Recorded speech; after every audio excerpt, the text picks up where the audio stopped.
The race to the World Finals is entering crunch time, and the EMEA remains the most fiercely contested region. Two teams have already booked their trip to the World Finals. With 2 World Final spots still up for grabs, stakes couldn't be higher in the summer split of the Brawl Stars Championship. My name is Sunny, and I'm joined by Kenny and a very special guest today.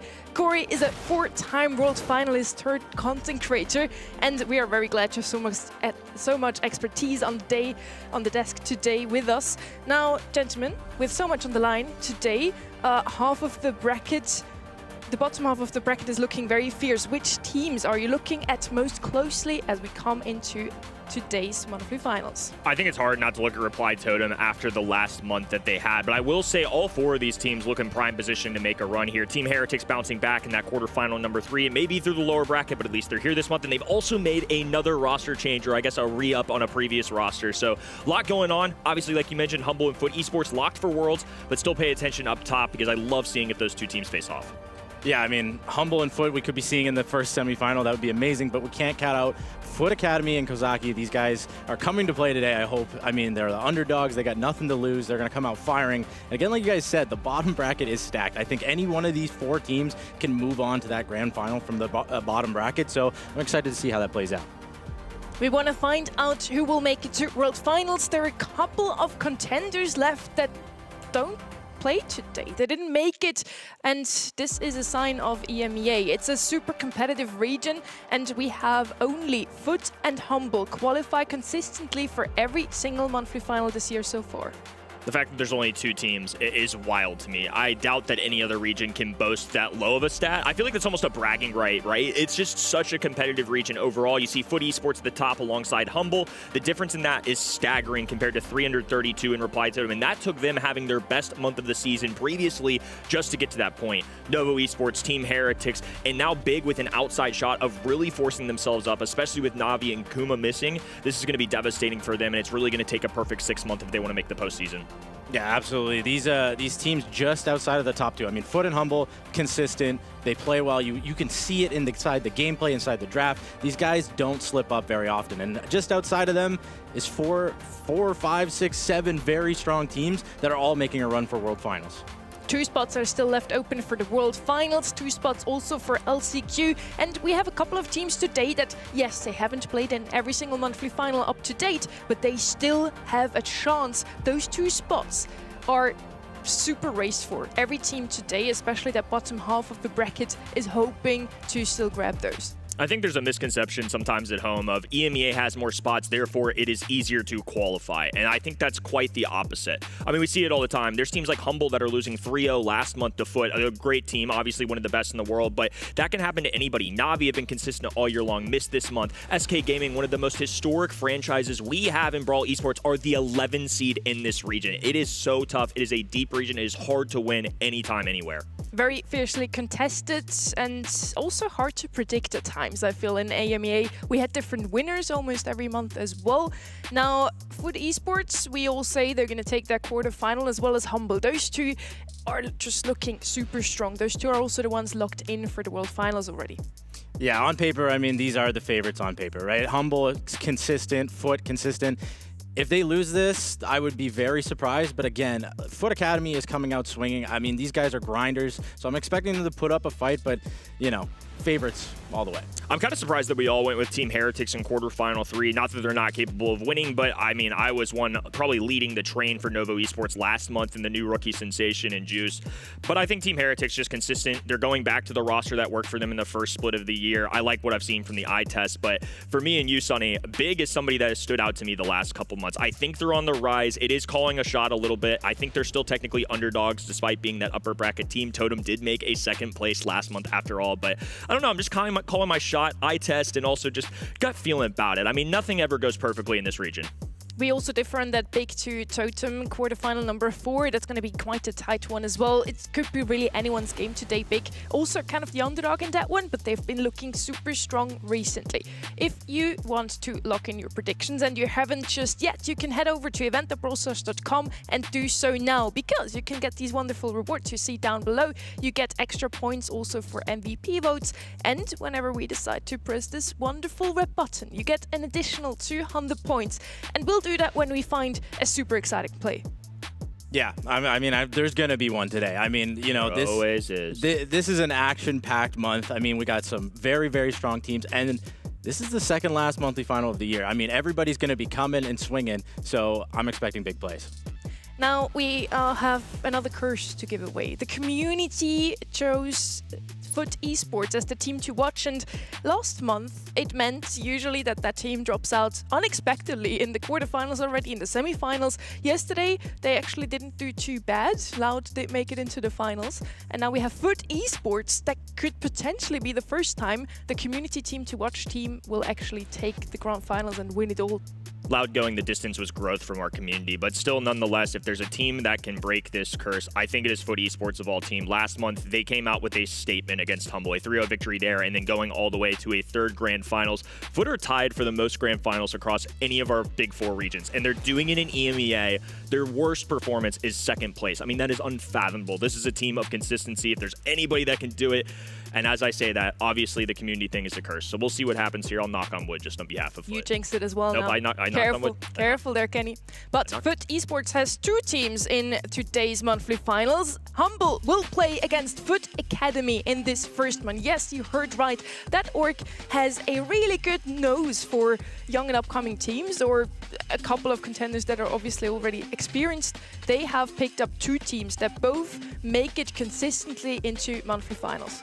Yeah, these guys, you know, might be underdogs on paper, and you might not have seen them a ton inside these monthly finals, but let me tell you, these guys are grinders, and they've been around the block. They are just outside of the top 8, you know, they're working every single day. Sometimes I play against them on ladder as a team. That just means, you know, after their scrim time, they're still putting in the time together as a team and grinding and just working towards getting better every single day. So I'm really hoping they come out today, put a fight against Humble, and really show everybody what they can do.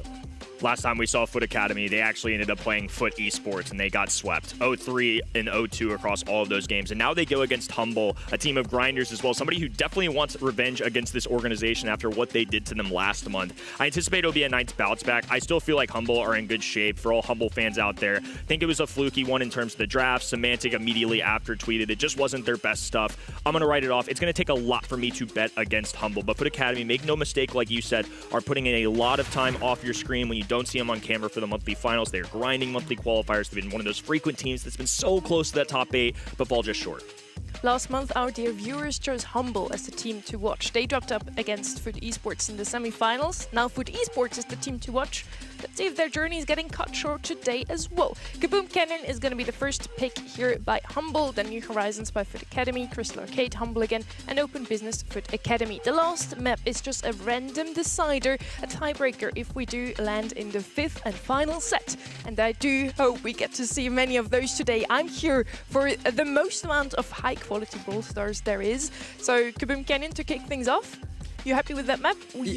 Was it one of your favorites too, back in the day? I personally love Kaboom Canyon. It's more of a control-based heist map. You know, you see Pit Stop yesterday, it was base race after base race. Well, where Kaboom Canyon is all about that mid-control. Sometimes you can run a chuck and a little cheesy there, but you're going to see Humble trying to get these control comps, I'm assuming. I don't want to put words in their mouth, but they want to, you know, control the pace of this game. They feel like they're the favorites in this, and so they're going to try to control it.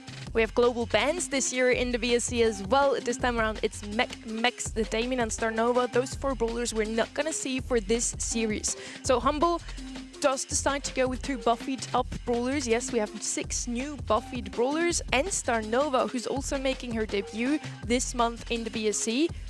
She wasn't picked a single time last. She couldn't be. I mean, it's not. They're not even giving her a chance. She was banned out every single time. Yeah, in the global bans, I think it makes a ton of sense. And if you don't see it in the global bans, it's going to make sense to me that you're throwing it out early. It's a versatile brawler. It's new to the game. It's very powerful. And especially with the set of nerfs that we got on Thursday just very recently, it's tight. And as expected, Humble going to be up 92-8 in this one. I mean, when push comes to shove, people are going to go with the previous world champions, with the Brawl Cup champions. I mean, there's so many accolades on these guys. And I think when you see Foot Esports Academy, it's hard to click that when you're going into Humble. I mean, for me included. 92% of you out there could be close to get some points. The people who have voted for the Academy are now rooting even harder. And we'll see if they will manage to take at least a set. This first map is going to be Humble's pick. It's Kaboom Canyon.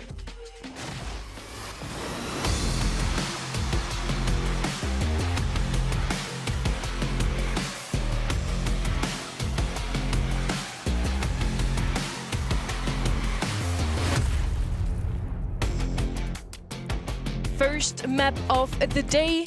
Quarterfinal number 1, where Humble is looking like the clear favorite on paper, but just don't count them out yet. Foot Academy, this is the second time they already made it into the monthly finals. Definitely one of the best teams we have in one of the best regions in all of Brawl Stars. We're heading over to Kaboom Canyon, already mentioned. It's a super strategic map. You want some mid-control. You don't only want a base race. 8-bit is going to be banned out here, also one of those freshly buffed brawlers. Brock would still be left open. Used to be very strong in a map like this one to make yourself a third entry into the mid. Who I could also see here, of course, Colette and Colt. Those two have always been strong in Heist. Yeah, some very strong first options available. I'm actually a little bit surprised they banned the Chuck. Usually you want to kind of cause a little bit of chaos if you think you're the underdog team, and leaving that Chuck in play causes the chaos in the draft, but they just do decide to ban it. They're saying, hey, you know what? We're okay with playing a control-based game here, and we're going to go with Amber first pick. Pretty safe, in my opinion. Nothing wrong with it. I'm just not sure that Amber is the top pick right now in the meta. I agree in terms of like the tier list. It's something I've seen practiced a lot on this map, and one thing that stood out to me about EMEA on this control-oriented map, it felt like there were a ton of different combinations that people were testing. I've seen things like Griff, I've seen Finks, I've seen Lumi, all sorts of defensive/hybrid options, and there's one of those control-based ones right there. Good shots, Kenny. Finks coming in here just for the control and also a very humble special. We still have a couple of options left open now. They still need some damage. Colette and Colt, I already mentioned. Angelo coming in. Even more control here from the side of Humble. He's obviously very good on this map because there's a lot of water bodies, so he has a bit more space to move around. On the right side, we already have some damage with the Ember. We used to call her, or at least I heard that in the community, she's the Melody from Wish. Is she still weaker than Melody right now? I mean, I would assume so, but it's really hard to say. Again, like I said earlier, I think Humble want to slow this pace down and the game down, and I like the Finks Angelo from them. They don't quite have a ton of damage yet. Finks does a decent amount. Here comes Melody. Melody Amber, there you go. I mean, I don't want to say it's not going to be a fantastic game for Melody, as they still have last pick, and Finks is pretty good into Melody as well. So I think, you know, both teams are kind of predicting each other here. They went to Finks. They knew that probably, you know, Foot Academy wants to go Melody for damage or something along those lines. So far, you know, still wide open in the draft. Both teams could, you know, secure it here with a good couple last pick. That feels like it's a click purely for high safe damage. I think regardless of individual matchup on any lane, they're just going to count on Melody to get the taps and then die to the other end. This is their more control-oriented brawler. They need something with range to contest against Angelo. If a Finks super is up, it's going to be hard for any single-shot brawler, but I do think this rounds out their roster a little bit. I felt like it was almost necessary to contest the range of something like Angelo. With a lot of control right now in Humble's comp, they could still go with something aggressive here to do some damage. We mentioned a couple options already. They could just go with even more control, because as of now, that Melody is not going to have the best time to actually approach the save. Of course, Angelo can just be dashed down. He could just jump away, though. They have the damage now with Lola, and also nothing really on the other side to contest her. Those single-shot brawlers, Melody and Pierce, are going to have a lot of trouble against her. Ember is actually pretty good into Lola. Yeah, it's actually not as bad of an Amber game as I was expecting to see. I really do like what Humble are doing, though. They are saying, you know what, we're going to make this a really hard Melody game, and you're not going to be able to get damage the way you want to, right? We're going to control the map, we're going to control the pace of this game, and we're going to control it from the very start, is what I'm expecting to see from them. Not to mention, too, there's plenty of DPS that can go down there. Last time we saw Humble, an embarrassment, unfortunately. They went down 3-0 against a quality team under the same umbrella as Foot Esports Academy, but we all know what Humble can do. They have the potential to be the best team on the planet. I'm sure they're going to punish Foot Esports Academy along the way, at least give them a run for their money. Right now, Foot on the back heels early. Semantic on the left-hand side gets the frag early. Lukey now getting the piercing shot as well. Little poison going down just for some insta-taps, clicking away into Master, trying to get as much down as he can. They're not rushing this. They're playing it patiently. They know that if Melody doesn't have that super, she's not going to be able to ram rush her way down the left. Yeah, this is perfectly played by Humble so far. They got the matchups. However, Foot Academy realized they do not want Melody on the Finks, so they switched that up as fast as possible. Unfortunately, still Finks is doing well into Amber and doing a fantastic job of Semantic dropping the super, looking for a little bit of damage here and there. They're going to poke away at the safe. They don't want to overcommit. The number one thing here they have to do is hold the mid control. If they start letting that break, Melody is going to be able to break through, get some damage, and let Foot Academy come back inside this game. This is playing out like the control-oriented map that you mentioned beforehand. It really has felt like 3 3 individual brawlers going head-to-head on each of their respective lanes, and unfortunately Amber hasn't been able to win out, so Semantic's been lingering the whole time. Boss has stayed alive, and finally Demaster able to go down this right-hand side, does have the shield that's popped as well. Musical Notes trying to make a little bit of a connection on that high save, but only getting 3% for their money's worth. That was the biggest play that Foot Academy have made, and it only results in that little amount. Yeah, I mean, Lukey is literally tapping everybody right now, and he's controlling the pace of this game right now, putting them all low, making it really easy for Semantic and Boss to sort of poke away at the safe, get a little bit of damage. You can see Semantic going in, gadgeting out, getting that little bit of damage. They do get another crack, making it below 50%. Again, they're just controlling the pace of the game. Basically a team wipe on the side of Humble. This is looking really, really tough for Foot Academy. Yeah, Humble just look comfortable, and that's never something that you want the other team to feel. For Foot Academy, it feels like they're really having to work for each individual lane victory. I mean, Semantic's still lurky. Lukey, of course, can travel over the water here, so he can just go back and forth the whole way. And Demaster at this point just has to force the issue. Not a chance, though. A TP forward, now an extra crack onto that high safe, and I think the time is just running out at this point. They're going to let this one slide on to the next game. If you're the red roster, you just got to erase and move on.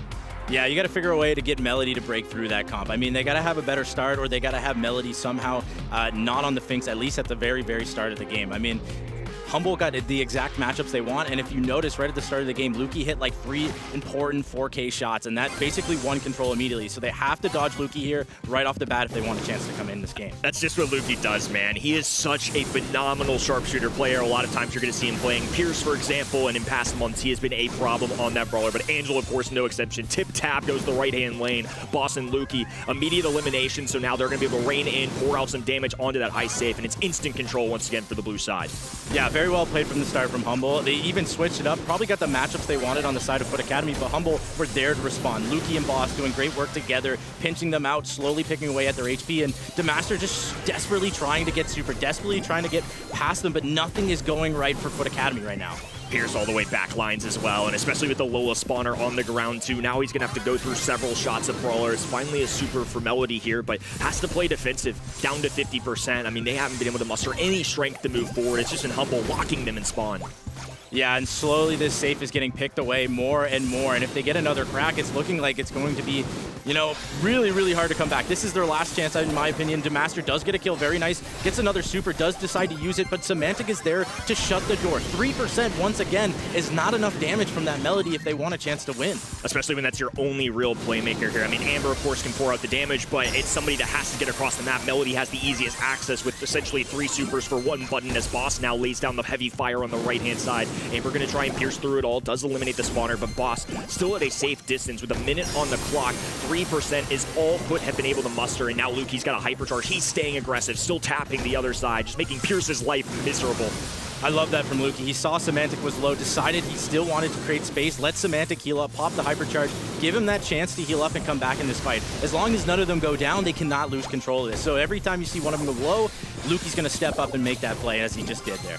Now out of super for Demaster, so Lukey can slowly retreat back, but alongside of Farissa going to be working down this left-hand side. A little extra speed from the gadget. Now a fire flame going down as a burst of gasoline makes contact with the ground. A super, and now a hypercharge alongside it, but once again an insta-kill from Lukey. He's just making all the right clicks at the right time, head-hunting this opposition. Only 15 percentage points to go, and unfortunately I think the clock's the biggest issue at this point for Foot. Yeah, they finally started to get some damage, but as you notice, Semantic know he can just base race on the other side, getting a little bit more percentage. The time is ticking down, and they just don't have the time as the safe does not quite... Oh, there it goes. Yeah, domination. Another day in the office for Humble. Just comfortable is the word that comes to mind. Textbook. This is a team that I think is going to be plenty motivated this month after what we called it last month. I had the privilege of casting them against Foot, and I called it a statement match for Foot. I call it they sent Humble packing shamefully. And that's a team that you don't get to say that very often. And it's harsh, but it's also the truth, because this team has such a high ceiling. Truly, I think, has a chance to be the best team in the world for another year. This trio has been phenomenal for now close to 3 straight years. That's just the expectation that they have for themselves. So making it look easy against a team that I would say they're massive favorites against. I mean, we saw that in the poll as well, but nonetheless, getting a win one set at a time is important. So they're off to a great start. You can't win them all if you don't win the first. Yeah, absolutely. I mean, they played it from start to finish exactly how they planned it up. I mean, you know, these guys are smart enough to know once they get that draft, they knew what they had to do to win that game, and that was control it from start to finish. And they barely showed any cracks. I think they got 1 crack on the enemy safe. I mean, literally, they showed 1 crack inside their comp, and it was, you know, when the game was over. Foot had a dive comp, so they just want to head over to safe and do as much damage as possible. They have really good brawlers to do that, especially with that Melody on their side. But on the left side, we have a Luki that is already one of the best snipers. Give him an Angelo. He does 10 kills there, 8 kills also on his teammates. It's insane what we've just seen from Humble. They had control throughout the whole game, and that is exactly what you were saying at the beginning of this, Corey. We talked about Pitstop yesterday, who was just base race after base race, but on Kaboom Canyon, you want to hold on to control, and this time around, this control comp from Humble worked out better into that dive comp than, yeah, we could have even expected, because they're also Humble. Yeah, I mean, they played that the way they wanted to, and now it is Foot Academy's map pick, and we noticed it was New Horizons. This map opens up a lot of different types of comps. There's not the traditional, you know, sharpshooter v sharpshooter. It can go that way, but I'm also expecting, you know, maybe some different kind of picks on the side of Foot Academy. I would try to be switching it up here, try to surprise Humble. I mean, Humble are probably not going to get surprised by much. These guys are very smart inside the draft. They know, you know, all the possibilities that can come out. But again, Foot Academy, you have to do something a little bit differently in the draft, because going in a straight up gunfight against Humble is very tough. This is going to be tricky, I think, to navigate for them too. But there's a lot of brawlers right now that you mentioned, I feel like teams debate, because there's the assassins of the world, the ones like Edgar and Leon, who now don't really hit that global ban stage due to other brawlers kind of taking their place. And on top of that, there's other ones that have been rising. I mean, Piper with a buff recently. Lou, I've seen a ton on this map just as a half defender, but also he's just a better brawler in the current state of the game. So I wonder if anybody pulls the trigger anytime. I see Gene, and that doesn't necessarily scream either of those brawlers, but I'm definitely keeping my eye out for it. Against Gene, could go. Brock here could jump out of the way. Rocket Laces definitely helps with that. We also did see that from Humble quite a bit. They usually like to play Damien on this comp, but Damien banned out. Let's see what they're going to go with instead. With Brock, you also, of course, have the option to go the other gadget. Just break open the map. It's going to help you if you want to go snipers again. And if you have Luke on your team, that's, of course, always an option. Personally, Rocket Lace is probably just because of the Gene. Yeah, I really like the Brock pick for a couple of reasons. Like you said, Rocket Lace is to jump out of the gene pool, but also, you know, you prevent the sort of last pick throwers in a sense, or like any sort of kind of cheese strategy that they want to hide behind walls. If you break up the map, you know, you kind of, again, control the pace of the game really. But Leon here coming out as well. I don't mind it. It definitely causes a little bit of problems for Gene, but Gene is decently good at spotting the Leon, but it just causes a lot of chaos and, you know, kind of prevents probably some sort of aggressive type of brawlers that Foot Academy wants to draft right here. Is there potential they double down and go something like a Pearl to make sure they see this Leon at all times? I feel like that's been a frequent selection, not just in general, but specifically into Leon as well. It doesn't necessarily have the range to contest with Brock, but you could always round out your composition here with the 4-5 turn. Yeah, I definitely don't mind the Pearl just for that exact reason. But if you do go Pearl, you start to get, you know, really vulnerable to the Brock. I think Brock would have a great matchup all around. But they do decide to go with the Mina. They're going to go a little bit more aggressive, like we talked about. I do like this, you know, sort of idea inside the draft for Foot Academy, kind of make some plays, try to be a little bit more surprising towards Humble. And again, they have one more pick. This is the most important pick right here, in my opinion. They have a decent comp so far, but, you know, they need to lock it down with something great here. We have a sniper and Brock already on the left-hand side. We have something to deal with that Leon now. Cold coming in. They have it in their own hands now as well. Humble cannot just pick up a thrower here. We can open up the map ourselves too.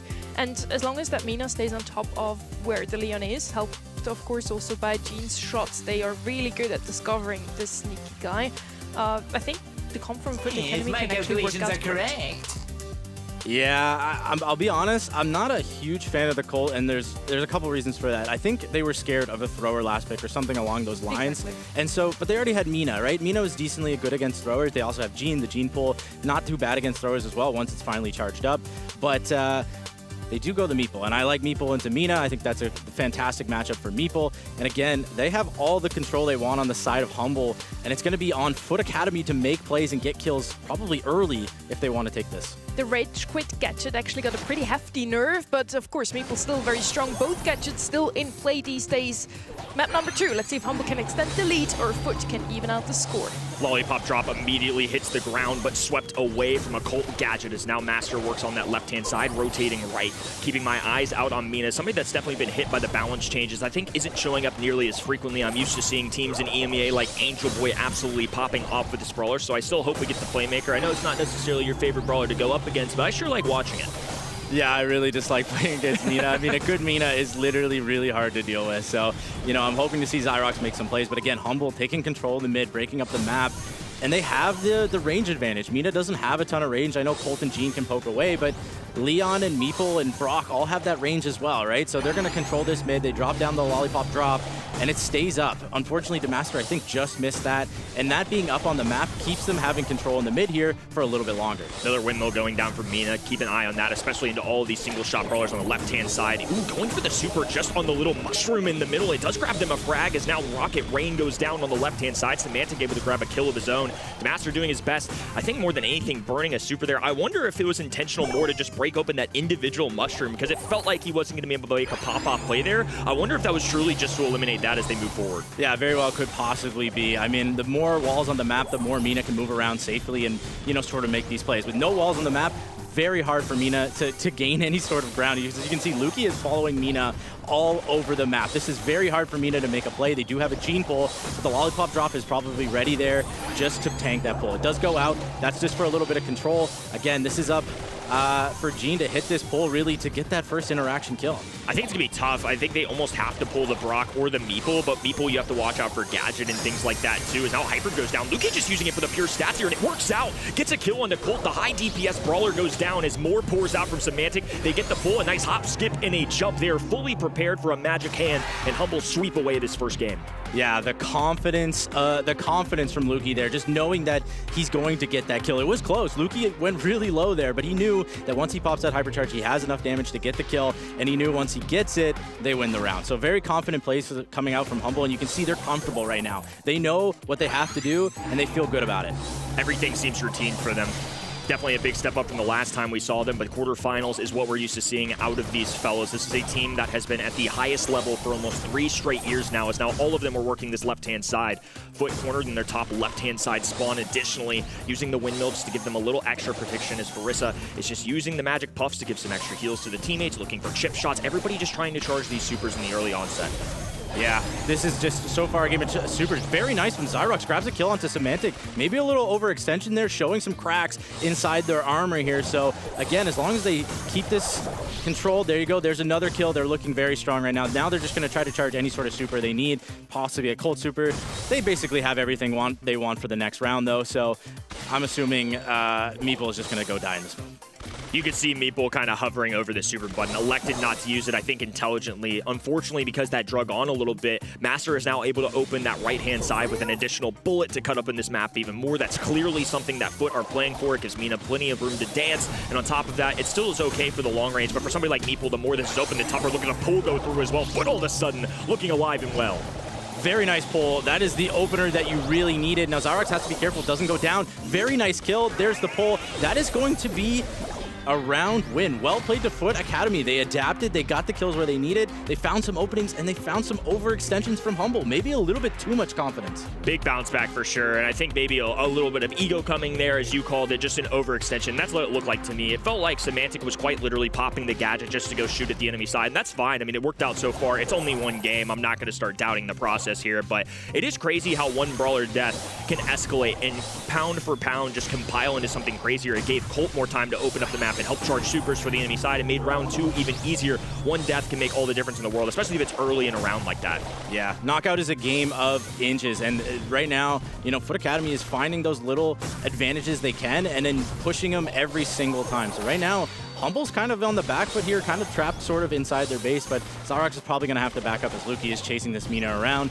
That is the matchup they want. They want Luki on MENA as much as possible. It does very well with the Rage Quit gadget. And again, they have gained back the control with the lollipop drop, and it's looking pretty close. The Master going a little bit low, Luki low as well, and Semantic having to back up. So, you know, good response from Foot Academy. Love Gene stepping up there too. Sees Colt starting to go down, is using the magic hand and also playing bodyguard. Right now, Humble backed in their own spawn, and Boss using the invisibility, but it's so difficult in the face of the fanning shots of Gene, who now has a magic hand. Doesn't even need it though. It's a takedown. A 3v1 situation is all of a sudden the red roster putting up several rounds in a row. Luki without a super does not have a chance here. A silver bullet to punch through the wall, and the green gas will force him to go away. That's 3 in a row now for Foot Academy. All of a sudden, they could potentially take a set here.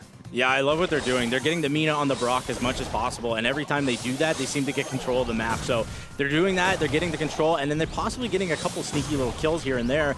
And again, Humble just have to kind of hit shots. They picked a comp where, you know, if they don't hit shots, it's going to be really, really tough to contain Foot Academy. And so far, it's a little bit back and forth, but here comes out okay, actually they decided to back off. I was expecting a lot more Cold Supers to come out there, but, you know, well played by them. I want to see how Humble adapt here, because all of a sudden they're fully in a fight. They had it super easy in the opening set. Everything went their way, and now the Foot Academy are starting to match what they're putting down. I want to see how this versatile squad handles the situation. A lot of supers for Foot squad as well. Semantic is still harboring a hypercharged super. Lukey can't make much use of his unless he clings onto the top of this wall of windmill, though. This puts EMEA in a very difficult position, but the pull goes through anyways. The stun is a result from Lukey, though. Look at the coordination coming out of Humble. It looked like Foot Academy had a chance there, but instead it is EMEA running for the hills. An instant response at a Humble. It's what they do. The triple rage quit gadget at super low HP stuns him for a very long time. Well played to Lukey to get that off. It looked like it was going all Foot Academy's way when they got the pull, but they didn't quite finish off the kill, and Lukey just pounced and got the trades they needed and got the win. So now it is set point. Definitely a turn of events here. Humble now could take the 2-0 lead, as expected, I would say, for a lot of people, but Foot Academy have a chance to win their first set in the top 8 this year. I mean, that would be a huge victory for them, just in the sense of gaining the experience points, showing what they can do. Entering this, I believe they were the 12th seed overall, so even taking one set at a time from somebody like Humble really goes to show how deep this region can be. Yeah, I think Foot Academy really needs to somehow get a lane switch, but it's really hard with Humble just pressing so much pressure on them right now. Hypercharge is coming out. Semantic grabs the first kill. Gene Pull is going to miss. It's, oh, they do get the trade. They need to kind of sweep this up. Boss going in to get the damage. There goes down Zyrox. It's a 2v1. It's going to be really hard for Rizza to do anything here, and they're going to play it slow. They're going to play it smart, and there's not much Rizza can do. Just boxed out at that point. Mechanics prevail for Humble, but definitely a more fair fight, I would say, coming out of the Academy team. I mean, certainly not looking like a 12 seed, if you will. It felt like they were very evenly matched in that set. So glad they're starting to show what they've got in the tank. This is a team we've talked about and hyped up in the sense that they've been putting in the work off your screens. They're consistently in that lower bracket. They're really frequently going down the distance in the qualifiers, and they've even made a monthly finals already previously this year. So it's an Academy team for a reason, but at the same time, Foot clearly seeing some good talent. It showed. They already looked a lot better in this second set. We'll see if they can finally turn it around in the third. They certainly would have to. It's the last possible chance for them. Otherwise, this is going to be a 3-0 for Humble, and they move on into the semis. Boss, for me, did a really good job with that. Leon always kept them guessing where he is. Whenever he had the super available, he just hid in the bushes or in his own gadget, and all of Foot Academy had to fall back, especially that Colt can't really do anything against the Leon up close. Yeah, that's one of the reasons I didn't love the Colt. I mean, the Colt is not bad if you hit every single shot, but it's really hard to do against a team like Humble. And I mean, they're going to juke as much as possible. And, you know, like you saw, they juked. I mean, they didn't get hit that much. They pushed back, and they really fought for that middle control. And again, I really like what Humble did. They got the matchups they wanted, especially in those last couple sets. And they got the matchups, and they got the kills. Yeah, to your point, personally, I didn't mind the Colt that much, though. No, I just think to your point as well, it's a good brawler, but it's really hard to pull off, especially into a quality team of Humble. So I agree with that sentiment. It's kind of a high ceiling, but the floor can definitely be shaky even at a professional level. Just kind of felt like they had to pick him up because of the thrower last pick still, and it also helped the Gene hit some pulls consistently, or hit those shots consistently to get the pull back really quickly. We're now heading over again to a Humble pick. They decided to go with Crystal Arcade here. Also, a bit of a Humble special, I feel. Whenever they win a set, they don't actually look happy. They're still discussing, we could have done better, guys. We need to do this differently in the semis. They're already thinking ahead. They're so locked in. And that is definitely something we see from this team very often. Pearl is going to be picked up now. Finally, Corey, you've got to be happy. Yeah, I don't mind the Pearl first pick. You know, there's a lot of brawlers open. The Max is open, but obviously Pearl kind of to counteract that Max, assuming that they're still going to pick it up because it is so strong. Actually, I lied. Max is banned. So, Pearl maybe it's just overall pretty good right now. Good adjustment there coming out of the glowy too. Look, there's 104 brawlers. It's easy to do, brother. I do it all the time. No sweat. Great for the wall break is one thing I was looking out for though, and I'm curious if this ends up being piggy bank or the coin shower is something we've really seen pros start using. In SA, we saw it pretty frequently yesterday. Yeah, opening up the map certainly helps if you have some snipers on your team. Let's see if Humble is going to come in with those yet again. We saw a lot of Lou here yesterday as well.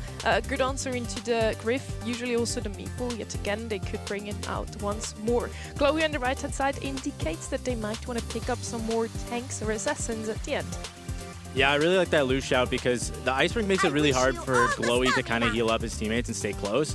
So I'm expecting to see something along those lines. I mean, Lumi kind of the same thing, has an Ice Gadget, similar vibes where, you know, make it hard to stay together, and also you're just going to get a lot of value if they are, you know, grouped up. And so I like the Lumi. It's going to be easy to hit supers later on in the game. Not a bad pick whatsoever. And Foot Academy, I think, are on the back foot of this draft again, in my opinion. It looks like Humble are in the driver's seat, but I don't want to call it a little too early here. I'm curious. I mean, it feels like they're almost daring them to go for the piggy bank at this point because Lumi and Pearl definitely not the most range in the world. Now they have Meeple additionally too, so all of those brawlers I would say don't necessarily benefit from the walls being up. I would say if anything, Grim and Frostbitten definitely is a huge proponent of having those walls stay in place. So I think now you get at least a little more flexibility for that Foot Academy Griff pick. Great call, whoever shot out that Meeple. We have a last pick now still left from Foot Academy. As I said, they might want to go with something aggressive, but into a Pearl, into a Lumi, that's a lot of damage that Humble can dish out to something like it. They tried a lot of Terra also in scrims. We've seen her yesterday. Didn't work out too great. I definitely like this Mo a little better. There is the aggression that can profit heftily from the Glowy, but again, who do you really target here, Corey?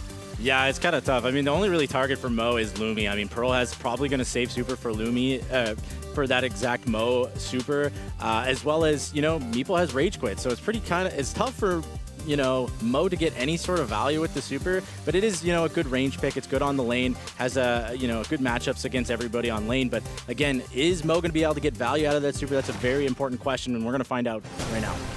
Definitely a must. Foot Academy on their back heels at this point, down 2-0, looking for their first set of the year. Unfortunately, every time they've made it this far in the top 8, they've been destined with either a Humble or a Foot Esports. Now the mansions of Meeple go down, so Glowy going to be cut off from helping any teammate, just forced away as he attaches his tether onto the Griff. Right-hand side, a dive forward, just going straight at Semantic. Hyper-aggressive here as now Pearl's going to be backing them up. Master just has to walk away. Another piggy bank down as well, so this entire right-hand side is just going to be chopped away. Yeah, Semantic not actually even choosing to go with the Rage Quit. I don't mind this idea because once you do box, the tether does disconnect, I believe. And so it's, you know, interesting. Trying to split up the comp is kind of what they're going for, and I kind of like that. As you can see, they're splitting them up, making it hard for Demaster to heal, but Demaster's going to play aggressive. I like that idea. Play aggressive as Glowy. Glowy's not actually that bad as a solo brawler and can sometimes make some plays on their own. If you just keep that awkward enough distance where any of the 3 brawlers can't reach Glowy, but Glowy can tether like you're seeing here, it's either healing or it's constantly going to be putting some pressure on any of the brawlers. Right now, Semantic on that right-hand side lane is Mo's holding their own too. Lukey does have a super though, so keep an eye out for that as the Ice Rink goes down on the left-hand side. Right-hand side, once again, cut off a super from Semantic, willing to risk it, knows he has the perfect amount of time to get those critical hits and bring down another brawler. That was very well played by Semantic. Knew he could still win that 1v1 matchup against Glowy, so very well played to him. And again, this is a tight race, 6-6 gems. Looks like Foot Academy is going to grab one more to boot, and the next one spawns on their side. So they're probably going to have a 2-gem lead here in a little bit of time. But again, Foot Academy, or Humble, excuse me, are popping the Hyper Charge, trying to get inside the wall, doesn't quite get there. Demaster just denying them. Here comes the Mo super as well. Boss is low, trying his best to just stay alive and keep them inside this game. Big play potential, but Foot see through it and immediately respond, so they're not able to get much out of that Semantic hypercharge, and now it's a gym count comfortably for Foot Academy. With 10 to go, they're going to be slowly walking up their bottom side as Humble space the floor, left, right, middle, everybody just trying to move their way forward. Semantic low HP as the hypercharge goes down, all the coins connecting, and now a piggy bank just to push Boss back. Beautifully played in the last 30 seconds or so there, and the red roster picking up another game. They're slowly piecing this together. I mean, this squad looks for real. I love to see it. I really do. I mean, these guys are fighting tooth and nail to come back inside this. They have not given up, and it's really easy when you're down 0-2 to a team like Humble, just sort of to give up and let them kind of walk away with this game. But Demaster playing wonderfully on this Glowy. You really using the walls and kind of gaining advantages here and there, and you're going to see Humble make an adaptation. They're going to go Meeple mid. I like this play. They were struggling against the Glowy lane, so Meeple mid with the box going to be pretty tough to deal with. Boss with a high amount of health points compared to the rest of the teammates too, so that might be part of the influence, but also the range and just sheer admiration of if these walls are up, Semantic's going to get more value. Look at this here, going for that little 4-pronged wall on the right-hand side, and that's exactly why they're dropping a piggy bank. The reserve fund going to be blowing up those walls as Demaster now dives in, attaches, just barely misses Boss, but still gets the frag. Very nice kill from Demaster, kind of allowing them to get a little bit of control back inside this game. But Humble, with a good, comfy lead right now, is 5-2, or 5-1, excuse me. And the box comes out, and they are going to get a kill on Zyrox. There's nothing he can do there. He does get trapped. And so Humble just slowly picking away at them, trying to get a little bit of control back. Boss has full control of this left lane, and it's just waiting for them to try to push up into him. It seems clear that Humble are playing around the Mansions of Meeple plus the Semantic Super as well, because once they box in an opponent, Chloe can no longer heal, and they get an isolated play with some critical hits onto the Brawler, so it's an insta-taps there to the side of Foot. You're going to have to pay attention to that at all times. But Mo, once again, low HP in the early game. Last time, he was a big factor, but this time has been pushed and forced away as Luki's just even leaving his drums on the ground there. Doesn't even need to move the maces whatsoever. Just all comfortable so far for Humble. Yeah, Boss doing a fantastic job pushing up the lane. There's no one that really contests the Pearl, so that's why the Pearl really came out early inside this draft. Very, very comfortable for them. The Meeple Hypercharge Super is going to come out mostly for a safety thing. They didn't want to, fumble the gems there. Don't want to let Foot Academy come back inside this game, but they do grab the 9th. The 10th gem is going to be on the side of Foot Academy, so are they going to be able to grab it? Boss is trying to make a push, trying to, pressure them, and it looks like they're trying to heal to survive, and it's not looking great for the side of Foot Academy, but they do get a kill onto Luki. Despite that Hypercharge Super from Glowy not making contact due to Semantic matching, they're still able to hold the mid. Now all of a sudden it's 9-8. The gem's going to be spawning on the Foot side. Tied ball game through and through, and this is going to go into overtime situation here. Both these sides have a chance to get 10. This is a great cutoff, though. Now the Mansion of Meeple going down, so Humble can claim theirs. The hard part is getting this 11th, and now Mo getting aggressive. The Hypercharge on the right-hand side, the Grim and Frostbite in the middle met by Luki. They can't get to this gym very easily. They have to rush for it. They might even have to force it, and they do. 10 apiece.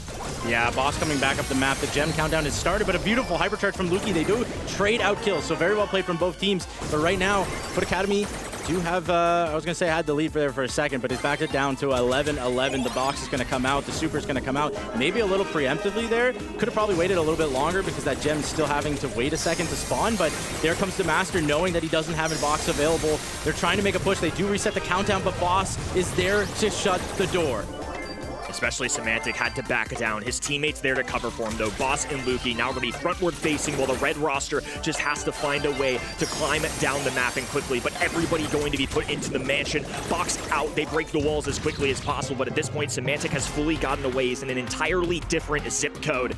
And the red roster did their best, but it's going to be Humble on match point.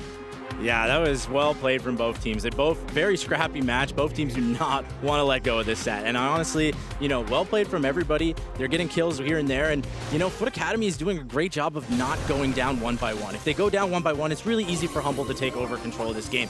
But they're doing a fantastic job of staying together and trying to heal up as much as possible and not allowing Humble to break them. Adjustments once again. This time it's going to be out of Foot. Mo going to the left-hand in, so going to be contesting with Pearl, as the buying in the middle is going to be Semantic once again against Griff. Glowy getting aggressive. Like you mentioned, there is potential for playmaking with this Brawler, despite it being more of a support option.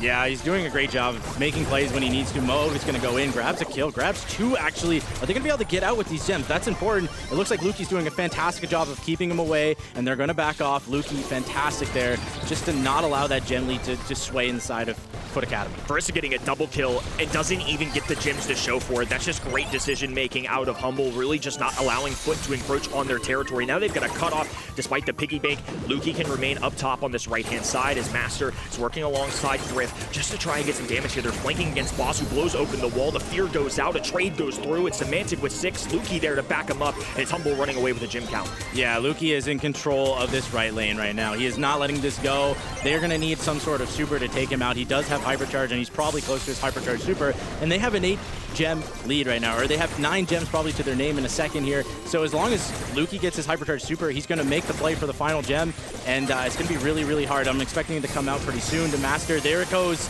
Just like I said, Lumi with the Hypercharge super gets the kill, but they still need one more gem to start this countdown. Luki with the takedown, which is allowing Semantic to walk forward. Marissa just trying to make a big-time play, but Semantic there with a Hypercharge, the extra stats, and down goes Master. It's been an incredible fight so far. The red roster made it to a monthly finals, but unfortunately they are met with a wagon. Humble on the other end will not let them grab a single set.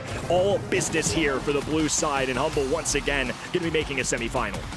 Absolutely well played by the side of Humble. I mean, well played to Foot Academy. I mean, they showed up to play today. They put in a couple fights here. They won a couple games. But again, they're facing, the titans of Humble, and Humble just didn't crack under pressure. This was certainly a 3-0, but it didn't feel like a thrashing to me. It felt like Foot, especially in the second and third set, were certainly competing. They looked like there was potential to win throughout that. The first one, Humble certainly ran away with it. That was definitely the dominant team that we've seen in months past. But for a 12 seed, especially walking into this month, I'm pretty impressed with this squad. I mean, Foot Academy, clearly Foot Esports in general, just have a knack for finding good teams.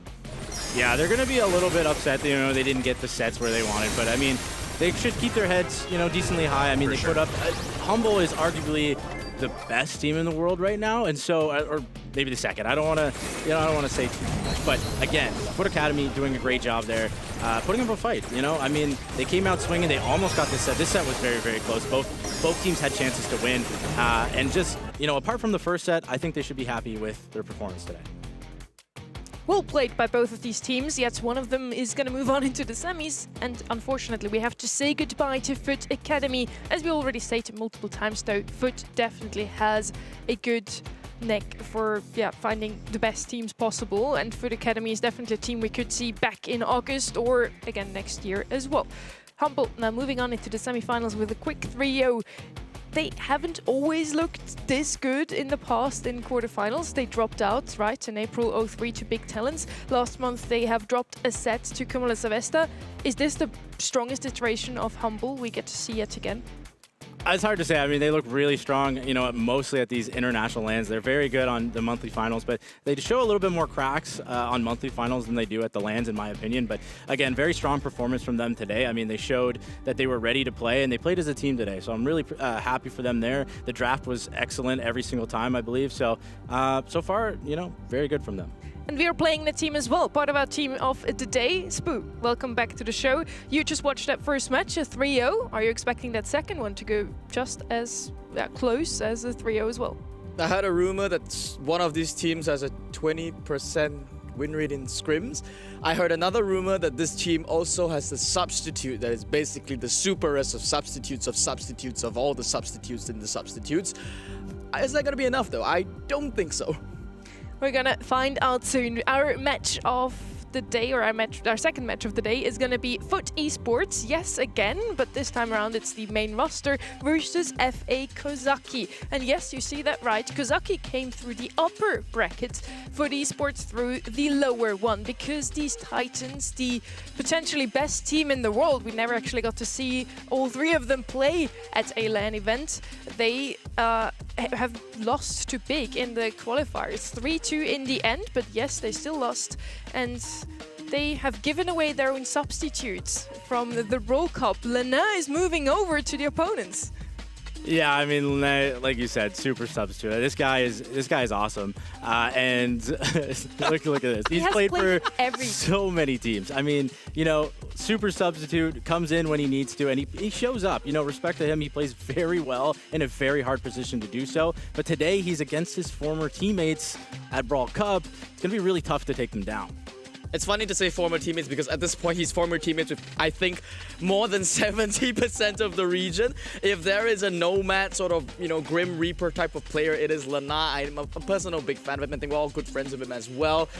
He's gone on to so many different teams. He's had an undeniable impact on the entirety of EMEA. And I gotta ask you, EMEA, why has no one picked him up? He's a rental player at this point. You can pick him up whenever you need him, and FA Kozaki did so. It's actually Mebius coming back as well in that roster. He missed out on Worlds 2025, and now he's showing up, leading young talents back into the scene. Unfortunately, one of them couldn't play today, so now he's not actually the most experienced one on the team, it's Lana, but originally that should be all about Mebius. Yeah, I mean, these guys are experienced players, but, they are facing some challenge today. Like you said, Fade got, substituted for Lena, so that's a big change, and it's a big change that made not too long ago. I don't know if they have the time to practice together, really get that synergy in time to face a giant like Foot Esports. I'm a bit worried, I'm not gonna lie. They've got balance changes they've got to adapt to, they've got a super substitute they've got to adapt to, and now they've got Guesty that they have to deal with. And honestly, I'm surprised that they're still here. I mean, I respect the fact that they even showed up to play, because there are situations in this case you just look at it and just like, okay guys, how much prep do you really want to do? And the fact that they've brought it to scrim and practice really just goes to show that in their hearts, even if it's only a 1% chance to win, it's enough for them to give it their best shot. So usually when you make it into the monthly finals here in EMEA, you do not want either Humble or FUT Esports in the first round already. They would also be in the opposite sides of the bracket, but because FUT Esports lost to Big in the qualifiers, they once again land on the same side. And this semi-final number 1 is a repetition of last month, where Humble and FUT Esports clash. What could be a grand finals already is already happening in that semi-final number 1, so stay tuned. Also, lock in your predictions. You still have a little bit of time before this match starts, because you can get these wonderful rewards over here. event.brawlstars.com is the website. If you want to chat with others instead, or at the same time as well, you can also open up Twitch or YouTube on another tab and do both. How amazing is that? Now, with the second match on the way, we just come out of a 3-0 of our match number 1. Is it gonna be another sweep? Or... For the plot, let's give some respect to Lana. Let's assume he'll carry at least one game against his former-ish teammates and get at least one set across the board. I don't think FUT's gonna give any mercy to them. I think that coming into this, I wouldn't be surprised if they don't even need to prepare as hard. I mean, with the new map draft in the pool as well, any preparation you make for semi-finals, grand finals can also be used in the quarters. And so I'd be interested to see if FUT gonna reveal their cards here in quarters. We have a lot of old teammates on this roster overall. Lana subbed in for Guesty at the Brawl Cup, so he has played with Angel Boy and Nop before. Nop is former teammates with Mebius. Those two have actually made their debut in the competitive scene together. Yeah, former teammates, now rivals inside this match. You love to see it. I love the storylines that develop in EU right now. So again, map draft coming out though.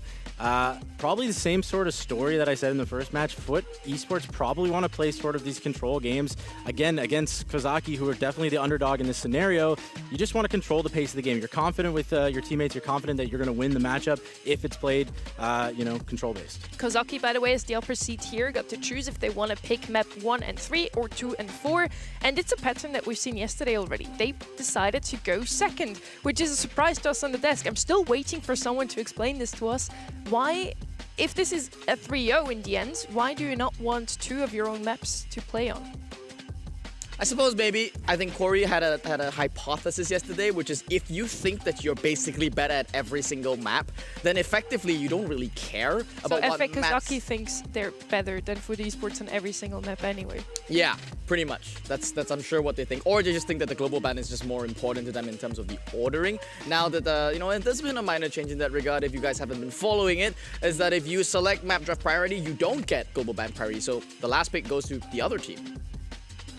These are the global bans for the series. We have no Griff, no Lumi, no Search, no Mech. Any surprises here to you, Corey? Yeah, I mean, Star Nova is in play. I don't know if we'll see it. I mean, I'm assuming it's going to be banned probably every single series, but there is a chance that it shows today, and I'm excited if it does come out. I think it's very interesting that Kozaki are also taking away all these cookie-cutter brawlers like Griff and Lumi. As you said, these are very, very flexible picks. Not as flexible as Star Nova, I have to say, but effectively, they're just trying to send a message to FUT that they don't want to make their drafts too clean, too easy. I mean, I think FUT are still just going to walk away, just pick Colt basically every single time that they can get, open up the map and try and skill diff Kozaki. They're looking really, really comfortable right now. Yeah, I think that's the way to go if you're the stronger team. Yeah, and it's a bit of an opposite also. We keep talking about FUT Esports and Humble. Those two already locked in for World Finals. Humble looked locked in like crazy, no smiles whatsoever. And on the side of FUT Esports, even the Rock is smiling. I'm a little bit surprised by the predictions here. I kind of I didn't get that right away. I'm very surprised, Kozaki 38%. That's kind of high versus a team like FUT Academy. Again, very veteran players in the side of Mebius, but and Linane subbing in the super sub, so maybe that's why it's so high. But I still think, they have a lot of challenges inside this match, and so 38% is a little generous. But I'm not surprised if they show up today. It's the logo, man. I mean, on the Brawl Esports website. Who wouldn't want to touch those pecs? I mean, have you seen it? Those biceps in that logo? And then it's that and FUT. And so you have 38% of people like, oh yeah, we picked the team with bigger guns. And then you realize, oh wait, hold up. Wait, lower bracket team, wait, that's FUT. Oh wait, that's the second team in EMEA. Oh, they got second at what, Brawl Cup? Oh, they might win this whole world championship? Okay, I mean, yep, mistakes were made. I mean, it is definitely a solid strat to just go down the line on the left and pick the upper seat usually. So for the people who voted for FA Kozaki, good luck. It's not going to be easy. FUT Esports is the opponent today, and we're going to head straight into the match.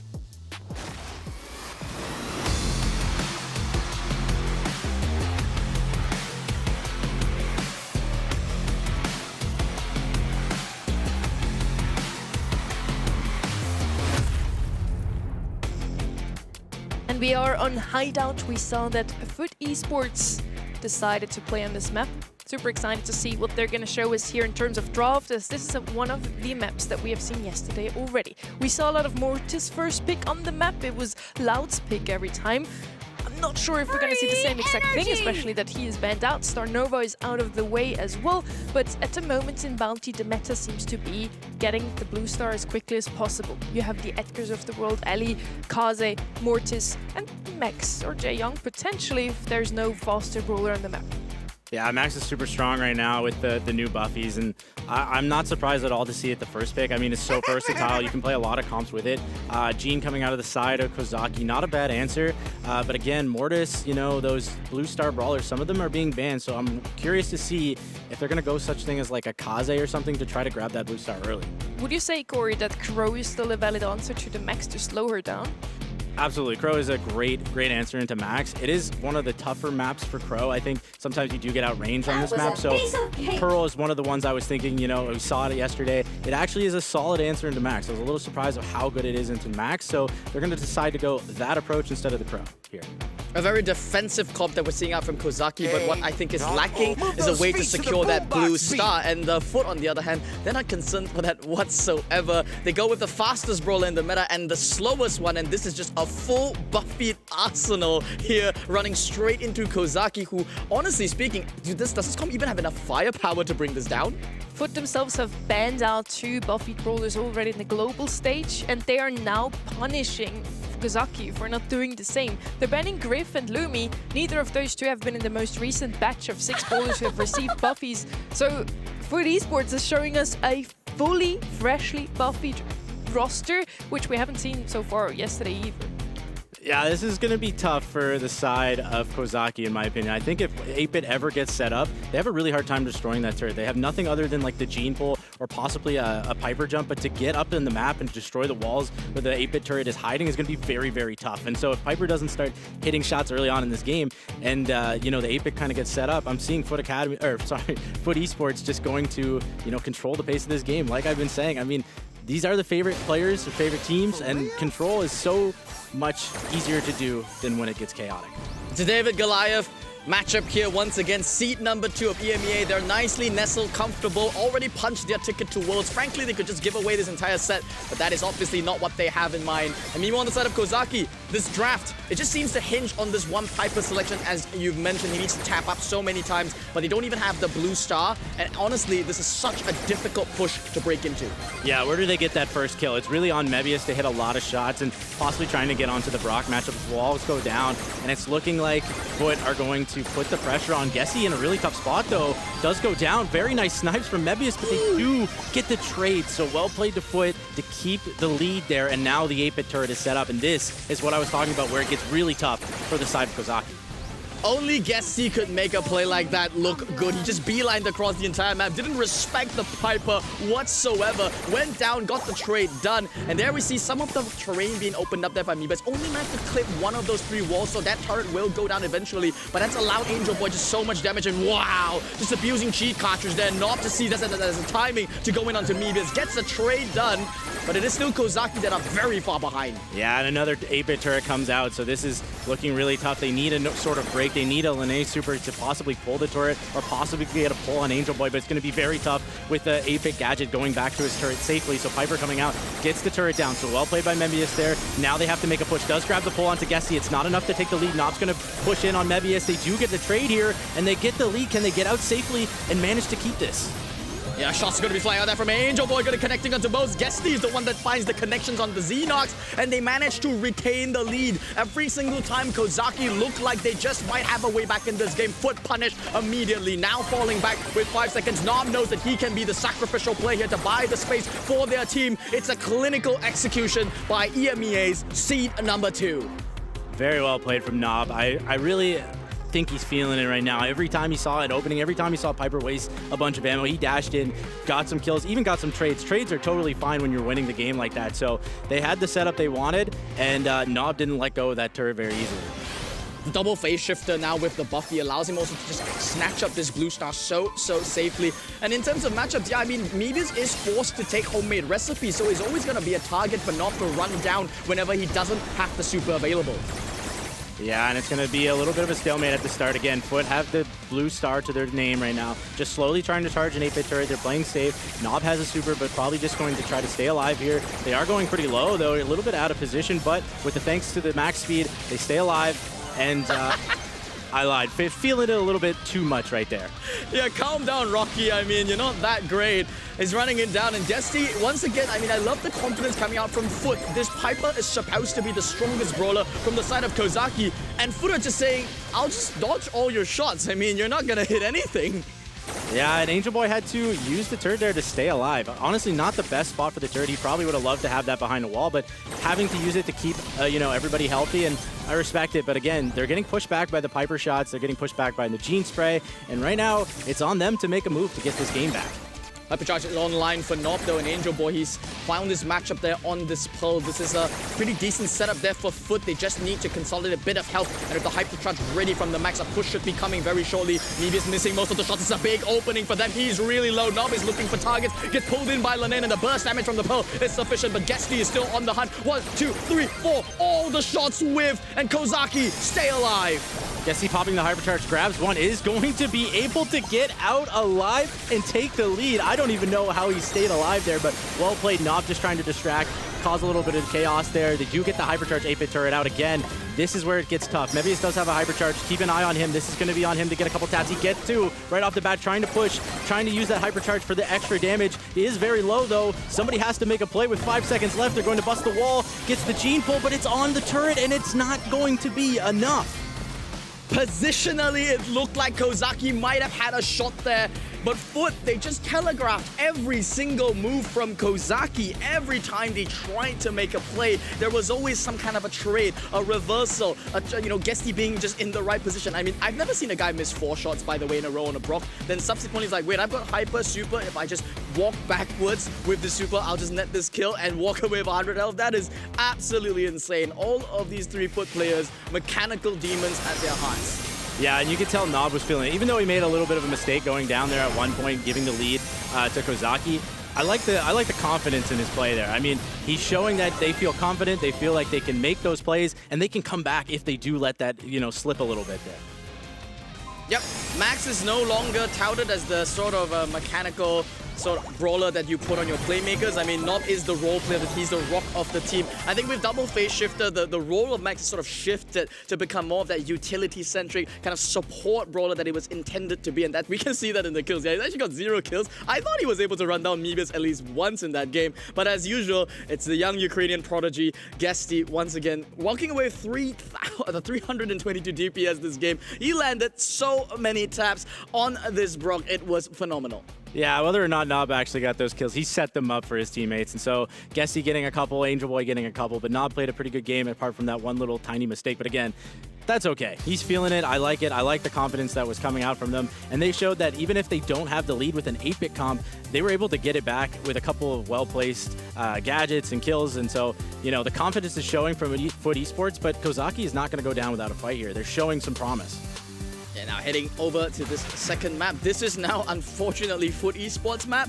And this is a map that Foot are just so comfortable with. Every single monthly final so far, they've been happy to pick up Goldam Gulch. And this is a trend that I wonder if teams are going to start to realize, Maybe a way that you can deny teams from picking up their maps, their favorite maps, to try and pick up, a knockout match of your own. But nonetheless, we are stuck in here into Goldam Gulch, and the bans, double max bans coming out from both sides. A lot of respect given to this new buffy brawler. Yeah, Max, so versatile, like you were saying. I mean, the fact that you have the double phase shift, the fact that you can, hypercharge super your teammates, give them speed, it just causes a lot of chaos, and it is so versatile in the sense that you can kind of pick off somebody if they're in the wrong spot. So I love that bans from them. Brock coming out first pick, answered by a Piper. So a little bit of confidence there again from Foot Esports. Piper with the little buff though, so I don't mind it whatsoever. And Charlie coming out as well. Not the best matchup into Brock in my opinion, but I think it's more of a safety thing there. Yep, it's a setup, it's a structure. They've got one good matchup, answers to Brock in the event that the entire map gets opened up. And then obviously they have to respect the possibility of an assassin coming in last pick. The Ollies, the Darryls of the past, even Edgars and Mortis could still be very much viable. Can't be shut down or checked at the very least by this Charlie. So now Kozaki, they're at a little bit of a midpoint here. Do they want to double down, go something like RT, Nani, punish the Piper even harder, open up the entire map and play that game? Or do they want to cheese things up a little bit, play for the late game, pick up some tanks? Yeah, the Damien's coming out. It does have the gadget where you can place a wall, so you're able to kind of get positioning towards that end game. And if it does have a super at the end game, that's going to definitely go in favor of Kozaki. I mean, it's really hard to deal with the Damien with super, but they do have the Charlie Cocoon, so if they time it well, they don't have to be too scared. So again, that's probably where the Charlie was coming out, maybe expecting a Damien from that side. So far I don't mind either side here. We got Brock, Damien. I'm wondering what they're going to go. Jae Young is the last pick. So great into Charlie, kind of makes sense there. Plus the speed allows the Damien to sort of get up the map when need be. Yeah, it's discount max, as we like to call it. Previously, give them some priority inside the mid. And this obviously signals to FUT Esports that Mebius will likely not be taking Rocket Fuel, not trying to open up the map, probably taking Rocket Laces instead. It's a great way to survive against Homemade Recipe and just make Brock overall a lot more survivable. Now, FUT, though, they needed something that would really amplify their late game, and they're looking at the Fang here. This is looking a little bit more like an out-in-the-open comp, in my opinion. But when I look at this in Goldam Gouge, I think if any team can make it work, it's got to be FUT.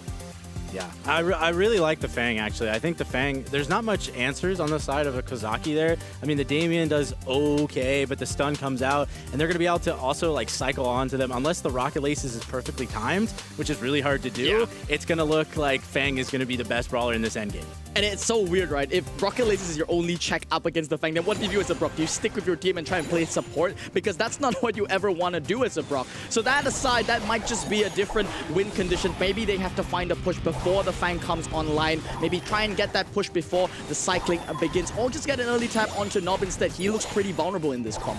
Yeah, and like you said, they want to try to possibly push early on. So they go right side. Right side is usually a little more confrontational coming from the blue side, blue team there. So I like what they're doing, trying to put the pressure on early, but FUT just say, nope, we're going to go to the other side of the map.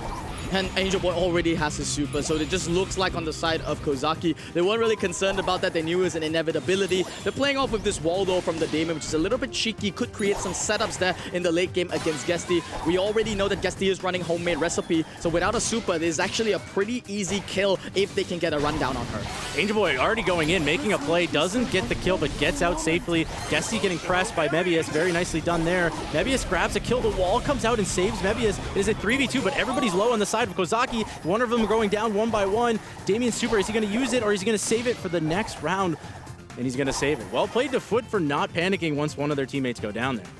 And there was a nice heads-up play there from Mebius, but maybe a miscommunication there from the Damien. Xenox that kind of angled the wall wrongly, leaving him in a choke point where Mebius had no way out. It might have actually just been better to leave the map open so he could dodge his way out of that.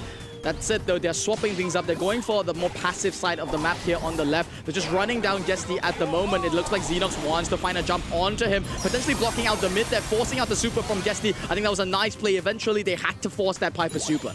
Yeah, they forced utility out of the side of FUT. I like that play. It didn't cost them anything either. They just walked up the map with the Jae Young heal and Jae Young speed. So well played to them. And Guesty now no longer has a hypercharge for this endgame. And Damien has the super ready and active, but is he going to be able to get any sort of value? Again, looking for that Piper. Now that the Piper super is gone, he's probably going to be jumping Piper, but has to be careful of getting cocooned during that play. It's a very, very crucial timing. They have to hit. Leonardo finds one of his own, pops the hypercharge super, but doesn't really find any connection. I think it just might have been a little bit too early. Could have maybe played it a little bit more patient there.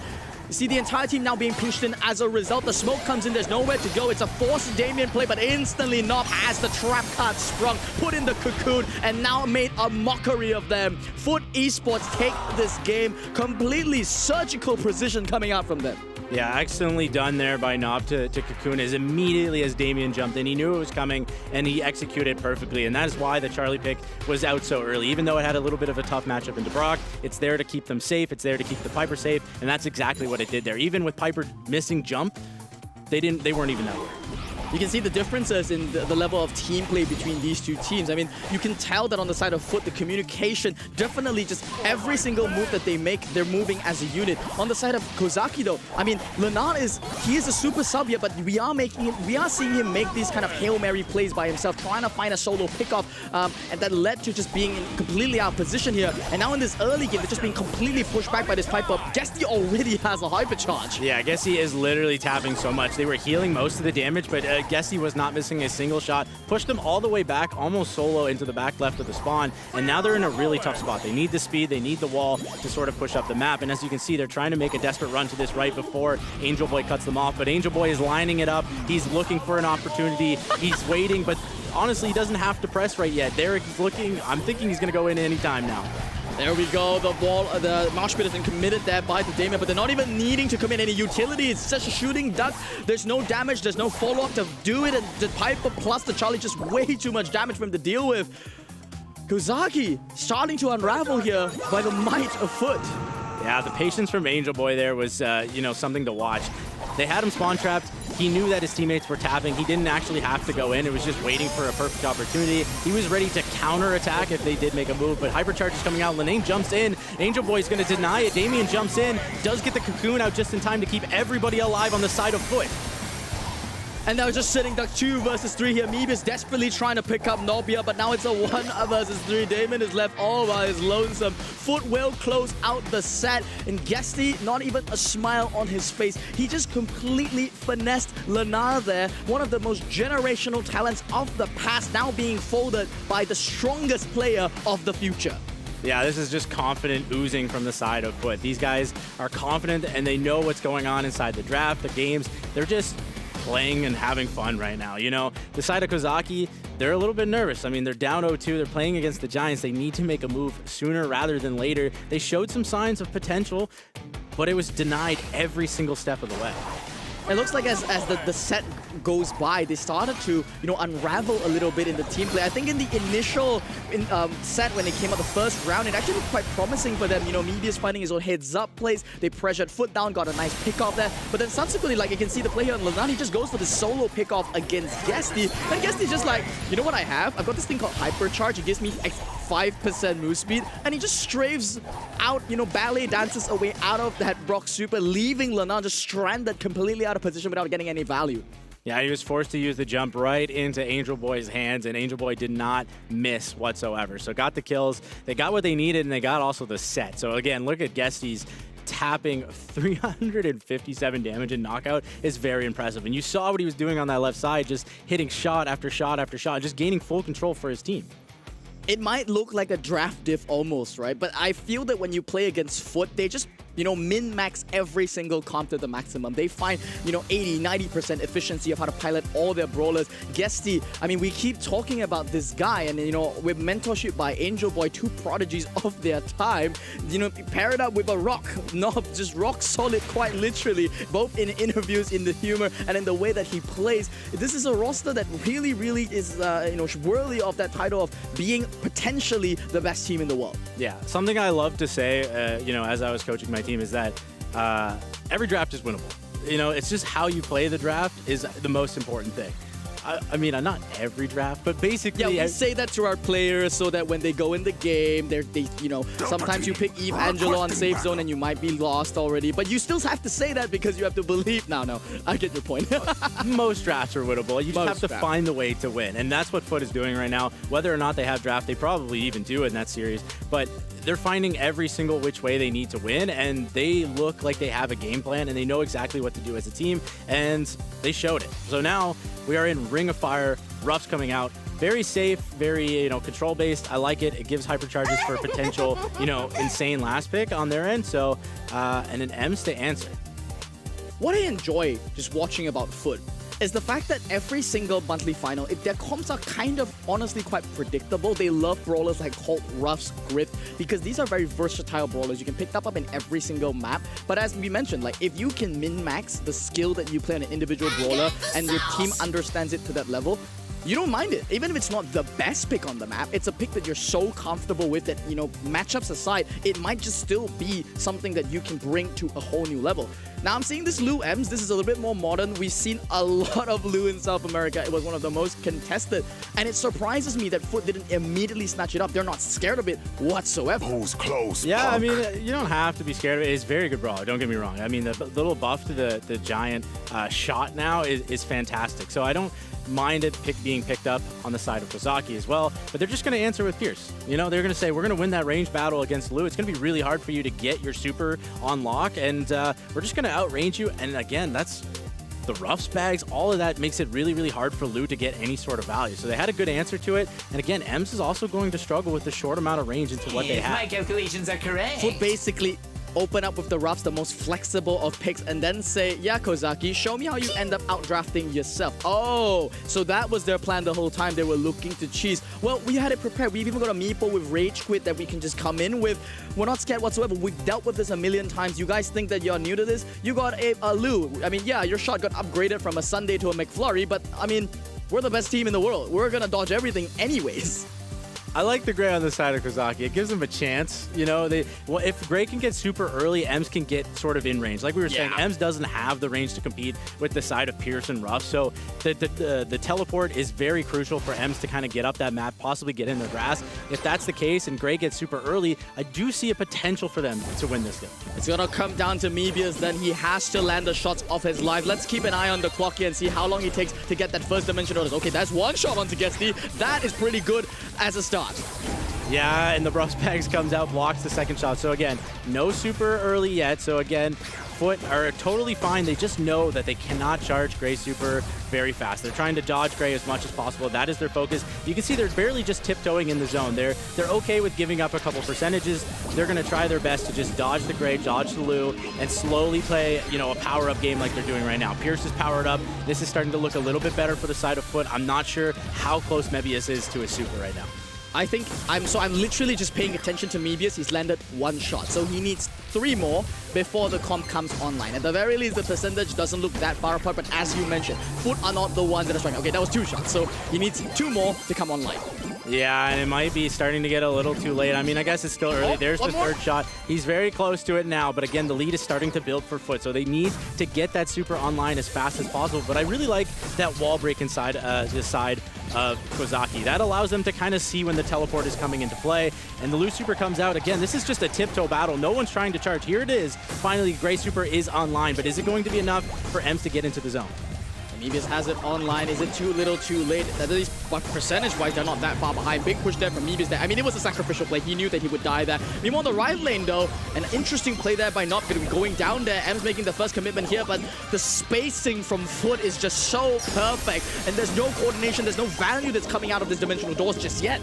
I really like what Nob's doing, trying to push up to the side. Does go down, though. There's the Ems coming in, the teleport with the super. Very hard to deal with, but Gessie trying his best to slowly tiptoe in the zone, get a little bit of extra time, but now Kozaki's comp is online. They finally got the Ems inside the zone. They're going to be teleporting, and they're coming back in this game slowly but surely. And Nob's Rage Quit is practically the only utility that they have against those pesky teleports. So Foot already, they've changed up the plans. They're sending teams to go on the side lane. Rage Quit can be committed there, but it's a very, very slow duration. The percentage is slowly catching up with Mebius. Now setting this rotational doors there. He's going to keep his team topped up. Lana, so cheeky. Just coming in there, give me 2 more % and then dies. Yeah, here comes the TP in. Ems is coming in flying. Doesn't have the super, though, this time around, so goes down immediately from some nice shots from Gessie saving those 3K. Because he knows, obviously, Ems is coming in with 7% left. They're just going to stand in, take their time, go down one by one. As you can see, they all hop in. Very nicely played by Foot, but showed some signs of life on the side of Kozaki. I really like that. The weakness of these Gray comps is honestly, fundamentally, you just can't get team wiped. You need to get half team wiped so that you can kind of cycle it with the doors and you just keep that you know, abuse the fact that you can have this invulnerability shield inside the mid, soak some shots, you know, between your teammates. But that's not what I saw. And Foot, I almost felt like they were playing with their food a little bit. They intentionally kind of synced up the death timers to make sure that Kozaki would all fall at the same time. And that was just brilliant from them. Like, they understand how to break this comp. so well. Yeah, I mean, they're not charging Mebius at all right now, and they're feeling a little more confident inside this one. They're pushing the zone a little bit more. They're getting a lead early on, and Nob is going to be able to get a kill onto Ems there, and it's looking really, really good for the side of Foot. Again, Mebius, I'm not sure if he has a single shot to his... Well, I lied. There's one. One shot. One shot. Let's assume he had at least one more. So let's, for humor's sake, say that he has two, which is a little bit more. And oh my god, I mean, Angel Boy just doesn't miss with these rough bags, man. I mean, this is a really, really tough game for Mebius. They picked Gray into this roughs, thinking the only weapon we have left against these Goliaths is to cheese them. And right now, I'm not smelling cheese. I'm smelling fish. I'm smelling this comp falling apart for them. Yeah, I mean, 50% to 0 right now. It's looking like it's going to be really tough. Does have the Gray gadget activated, but the bags are still in the way. The bags finally go down thanks to Ems, but Ems goes down in return. So bags for Ems is not a great trade in the side of Kozaki. The loose super comes out to possibly get a couple percentages, but they don't get any kills with it.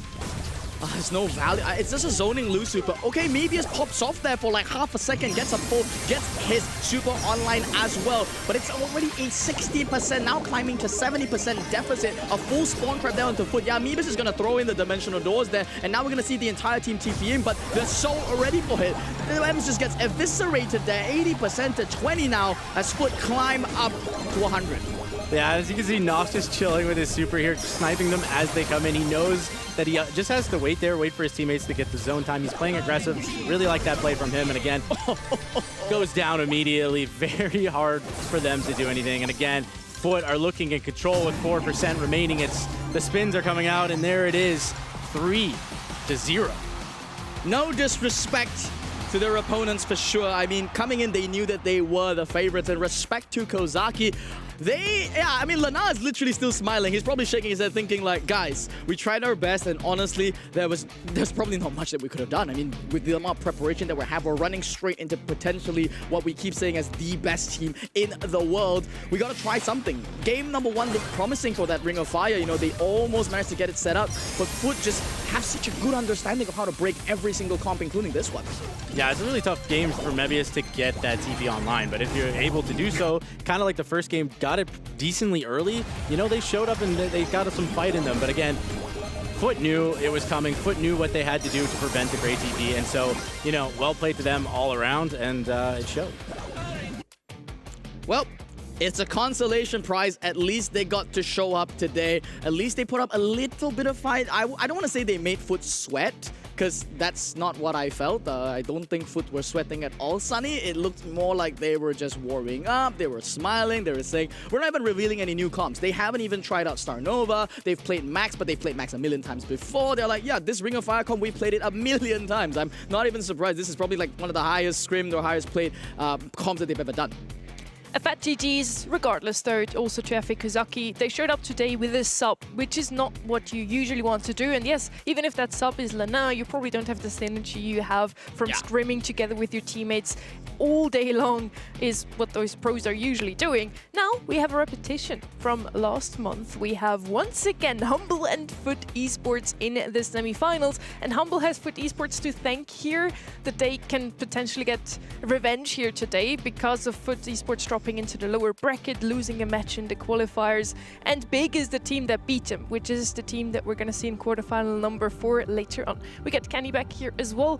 Once again, a 3-0. Is today going to continue like that? Nope, it's done. Stops right here, right now. I want to call it early. I think this match is going to be better than what we've seen in the past. There's no way we keep up the trend of 3-0s. EMEA is way too good for that. Sorry, spoiler alert. Did you watch Arthur's TikTok? Because he said 3-0. I'll be honest, I'm gonna not a TikTok kind of guy. Honestly, so no, it's not him. It's a me problem. Yeah, it's a me problem. It's not. Yeah.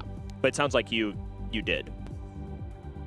I had a chat with him. Yeah, I didn't. He was like, "Did you see the TikTok?" I was like, what TikTok?" But before that matchup, though, I mean, between Nova and Heretics, this is the bracket of death now, effectively. With Na'Vi not being here, any of these teams who win this quarterfinal will instantly usurp Na'Vi's place. Boohoo Na'Vi, they pretty much now have to compete in August to keep their dreams of worlds alive.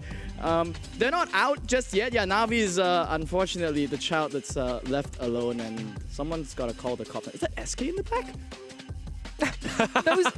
those are the three biggest contenders still for those Worlds and LCQ slots. And of those three, Navi unfortunately didn't make it. It's incredible how they dropped from 3rd now to 4th only, but they're going to drop even further, I believe, after today.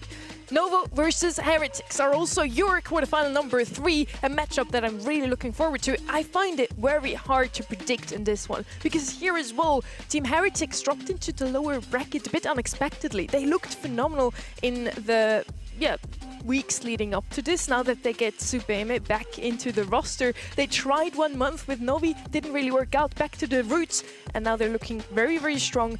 Yet Novo is coming through the upper bracket. All casters are still rooting for Heretics in this one. What's that all about? I think it's a surprise for sure. I mean, I didn't think that all of us would pull the trigger on that. I think thought I would be the only one. I think it's reasonable to think that Heretics would. And I was the leader of the Novo Esports hype train last month, and I feel like I'm betraying him at this point. I feel like I should have thrown them a vote just out of respect. Like if it was 4-0, I don't think I would have done that. In the green room, we all were like, are y'all voting Heretics? Because if you're voting Heretics, then I'm not voting Heretics, yada, yada. And we all agreed that, you know, across the board, we do feel Novo are favored, right? I mean, given their performance leading up to this, given the fact that, I mean, positionally, they are, I think, 1 point ahead as well. And Heretics, as you said, roster changes have plagued them. They look a bit shaky. Dictator Marco can't make up his mind whether he wants his best friend or not. He's made up his mind now, and all of us are now like, okay, Heretics, you got to do it for the plot. You know, you can't just make bold statements like, sorry, Subin, we kicked you, and now we're back, and now we got to actually win. Yeah, definitely brutal. I think that's just one of those things that it's a little awkward, right? There's no way around that. It's like that conversation happened. Well, by the way. I mean, you know, I'm not in that locker room. I don't know if it was Sabeme being like, "Hey, I'm gonna step away," or if it was them pushing him. You know, we're not in there. We can't 100% know that. But either way, it's like, "Hey, buddy, we could really use a win right now." And say what you want, but it worked. They're here today, and that's something that they weren't last month. I still feel like Team Heretics are a great team. I feel like for a lot of the year, they've been a top 3 team in this region. I'm just gonna bank on this being back to the norm for them. I'm pretty sure that Subeme actually decided to step back for a while from esports, so now you're not allowed to do that again because you're looking way too strong right now. For the sake of your team, please stay in the team. We got the chance to sit down with one of his teammates, Marco, and also Dorian from the opponents. Let's hear what they have to say about their matches today. Are you gonna beat Novo, and how are you gonna beat Novo? I mean, we have to. It's not we're gonna beat them. We have to beat them. Are you gonna beat Team Heretics, and how are you gonna beat Team Heretics? We're gonna beat Team Heretics. It doesn't matter what we play, it doesn't matter what we do. We are just gonna beat them, and yeah, that's gonna be a clean sweep. Wow. We got this. Bold words from you. Do you have a specific message that you have for Team Heretics? Team Heretics, we're sending you back to China. I mean, we will see after today. Do you have a message for them? Try to don't get sweep. Let's see if it is going to be yet another sweep. We had 2 of those already today, and I do not want to see another one, please. Heretics and Novo is definitely going to be a closer match. I don't want to promise too much, but I'm sure hoping for it. Both sides seem to be very confident, or more like they feel like we just have to win this one. We have no other chance. If they don't win today, their dreams of making it to World Finals are pretty much gone.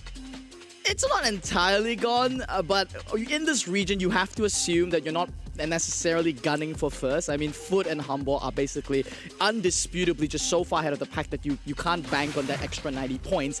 And so if you factor in that calculation, a poor result this month means, yes, you're banished to LCQ, and that's an entire nightmare of a tournament that you don't want to have to play to get to Worlds. So yeah, you'd much rather, as Marco said, he's like, yeah, I want to go to Japan. I don't want to go to China. I want to go to Japan. And on the other hand, Novo's like, we'll send you back to China. Like, good luck playing in China.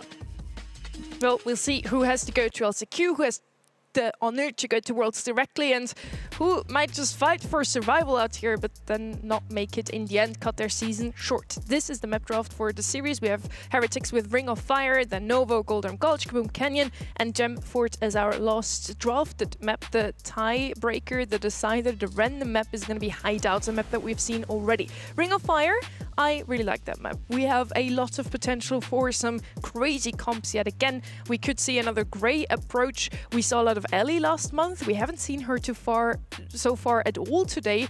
You feel like she's just fell off a little bit? I think on this map in particular, she'll be in the mix. I think it does depend on the ban stage a little bit. I don't think it's an insta-click as much as it used to be, but I think in terms of assassins, it's still going to be up there. Star Nova, once again, though, going to be in the global ban stage. This girl just cannot get her name called out. She is too strong right now. Continue to expect to see that in either global ban stage or in just the regular throughout the maps. Yeah, that would have been my next question. Is Star Nova going to be picked up even a single time today, or if she's just going to have a 100% ban rate? On the left side, we have two solid picks that are just the answer if you don't know what else to pick, really. Ruffs, Otis, and Griff, those three always are at the top of my mind of brawlers that you can't go wrong with. It just looks at the trend for global bans now in EMEA. The way that they're utilizing it is make our drafting a little bit easier going into the phase, right? I mean, you don't want to like commit to something like a Damien ban outright or an Edgar or Mortis ban because those brawlers can't necessarily be like auto-picked in every single map. So now they're just like, okay, we'll ban the most flexible of picks in that exact order. The teams differ on what that is. I mean, everyone seems to agree that Star Nova is the most flexible pick, but the rest of that, that's why we're seeing some variations. 61% here are going to go with Heretics. You believe we influenced that vote a little bit, Kenny? I don't know. I mean, that I would feel a little guilty if we're the ones that push that, because I do feel like this is a fair fight, and 60-40 is a pretty good split, I would say, for our event side. I mean, when you're purely picking a winner, that's a pretty close call, and I think that's warranted in this matchup. I think a lot of people will just look at the logos, they'll be familiar with iChaos and maybe Team Heretics as an organization, but Nova have come to play, especially in this second split. I think this is going to be a much more fair fight compared to the 3-0s we saw in the first half of the quarterfinals so far. I love that both of these teams are coming out with confidence too. You have to have that, and I mean, just the audacity to say we're sending you back to China, we're sending you to LCQ is a bold statement. This is going to heat up quickly. I cannot wait. Those two teams are only 9 points apart. They're so close to beating each other out for that World Final slot. We have 2 still to give away in the EMEA region. And now we want to head into our match number 3. Without any further ado, it's Ring of Fire.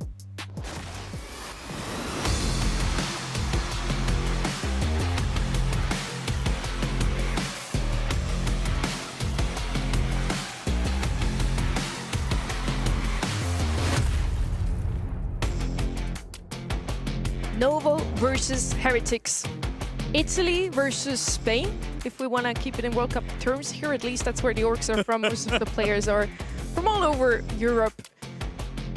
We have Novo on the left side now. With the first pick, they ban out Glowy Crow and Damon already. Lou, Surge, and Mech are gone as well. So a lot of those freshly buffied brawlers are out of the way. Mex is going to come in now as another one of those 6 freshly buffed brawlers. She's super strong in the current meta. We talked about her a lot already today. Brings in a lot of speed, and with the new buffies, certainly a menace. On the right side now, with Lou already gone, what is there still that is a good answer to that mech specifically? Lola is a good shout. I think that's something that we did see a little bit of SA yesterday, and it was disabled for all of last month, but the Brawler actually is a bit of a niche hidden pick, but I don't know if it is enough of a check up against this Max. I think both of these teams definitely were gunning for this Max selection for sure. I mean, you look at the global bans, you look at the bans it was intentionally let through. Nova even intentionally banned out the Crow, opting to ban it out and then go for the Max as their first pick. I think this is just a sign that Nova, they're a team that really banks on synergy, and they really want to abuse this new Buffy brawler. Max is a great flex pick just in general. I think a lot of teams don't necessarily expect to have it just because it enters the global ban or the regular ban stage so much, so I can't really fault them for this, but I think if you're going to go into the Max, it's really nice to grab Ims because now you take away any potential of like a Gray plus teleport combo, or just Max and Ims have historically been so good because of the area denial you get. A little super speed and an Ims super can do a lot of work. Ems also screams Grey Comp to me, and he would still be left open. We've seen this combination a lot of times. Just teleporting your Ems with a super potentially available in is always going to do well. Ems, Pearl, and Griff are the ones that come to mind also, just looking at that Max on the left-hand side. Lumi gonna come in now for the left side. They already have the speed, and I also have the ice to make sure that they have a lot of area control. They do need something aggressive here, I think, and a little bit more staying power inside the mid. But it's a tough situation for Nova here. They know that Team Heretics have that Grey last pick as an option. So whatever they choose to pick, it has to be a check to it. They're going to opt to go for the Chester here, but I'm not sure if it's going to be enough because Heretics, honestly, they don't even need to go for Grey here. They can flex out of it, opt to play a little bit more range here, realizing now the side of Nova, they're severely lacking in that department. I wonder if they get creative here and go something like a Penny. I think Lola's still on the table as well, like you all mentioned earlier, for the DPS, the outright range / mid-range into these brawlers too. I still think there's a lot of options here. I don't mind this composition, but I feel like the other side in Team Heretics just had so much potential for that 6th pick to be great. And I can't fault them. That Im's Gray that we talked about leading up into this is something that we anticipated. It's clearly something that they also did from Nova, because they went Chester, which is a typical counter. When you teleport through, Gray waiting, and Chester on the other side, just going to be a big burst of damage for them. Yeah, one of the best answers to the Grey comp is waiting with a Chester, potentially when with a stun right in front of that TP, making sure nobody gets to survive in the zone. Decent comps on either side now. If you had to choose though, this was your ranked match, what would you choose? I'm just gonna not pick the Grey comp because I don't like the Grey comp and it disgusts me. I want Nova to at least come out swinging here. They said it was gonna be a 3-0. Bold words for them, telling Team Heretics to get banished to China here. Let's see if they can make it happen. Going to be a tough one for sure. Team Heretics looking for a bounce back as they get their old roster member back in their new roster. So a lot of exchanges going on for roster mania across this region. Of course, Team Heretics, as great as they are, no exception to that rule. So far, so good. Filippo able to muster up 22% so far. Marco going to be combating him in the middle of the map. A TP away as IKEOS goes in.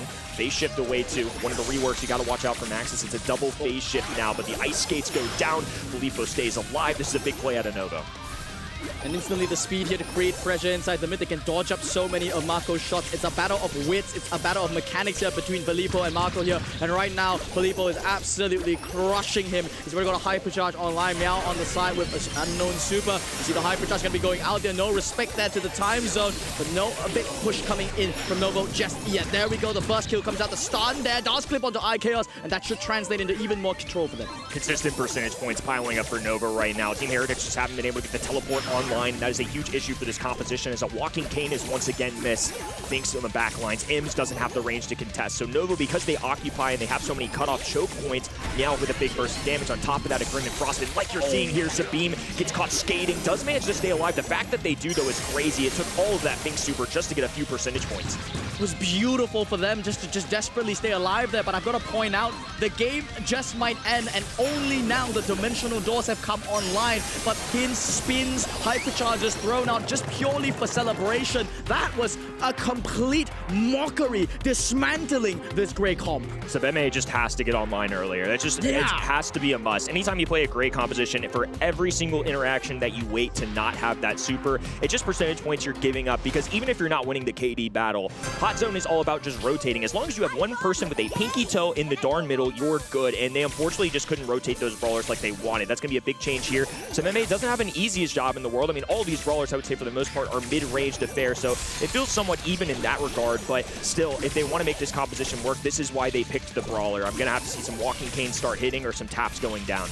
And once again, there's just no changes from the side of Team Heretics. They're not convinced that the lanes were the problem here. They're still having Subime going on the side up against Juice. And I don't understand this matchup. I mean, the Lumi can just play passively the entire time. We're only now finally seeing Subime realize that, okay, there's no way I'm ever getting a single shot there onto Juice. He's just way too disciplined. Now swapping over to the mid, and he gets punished instantly by that Grim and Frostbitten. Juice just keeps catching them with the Grim and Frostbitten. I mean, putting them on skates and then getting some easy tags as well. Meow having a nice time on the right-hand side as he's just charged up another super. Hasn't gotten out of hand quite yet, but Team Heretics got to start making some moves, and I'm still not seeing Gray with the teleport yet. And the longer this goes, it's just a higher uphill battle. I think he's almost forcing the issue there on the left-hand side just to get some extra taps in there, but only gets one out of the exchange. A couple brawlers go down. It's just smooth sailing for Nova overall.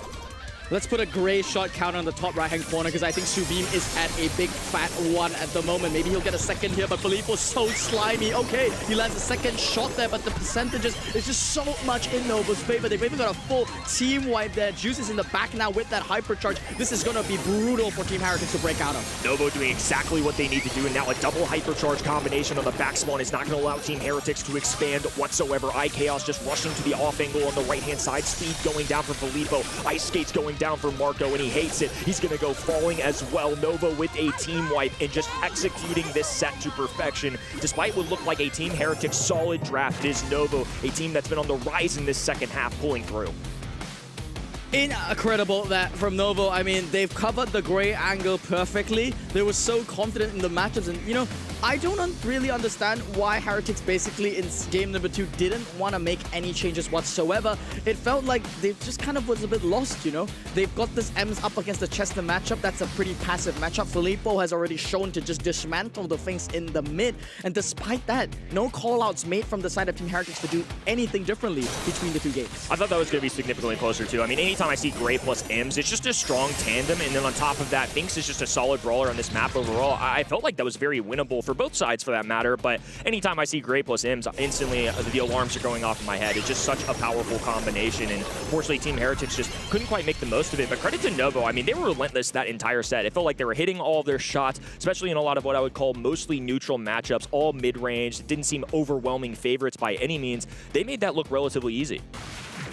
Yeah, Subimi in that second game. He didn't even have Dimensional Doors online by the end of the game, and that takes 4 shots to charge, which means, I mean, we haven't even seen the stats yet, but I am guessing that the damage is probably, the DPS is likely in the single digits, but that was brutal. I mean, absolutely domination coming out here from Novo. I mean, you didn't like a D-grade comp. How do you feel about it now, Spook? I still don't like it. I mean, yeah, it's good for an underdog team to come in, but that's not what I expect out of Heretics. I mean, all of us are voting for Heretics, thinking that they're the slightly weaker team. Those of you at home voted for them as well, giving them so much power.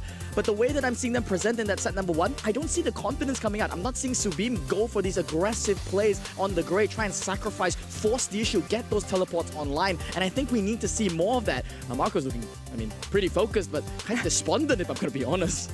I mean, I just want to rephrase that a little bit. You said we voted for Heretics thinking they're the weaker team. For me personally, I voted Heretics because I think they're the stronger team. Otherwise, I wouldn't vote for them. In scrims, they've been looking a lot better than Novo. Yes, they came through the lower brackets. That's why they're on the right side here. But they lost to Humble in the upper bracket of the qualifiers, which is fine. They can still be better than most of the other teams in this region and lose to Humble and Foot Esports. That's just how it is at the moment in this region. I believe that Heretics has what it takes to turn things around here. I do think this is going to be a 3-2 series, and any team who wins this one definitely deserves it. Both teams are so close to locking in Worlds. We'll see who it will be by the end of the day. Max on the right side, again the first pick. Don't mind it, like it's on any map at the moment, Golden Gulch as well. If it escapes the ban stage, I think it's just got to be in the minds of all of these players. But there's several Buffy brawlers that can go through as well. Charlie makes sense to me in the sense that Cocoon and also the Spiderlings are going to be really pesky into somebody like Max, who requires several ammunition just to kind of get through that gadget alone. And it's also just solid on defense overall, especially on Golden Gulch, where there can be a lot of interactions in the close range, especially towards the in-game. It can make a big impact for your squad. We've already seen it used to great success earlier by Foot, and they padded up then with a Piper. But that was a Brock first pick. This is a very, very different scenario. Yeah, I like the Meeple here to be coming in there. It's a surefire way to deal with that max speed in the late game. Or you can set yourselves up with Mansions of Meeple, maybe flex into a thrower last pick even to cheese them out here. Once again, I mean, Noble, they're a bit blessed with that last pick once again, but I honestly think Heretics were the one that kind of drafted themselves into a corner. They had that flexibility of the last pick. They didn't abuse it as well. Now let's see if they can abuse the max as well as Noble does. We'll see.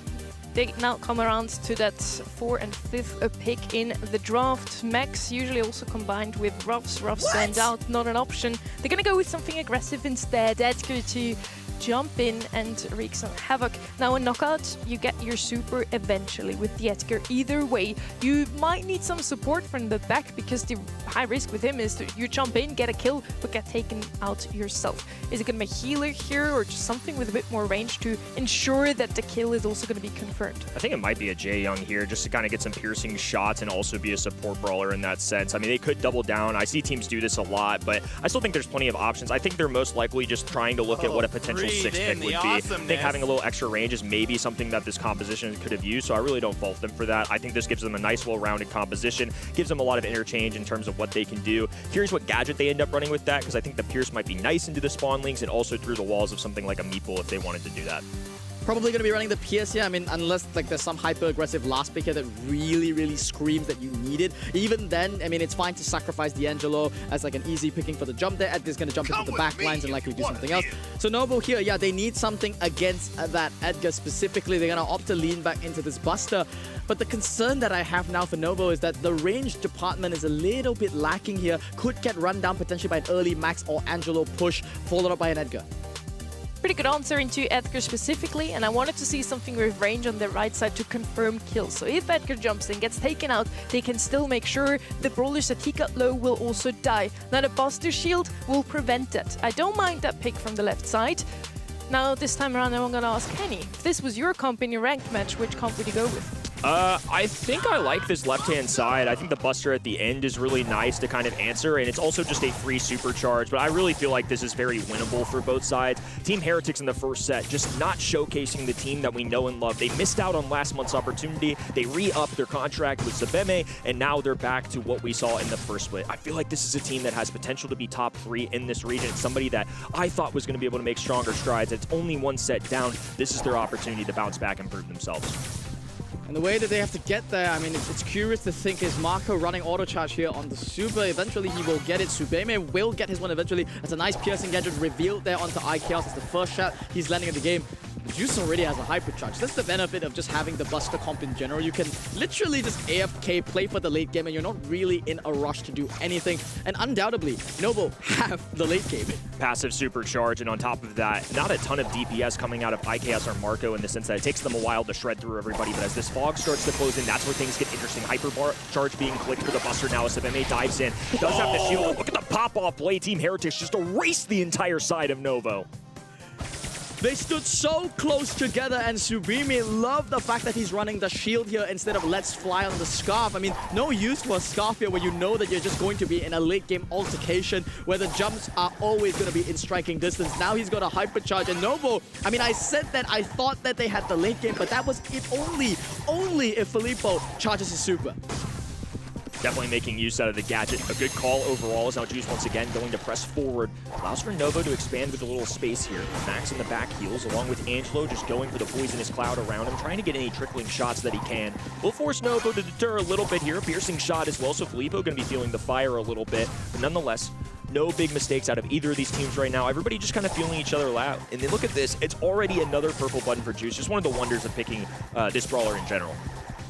Well, the late game didn't go in their favor. You can see Filippo, he's desperately trying to get that cocoon. He knows that if he just gets this online, he can shut Subeam down in that jump, burn that hypercharge. You can see now the aggressive play comes out. Subeam is going to be going straight in there, and there's the spacing that we need from Novo. That Juice pulled him away from the rest of the team. Didn't allow Subeam to just abuse his hypercharge. The lifesteal coming out from this fisticuff not coming to fruition, and that's Novo striking back with a round of their own. This was the vision I saw when we looked at this through the draft. I can just see where Buster can get a nice pull if Edgar dives. If the team just specifically focuses him, I think they can give themselves a 3v2 more oftentimes than not. Obviously a big-time play in that opening round, so Team Heretics still with a fighting chance, and now Novo just tiptoeing their way around the skinny side of grass.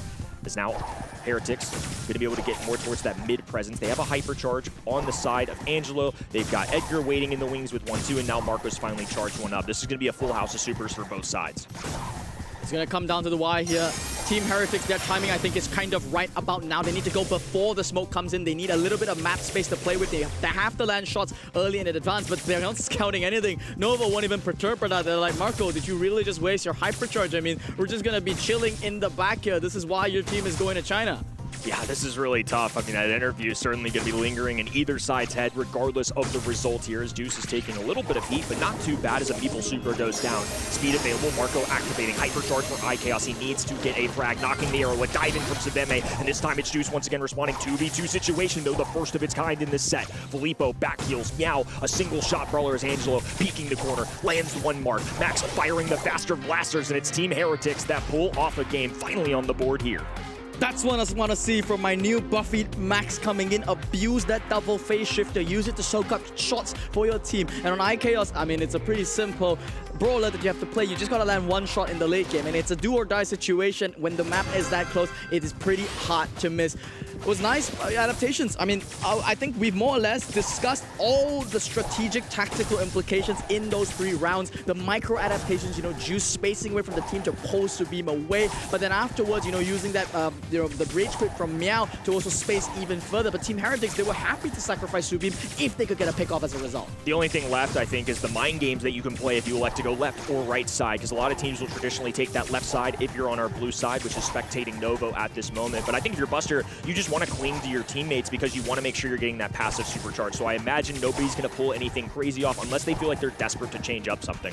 Yeah, it's a cheese play, and neither of these teams have the kill potential realistically. I mean, unless somehow Novo goes right lane, gets completely unscouted, IKEA doesn't fire a single arrow, and then they get the sneak up, they get an easy pickup, which at this level, guys, this ain't bronze. It'll never ever happen. So both teams just want to play this really, really passive game. They are both equally stubborn and convinced that they have a better late game. Once again, the fog is going to force a fight. All three members from both rosters standing tall. Hypercharge going down for Juice as he walks his teammate up the map. But EMEA going to the backline. Juice there to scoop up the kills. 3v2 situation. Now advantage for the blue side. Forced away. No amount of shielding could have protected them there. Just too many bullets firing to that top right-hand side. And Novo strike first in game 2.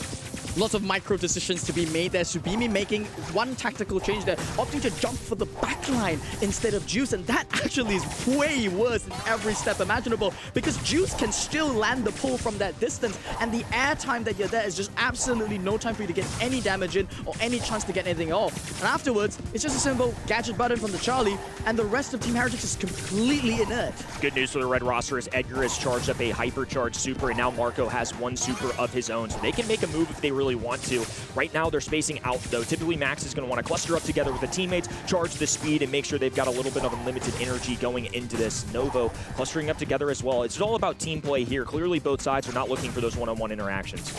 Once again, they're both very, very confident in the fact that they have the better late game. We've seen this exact position. If you play this exact game back, you hold the button on YouTube, 30 seconds back, it's the same position. 2 minutes ago, it's the same position. But will it be the same conclusion here? Subim does have this hypercharge online, and Juice leads the charge now with the hypercharge super going in. You see the jump ins going in there. Subim is inside the super, gets pulled in there, gets one shot off, but it's a micro interaction. Now Marco realizes that he's got the phase shifter to block out majority of that damage. That felt like Team Heretics finding just what they needed to eke out the win in that round. That was awesome out of Max. Just going headlong first with a phase shifter, charging at the enemy, knowing that they could basically shotgun Brawler away and make sure they shave down the numbers. As now the unlimited energy goes down, Marco forcing the issue, pressing against Novo on that left-hand side. Another super already going down too. It's going to be hypercharges galore for the red roster if Novo can't get a stop.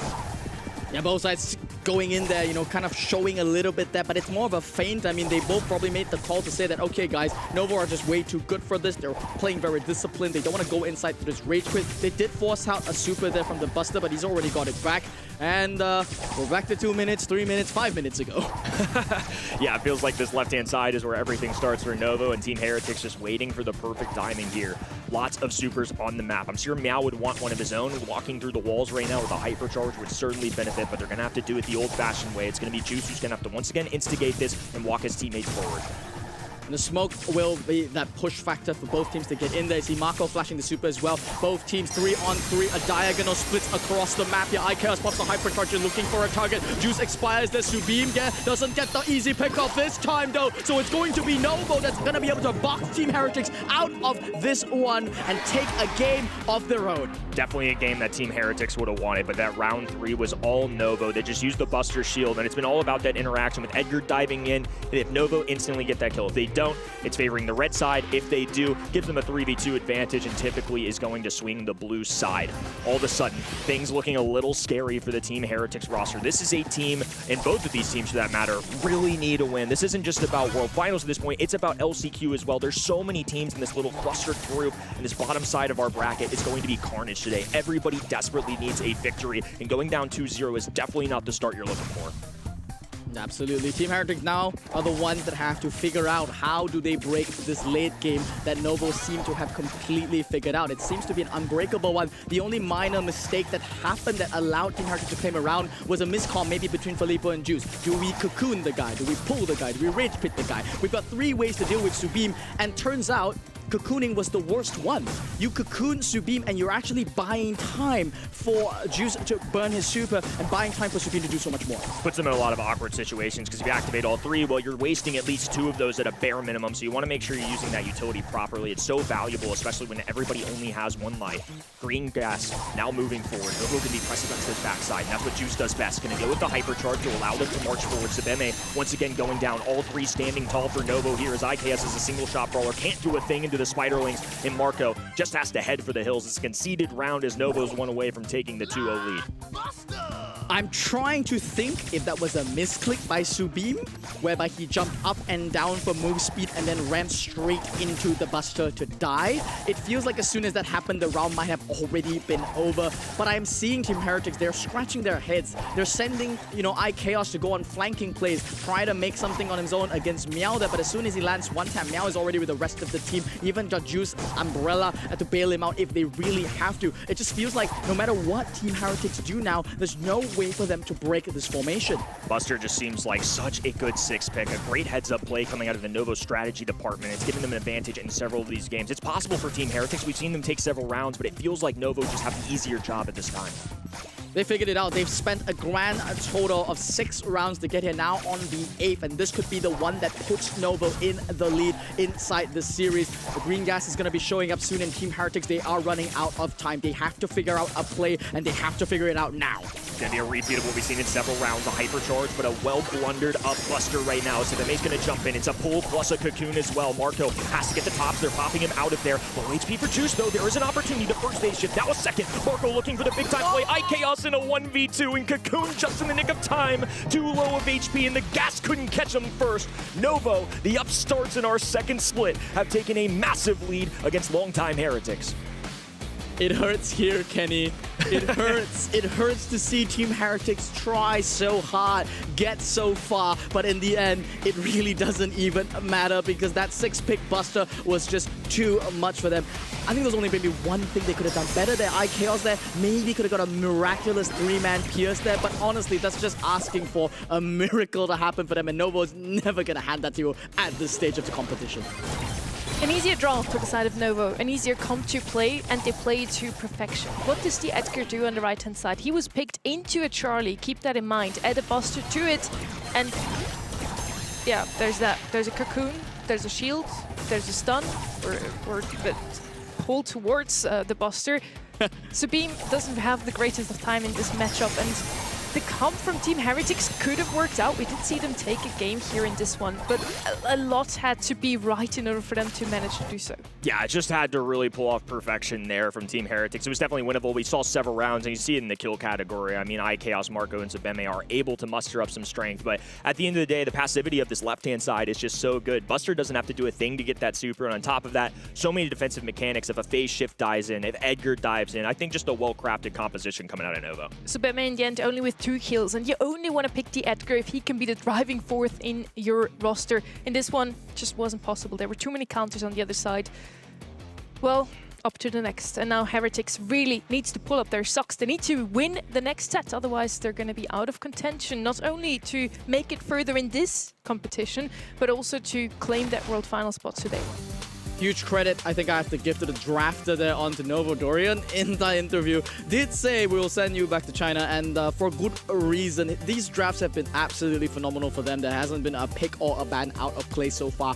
On the side of Heretics though, I think where they're falling short truly isn't in that 2-3 turn or even the first pick. They're leading out well. They've got good concepts. It's just a little bit too predictable almost, and sometimes the last pick doesn't really add up to the draft. I almost feel like the Max might have even synergized better with a Buster, honestly, in this stage of the game. It was fine into the Charlie, it was fine into the initial picks coming out there from Novo, but instead leaving it wide open and then letting them just get counted like that, that is something that they can't let happen in Kaboom Canyon.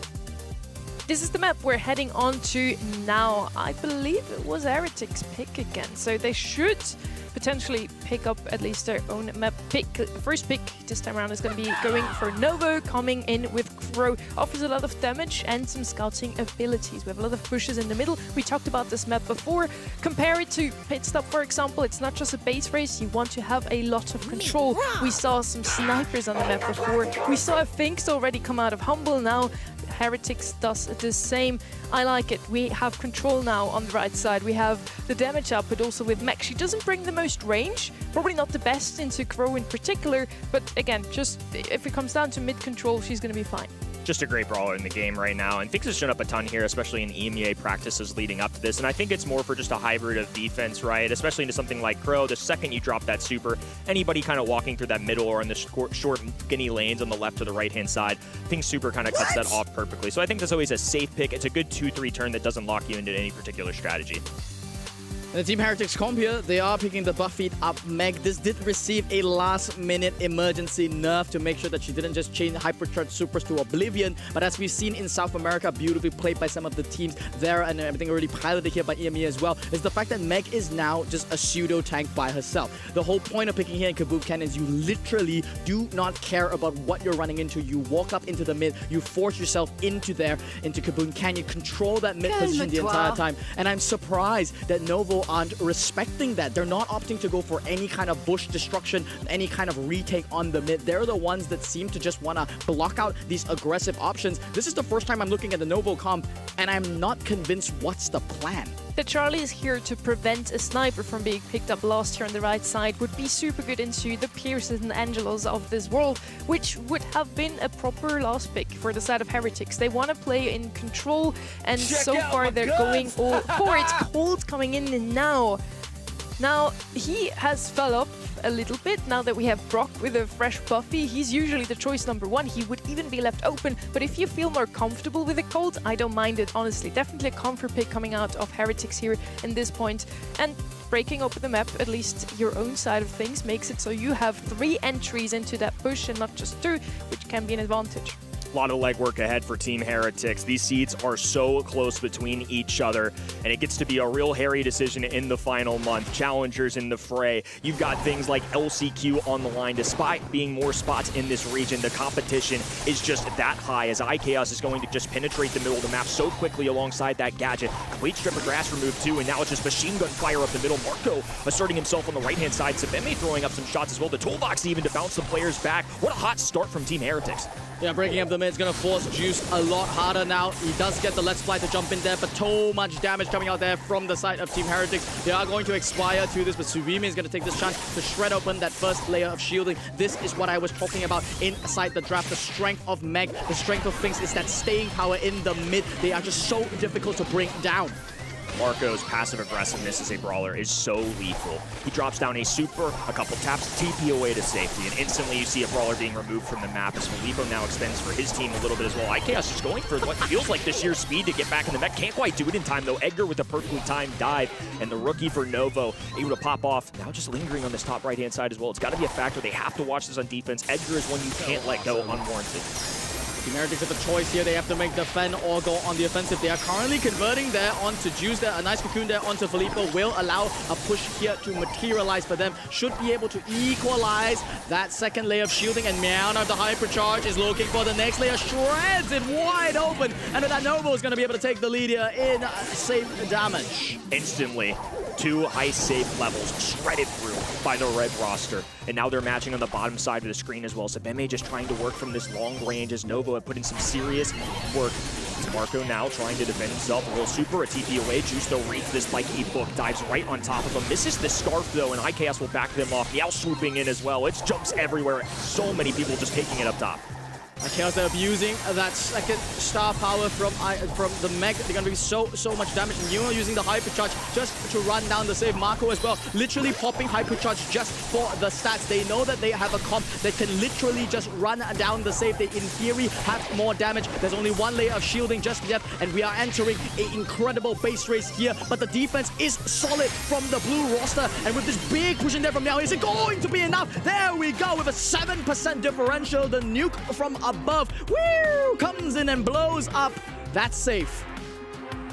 And now Novo, just 1 game away. Team Heretics with a flying start in this set number 3, but nonetheless, Novo persevere as it progresses. Solid drafts all day long. I feel like both of these sides have had a fair fight in things, and even Team Heretics just coming out with basically a high safe lead in percentage points, but it was Novo that just keep responding with solid matchups. Juice making good plays. Filippo with cocoons and timings with the spiderlings when needed, and just Meow able to dive in with the pro super. I mean, he alone probably got 50% of the high save.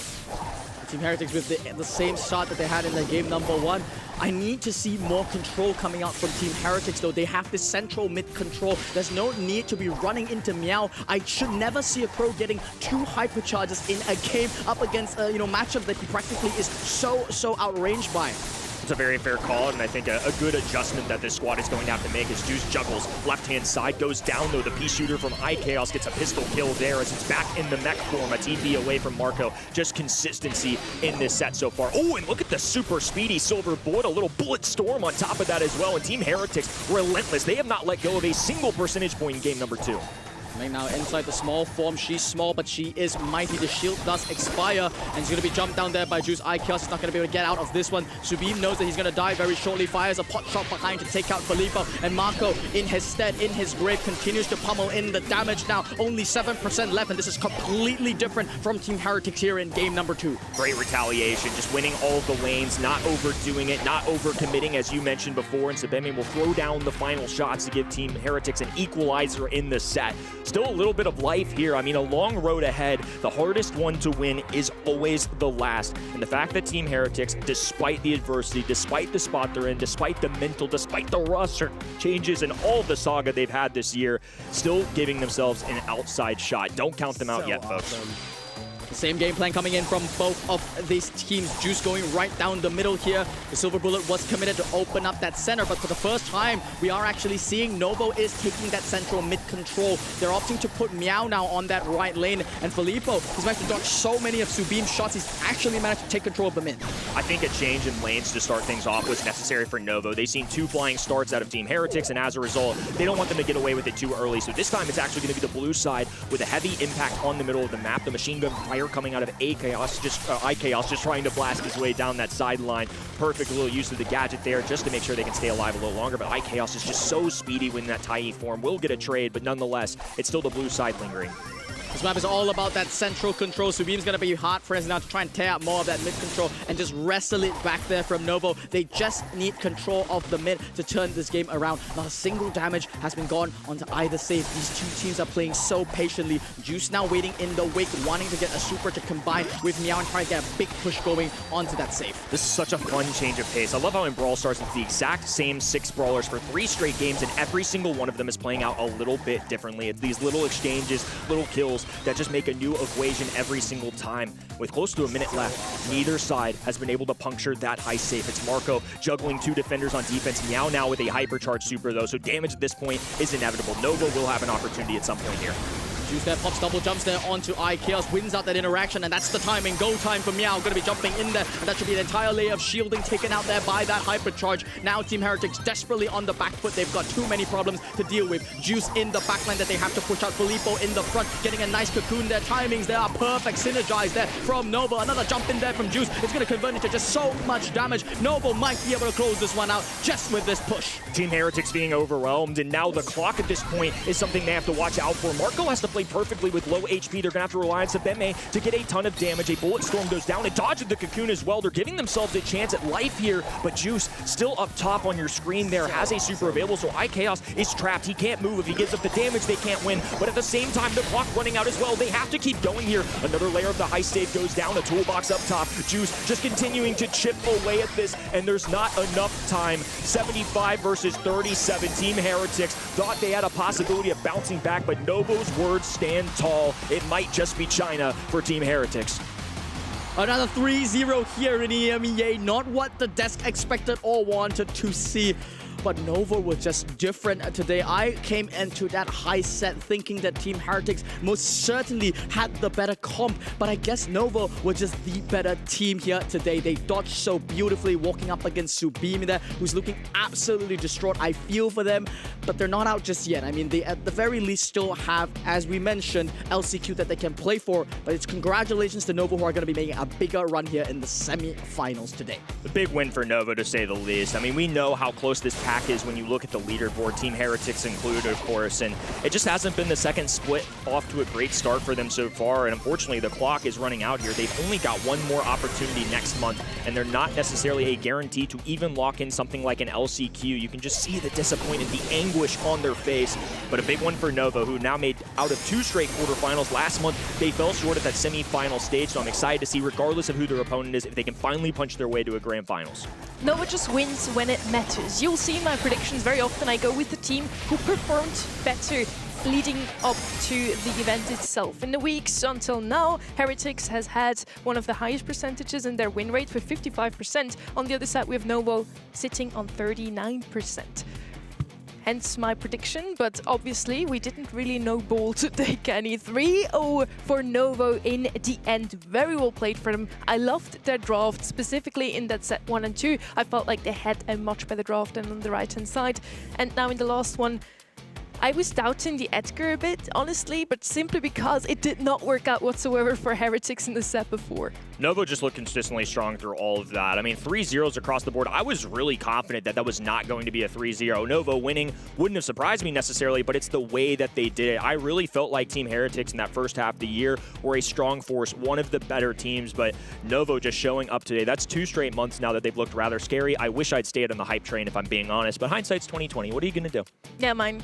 In the end, you always wish you would have voted differently if you got it wrong, right? So I hope for everybody voting at home that you got your points today, and I hope your predictions so far are looking even better than ours. For that match number 4, I do predict the finally closest match of the quarterfinals of the day. I hope so. We had 3 3-0s already. I wanted no more already. Now, I'm just sad if it's going to be a complete 3-0 sweep in every single quarterfinal. I can't see it. I mean, these two teams are very two good teams. You got Reply Totem, a little more expertise on their side, a little more veterancy, big, a little newer, but you know, they've been making a splash inside the region, and I'm very impressed with what they've shown. So this was another toss-up for me with my prediction. I went with Totem. I know the guy's a little bit better. I'm gonna hope that the veterancy pulls through here, but I could see this going either way.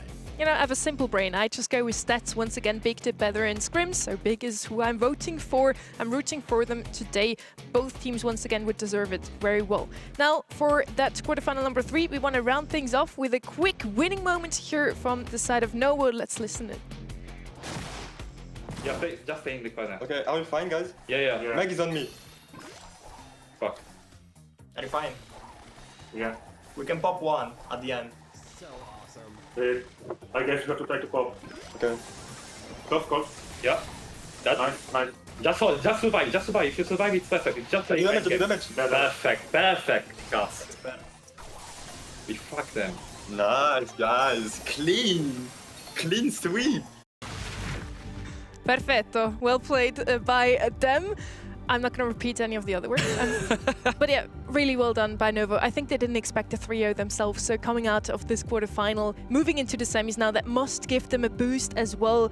Some momentum for semi-final number 2, because next up is our quarterfinal number 4, and whoever wins this one then has to play against Novo, who is hungry today. Absolutely. I mean, it's just going to be all carnage on that bottom side of the bracket. Reply Totem, of course, headlining it after their 2nd place finish last month, the best of the year by far. A lot of roster mania discussions, rumors going down with that team. They stick together and they get the best result yet. But my eyes are on Big this month. I feel like this is a team that's been trending. They've just quietly played some powerhouses. They win against Foot, and I thought it was an awesome showing last month. But now if they don't win here today, that's where their decision-making starts to get questionable of which side they progress through in the championship. They're the winners of the Brawl Stars Challengers DACH. They're one of 12 teams who will be able to fight for yet another LCQ slot in Istanbul at our grand finals of the Challengers. Now, they can decide if they want to represent the DACH region or if they want to continue to play in EMEA. In August, they will have to decide what they want to do, and this month will be hinting towards what they want to do. If they win it all today, they have really good chances to potentially go to Worlds directly, or at least lock in LCQ via the BSC route. So yeah, probably then they won't take part in Istanbul. Yeah, it all starts with this match right here against Reply Totem. I mean, if they take this match and if they, you know, somehow manage to beat Novo, who's looking really strong right now, I have to say, it was a fantastic match. But if they do, you know, have to win the first one, if they beat Reply Totem, they start moving on, getting some points, you know, they might want to take the approach of just winning it all and then going through the easy route instead of having to go through challengers, which is a lot more difficult road for them. Totem had a bit of a rocky start into the season to then not even qualify in April monthly finals. Last month, though, they made it all the way to the grand finals. They looked like the best rendition of this roster we've seen in a long time, and I believe that they still have that this month as well. The edge over basically every other team in the region, apart from, again, Foot Esports and Humble. Those two just are the giants that are yet to be taken down.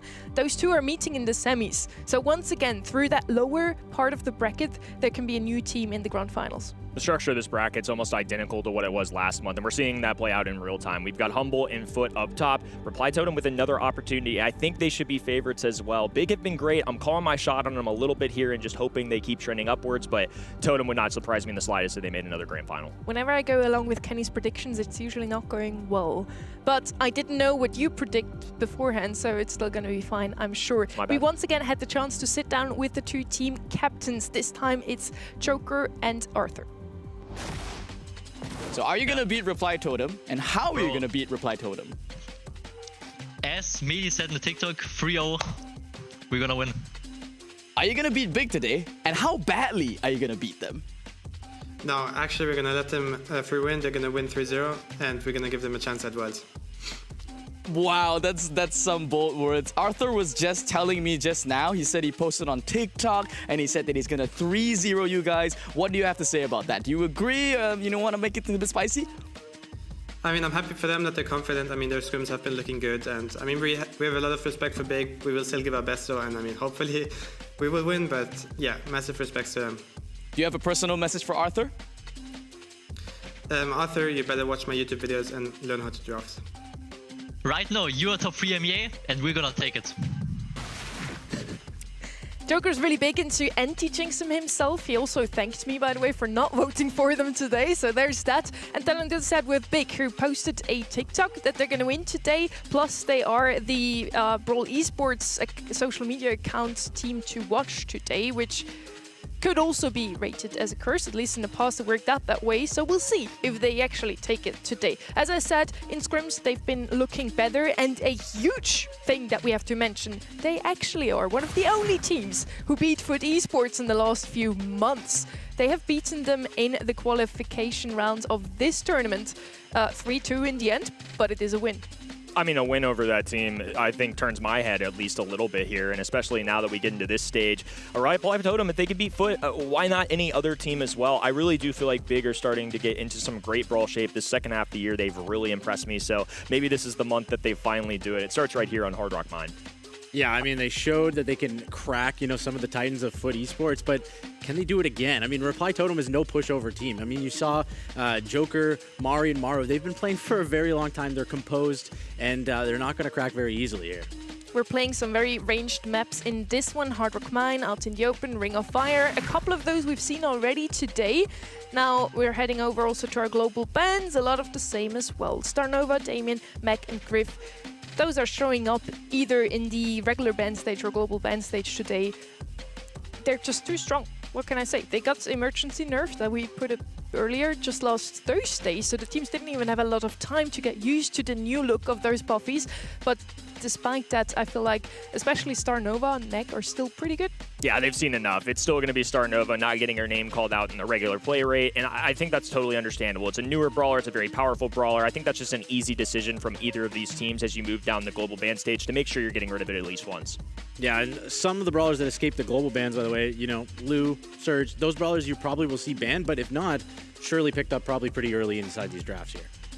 Little fun fact on the side, Mealy played in one of the tournaments in the DACH region as well that is there for young upcoming talent. He's now banned from playing in that because he won the last season. He's that good now. He has to play with the big guns and has to play in the monthly finals. So 92% still for Reply Totem. A little bit of a surprise for me there. Again, since Big is coming through the upper bracket, I expected them to have a bit more percentages. I absolutely did, at least from the folks at home. I mean, Reply Totem have been around this league for a long time. Long-time tandem, I get it. 90 to 10% roughly is way too much. This is the last quarterfinal of the EMEA July monthly finals. We're going to start with Hard Rock Mine.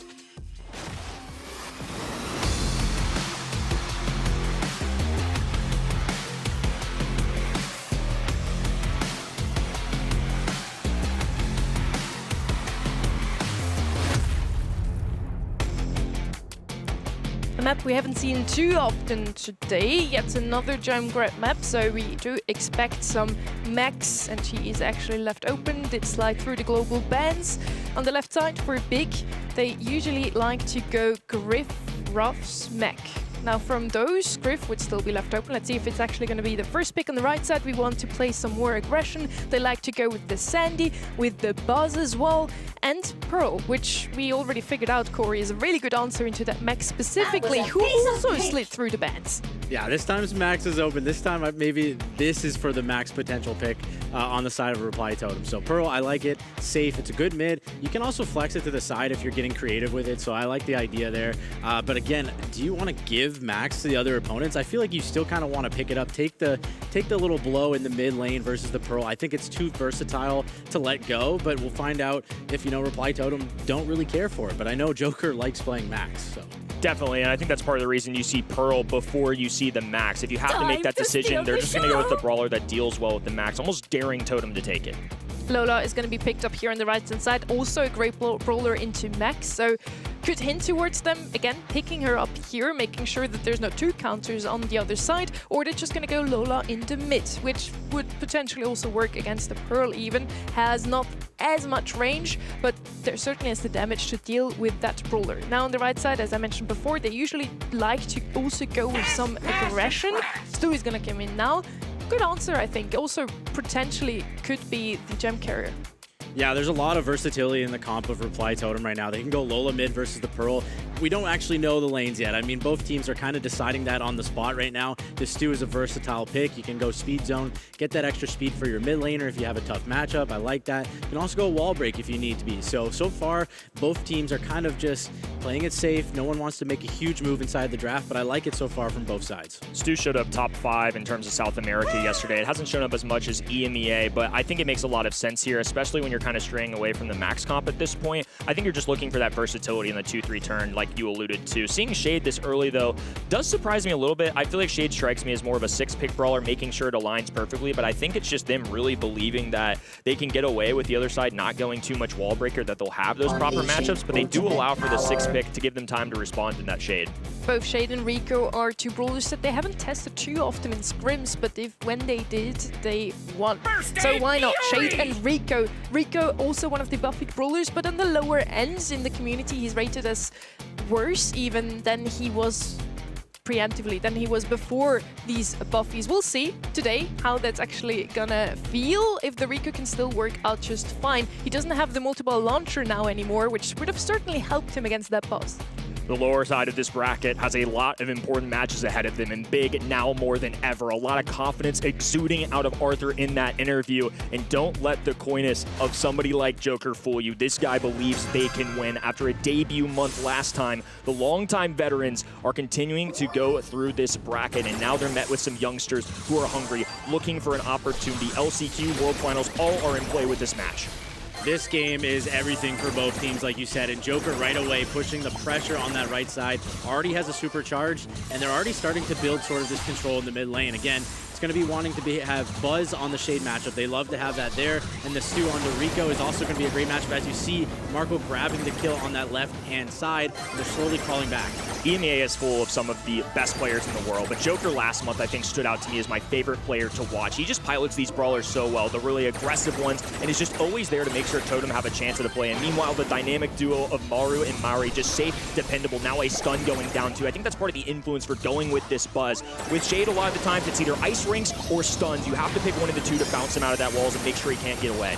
Joker popping the hypercharge, looking for melee, grabs the stun. Is he going to be able to get the kill? He does, but he has to still be able to get out. 2 gems to his name, goes for an extra stun. A little agreed there a little bit, but he does get out, and they grab the kill. So well played the Joker there, staying alive, getting a couple gems to his name as well, but now he has gems on top of his head. It seems disastrous, but honestly, I think Arthur dropping those gems may be a blessing in disguise, because you don't really want to see Shade holding on to those, because then he can't play through his full aggressive style as well. But Maru taking aggression to his name as well, dashing down the middle of the map, breaking things apart alongside it, as Joker is going to continue to shadow this Shade, has a supercharge up and alongside of the countdown. Every single time Shade goes in, Joker is there to respond. The stun comes out, denies the Shade hypercharge, and they just have 10 seconds left. They have to play safe here. Maru goes down with 5 seconds left, though. Either can stay up, and they do get the stuns, get the kills, and they grab game number 1. Excellent job there. Joker just a complete shutdown into that shade. The stun of Buzz goes through. Buzz already kind of a pocket pick on this map, and like I talked about in the draft, that's a risk. Shade is an excellent brawler for this map, but you can't just always pull the trigger early. He's one of those brawlers that you have to make sure you have those proper lane matchups. They're going to have to avoid that Buzz at all costs if they want Shade to shine. Yeah, I'm going to have to see a little bit more from Arthur. I know it's a tough matchup into the Buzz, into the Stu, but he has to get some sort of value. If not, his team's not going to be able to push up the map effectively, and Salty and Melly are just losing to Maru on the side. Very hard for them to deal with the Stu. As you can see, Maru already pressing up the map immediately, hunting down that Rico, as well as the Pearl, trying to stay alive, trying to heal up. But again, probably going to break through this wall in any second once he heals up. Very nicely done from him. Joker, once again, just rushing down this left-hand side, just too easy. Ultimately, this was Big's choice as part of the game. They don't give themselves an easy battle here by picking the Shade. 3 great brawlers for the team, but so far it hasn't played out as a great tandem. Yeah, Shade now has super. This is the time to shine for Arthur. He has to make a play here without getting buzz stun, but Joker is just hiding in the shadows, waiting for Arthur to make play, and he gets him before he gets off into the wall. Very well played from Joker, denying that before it even happened. Joker is just feeding off the Shade, and now with the hypercharge, doesn't even need to go fully aggressive. Oh, look at this, the double stun goes through, and that KD for Arthur just continuing to bleed down as Totem encroach. They're 1 away and now have a countdown. 10 gems to their name, 15 seconds left on the clock. They need to make a play now, and they don't really have much utility to push up the map. Arthur has no super. Salty and Melly are very low. They aren't running out of time, and it's looking like it's all Reply Totem in the first set. Just classic stuff out of Totem. That's the fear that I had for this. I mean, Totem have been such a veteran presence for a long time. They get Joker back this year, and despite all of the rumors, the bad vibes of halftime in the middle of the year, the second half, for whatever reason, things are clicking. I know Big have it in them, but at least in my personal opinion, I think that Shade was just a little too early of a call. It was a creative choice with the Buzz. I don't think it was necessarily obvious, but it's already a decent one for Vision on that map, and on top of it, you're going against Joker. That guy is one of the best in the business, so I think Big just made that set a little bit harder on themselves than maybe they would have wanted. Yeah, they really didn't get the value they were looking for. The space that Arthur was trying to make just was denied every step of the way by Joker. And honestly, credit to Joker. I mean, he followed him around the map every single time that Arthur tried to make a play. He was there and ready to deny it, as well as Mari just locked down the mid the entire time. The most played and most successful brawler for Totem on this map has been Boss. I mentioned it right coming into the draft, and they kind of handed it to them. The Boss worked out super well into the comp that Big was putting up against them, especially that Shade, as you mentioned, was picked up a bit too early, potentially. Now, Big, let's have a word here, because they doubled down and also posted on literally every social platform they have 3-0 today. Not only on TikTok, it's also all over every other social platform. It's not going to be a 3-0. I can tell you that much already. I mean, the only way it can be a 3-0 is if it goes the other direction, and that would be tragic. I feel like Big's too good of a team for that. Everybody on Totem just understanding the assignment in the first one, a great strategy, great gameplay. It's hard to go against that at all, but the good news is they can wipe it all away. Tell me if I'm wrong, but as a player, I feel like sometimes if it's just so one-sided, it's a little bit easier to move on and just be like, we weren't even close with that one. You take on the next one. Just move on. That doesn't reflect who we are. Yeah, definitely, like you said, if it's going one-sided, you know, it's easier to move on that way, but Big is not going to let this be one-sided. I mean, they're going to fight back here for sure. They'd maybe let that slip in the draft a little bit, but again, Reply Totem looking very, very sharp right now, in my opinion. The draft was on point. They played that expertly, and so Lola going to be the first pick on Ring of Fire. Not our sort of traditional first picks that we've seen so far this weekend, but, you know, I don't mind it. But Big played it again and again in scrims, and it usually works out for them. So there you go with that first pick. They also like to pair it with Glowy usually. That has been their most played duo. And there goes the Glowy now towards the side of Reply Totem. So they definitely did their homework here. Totem also really values Meeple on that map quite highly. Wouldn't mind it here at this stage as well. With the Glowy, we saw a nice comp yesterday, pair it with the Crow, and he just stayed alive infinitely in that zone. He spanned out though. I wonder what it's going to be instead. What will stay in the zone? with the backing of that Chloe. A lot of frequent flyers banned out here, and it's going to be Max who Nice. escapes it all. Buffy Brawler coming through. This is a tandem that's really solid. Even before Max got a Buffy, the double support option has been really good. I used to see it a decent amount on things like Hideout in this region in particular, but on Ring of Fire, I see the vision. They're just going to try and sustain, hold their presence in the mid as long as possible. I think it's just two powerful brawlers that, again, don't lock them into anything too early. We're seeing a very similar situation pull out. Different brawlers, but similar concept or methodology coming out of Totem's side. Yeah, they're playing for a percentage. They're playing for the control. However, Lola's actually a pretty good answer into both of those brawlers, in my opinion. And Poco, they're matching the healing. They're matching Glowy's healing. I really like this Poco pick, actually. I think they match the healing of Glowy, and then now, you know, Lola's good into the other two.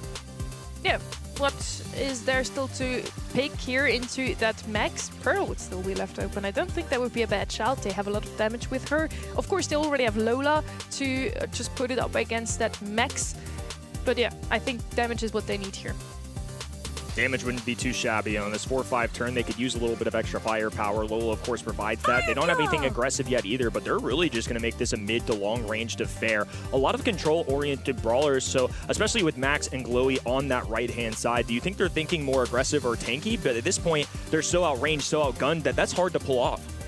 I'm thinking they got to go range here. I'm thinking the B could possibly be an awesome answer into all three of those brawlers. It outranges them all. You know, it does a decent amount of damage. It slows. It takes control of the map. However, they might go the aggressive approach. I don't mind it. Pierce, similar idea to the B. You know, put out that damage, put out the long range as they needed, because, you know, they were about to get outranged by Lola and Amber pretty hard. So there's the Pierce. Yeah, definitely the right answer here. Some range to round off the comp. Once again, I really like both comps here. I find it hard to decide what I would choose here, Corey.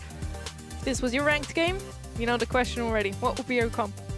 I think it's probably easier to play on the side of Reply Totem. I mean, they have a simple goal of keeping everybody alive with the Glowy. However, I personally would choose the comp of Big. That's just the type of style I like to play, but I think this can go both ways. I mean, this is really comes down to execution. I like to say every draft is winnable, and we're going to find out right now how they play it. Two very different contrasting styles. We've got Max, who's one of the new ones, and they're sneaky sneakers. Love to see it. We haven't seen it a ton this weekend, but I do think the reworked gadget gives it a lot of extra life, significantly more credibility as Joker now dives in. It's going to be Poco versus Max. Gunfire going down as Melee tries to follow up as well. Gasoline hitting the floor, burning away at this right-hand side. Totem just haven't been able to find the middle of the map in quite a few percentage points. Yeah, it's looking really back and forth right now. Both teams just fighting for inches, fighting for space, fighting for a little bit of percentage inside that hot zone. But now we're actually going to see the rewind gadget out of Max. I kind of like that play. Able to kind of now with the new change just come back whenever they want to. And right now they're grabbing a little bit of percentage. The hypercharge is coming out and they're getting total control right now. And Poco is kind of behind lines. I'm not sure if that's how they want to play it. Arthur popping a gadget, desperately trying to get back to his teammates, but does go down and they're slowly breaking through here. Totem is getting control. Ton of viability with that gadget, like I mentioned, recovering all the damage that you take, and especially when there's not any real aggressive brawlers on big side, why not use it? I think phase shift's always nice just so you don't take damage, but nobody's hitting you with one individual big punch. It's just melting away of Lola shots, Poco shots, Amber bullets, so it's not one shot really taking you down. Totem doing a good job of juggling, but Big there to match them in the middle. Now approaching 70+ percentage. They've got the Lola spawner down. Melee gonna once again burn up the middle of the map, and Totem just kind of rely on this hypercharge if they want a fighter's chance. I'm really liking the way Arthur is playing this Poco. He's playing very aggressive and just sort of slowly getting up the map, getting inside their zone, and getting supers and healing back his teammates. He's playing the aggressive brawler, which doesn't really seem to be the case usually, and it worked. Very convincing game number one. Big bouncing back, and that's exactly what they needed to do. This is a team that I really believe in. I think that their seeding doesn't necessarily reflect the strength that they have. They've obviously done things like challengers for the most part of this roster and have succeeded in that aspect, but haven't really made their debut in the BSC. They've always been around this top 8 position. They're a quarterfinal kind of squad, but I really believe, even against a strong team like Totem, that they have that potential to go to the semifinals. So this is more what I want to see. This different strategy, you mentioned it, the Lola matchup's working out really well in game number one, but so far, flying start for Reply Totem. The red roster just swarming the screen. Yeah, beautiful plays out the get-go here, just grabbing control immediately, and it honestly should be probably vice versa. It should be Big getting control early and, you know, playing for that zone. But Arthur, again, playing very aggressive. I love that play from him. Does go down, but not the end of the world for him, but hypercharge again, coming out from the max, getting all their supers charged up, getting their hypercharge charged up, and it's looking like Totem is taking a better control of this second game. I don't wish a 1v1 against Joker upon my worst enemy. He had the gadget ready to go as well, so used the sneaky sneakers to reload in terms of all of that damage, got right in the face of Poco and able to let loose with the faster blaster. Just excellent stuff overall, and now it's extended their lead to well over 50%. Big finally getting back in the middle in the mix a little bit, but Arthur once again low HP. The aggressive Poco play really worked out in game number 1, but Totem have addressed it significantly better in game number 2. Yeah, completely different game. Honestly, well played the Totem to, kind of adapt and notice what they were trying to do there with Arthur on the side. They're just not letting him push up very well and not getting as much value as he was the first game. Joker pushing the pressure onto the Poco, getting the kill. Now they're getting back to the zone in the mid and slowly starting to run away with this. Joker running one of his most iconic brawlers of all time, and alongside he's got Maori there for cover fire from the long range, Glowy assisting all brawlers, tethering on to the enemy side as well, and there to provide the healing even if Amber pours out some gasoline on the middle of the map. Arthur even with a hypercharge here. Joker shuts it down instantly, only 15% required, and Totem will take another game. Yeah, they're not done fighting though. Hypercharge coming out from the side of Big, using it all, but nothing really getting out of there. They both popped it, and they didn't get what they wanted. They got 0 kills, and Totem's just happy to wait those out and start to make a push on their own.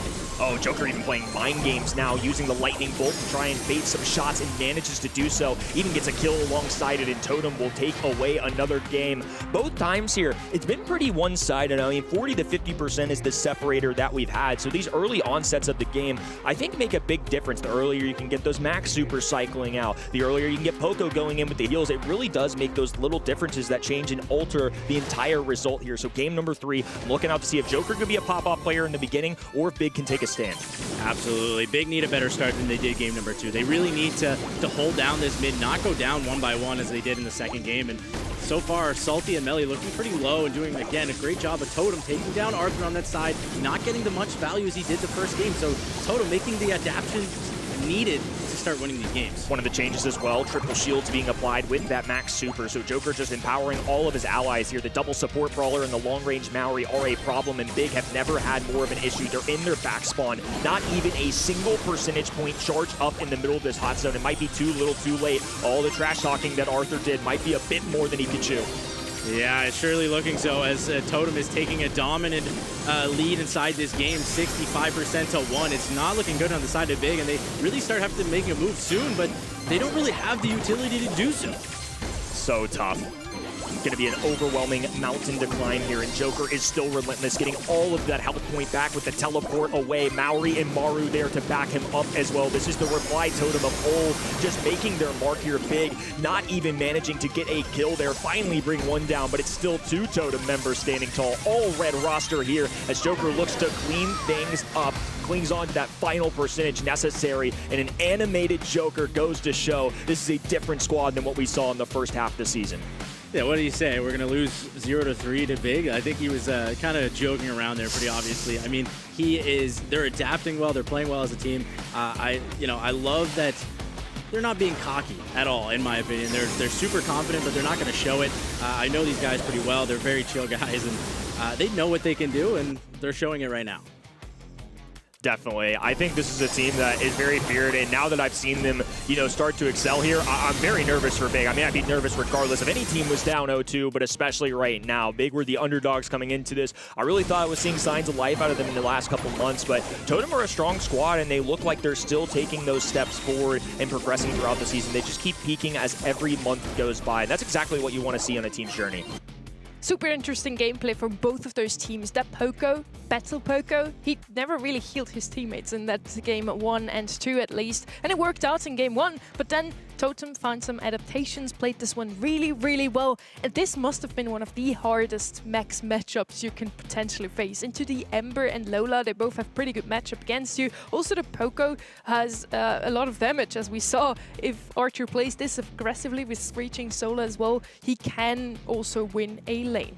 Unfortunately, a bit too much heal on the side of Totem, unfortunately for Big here, as they don't only have the glowy heals, but Max's gadget now also heals whenever Joker teleports back, and he used that really well.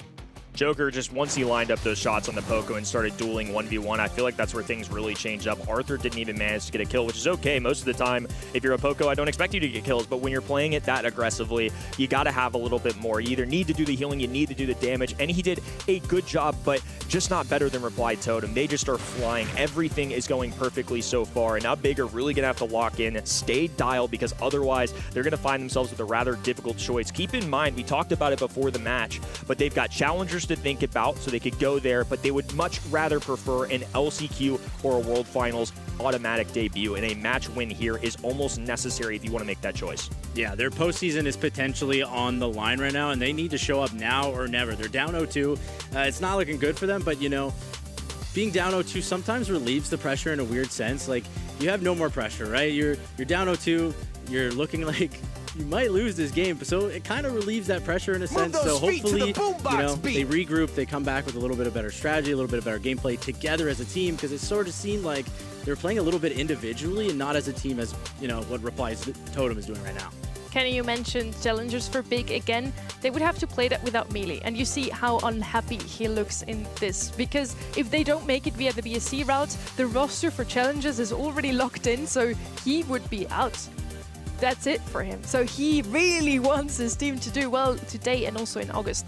Brock is going to be the first pick here. We're now out in the open, where you either want to open up the map to have another way into mid, otherwise you have to funnel through that right-hand side, which feels a bit awkward most of the time. So we saw a lot of Jae-Young adaptations. Max would still be left open as well, so you can at least be a bit faster going into mid. We also still have other options open to break open the map, or of course all the brawlers that walk over water. Angel on the left-hand side works out great as well. Angelo came to mind for me because the right-hand side already has Brock to get them in the middle. It would be nice at least to have a sharpshooter to match that range, and on top of that, get you through the middle. But Pearl has a wall break too. I think there's a lot of validity to this in general, especially out in the open. It's something we saw yesterday as one. As we progress through this draft, though, something I want to keep in mind, we had Leon banned out, but yesterday especially, we saw Ali and Fang be a big-time playmaker. I'm looking for those if anybody dares to do a 4-5 turn or a 6 pick, because I feel like today in EMEA especially, it's been a lot of control. It's been out with a lot of these assassin brawlers that we've been used to seeing in the previous months. Yeah, absolutely. Fang is a very, very strong 6 pick, or even,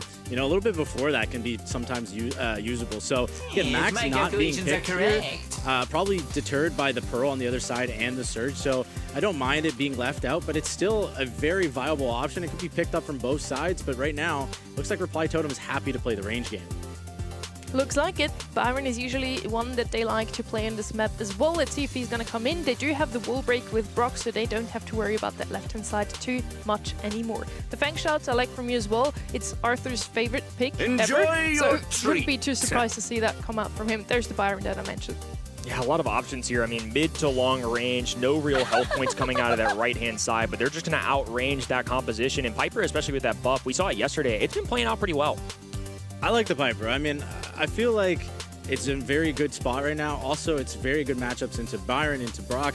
However, a lot of pressure is on this Piper right now. I mean, Surge doesn't have the range until you get level 3. And how are you going to get level 3 against 3 range brawlers? You know what I mean? So, on the side of Reply Totem, I'm sort of leaning their way for the comp, but Piper does have the potential to pop off here. Yeah, for that exact reason, I would have almost liked to see some heals or the Max to make sure that Surge gets his stage as quickly as possible. Reply Totem now has one job: make sure that Surge doesn't reach that second stage. They can win this one. So far, it's been a drubbing. Big have not been able to grab a set, and Reply Totem are looking as fierce as ever. This is a team of old that have finally found it in our second half. And Big, if they don't want to go the Challengers route, especially for Melee, like you mentioned, he's locked out of that Challengers team. He didn't play for them. He's playing with them in the regular BSC, but his season could potentially be over. He'd have a 6-month, but for nothing if they can't make the postseason. Yeah, it's now or never for them, and you can see Melee's pushing the pressure on, jumping in, almost going down, but I like that you're playing aggressive. You're not playing scared. You're down 0-2. There's nothing to lose at this point. Play aggressive, however, does go down, unfortunately, through some nice shots from Reply Totem. It is a 2v3, but they do get a trade, evening it up to the 2-2. but Joker with the response. Of all brawlers, though, Salty can be a big playmaker, and at bare minimum is going to cut off some of that grass. I love that. Look at the double tap coming out now. He's looking scary, but has to be perfect the rest of the way. Joker, especially behind the enemy walls, with a super available. Lightning bolts from the sky, but Salty dodges it all. A sad pin comes out. He knows he missed the gadget. That would have been a real opportunity for a comeback. I love that he's staying with it. Unfortunately, the poison taps through. It was a good effort. He did disturb some of that grass. There will be a little bit more vision, but ultimately, it's Totem who take advantage. Yeah, they had a shot there winning that round. As you saw, Joker used the super. He was a little bit worried that they would potentially let that slip, so I don't mind it. He's going to get it back, I'm sure. And again, back to this sort of range battle at the start of the game. Melee has to be a little bit more careful, in my opinion. I know I like the aggressiveness, but does have the super to get out of this box. Should be fine here. Patiently waiting, I love that play. I think that's partially why he holds on to the super, because he instantly gets it just by existing as a Surge with that specific choice, but now instead waits for the cube to go down, can get out of the mansion. Oh, but so much damage pouring in this right-hand side. Salty trying to match once again. Gadget going down, makes contact with Maru, gives him team some space. Again, these are big-time playmakers, but especially with the poison creeping in on the right-hand side of Melee, he's going to have to hug these walls, and Maru doesn't mind that one bit. He's got a super and a cube castle at the ready. It always seems like Big is trying to respond to Reply Totem's plays. Reply Totem is making the plays, controlling this game, and I love to see it. Joker, surely Melee goes down here, somehow escapes. 3v2 scenario. It's going to be tough for Salty and Melee to win this, but they do have a possible scenario as Maru, I say that, Maru grabs the kill, and it's looking really rough for Salty. Yeah, 3v1 situation. As good of a player as he is, that's just an impossible task to deal with. Calm, cool, collected. Totem have been unfazed so far by any of the big drafts. Gameplay, I mean, Big are a solid team. I truly do believe in them, but maybe I just underestimated how good Reply Totem currently are. Before the year, I really thought they were going to be a top 3 team in this region, and they're certainly starting to shape that way. It's been humble in foot all year long, but maybe they finally got some company up top. Absolutely. They're finding their stride right now as a team, and the draft is looking phenomenal. They just have to keep focused here, keep solid, and, you know, win this series and start to move on. But they still have Big is still in the way. Gadget comes out from Salty, does miss, but they are starting to hit some shots. It's looking a little tough for Big here. They're kind of trapped, and there's the kill from Mari. There's the opener, and Arthur is soon to fall. The mechanics from Totem are just so good right now. The long-range shots. Maori had his super in the blink of the eye, and just so many combinations for good stuff. Rocket Rain and Byron super, a doses of poison can just hit them at any time over that wall, so I love those little mini strategies coming through. It may not look like this team has a ton of synergy, but alongside the Cube Castle, it's actually so good alongside Byron and Brock. Yeah, for sure.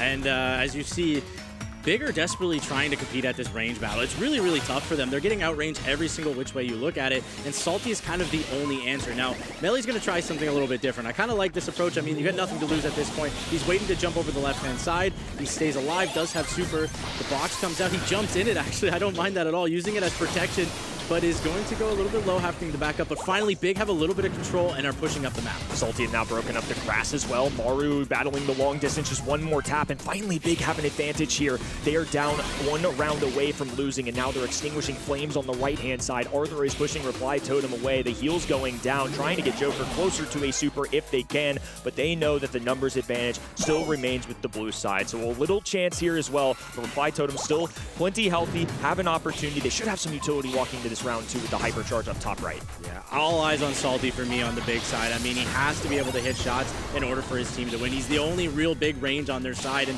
other than that, they're getting outranged. Melee's having a really hard time of getting up the map, trying their best to, you know, push up. But again, look at that, getting pushed back immediately, having to pop Gadget just to be safe, just to stay alive. And again, Salty the only one that can kind of compete with this Brock right now. Power Shield went online for Surge. Now on the left-hand side, it has not been Arthur's best match. We know he's a young star, but he goes down early in a pouring out of rockets from Brock. Hypercharge available too, and of course, with the new change as well, every 6 seconds, he will have an extra long-range lightning bolt. In a 2v3 situation, Big might be fighting not just for their tournament lives, but potentially the postseason too.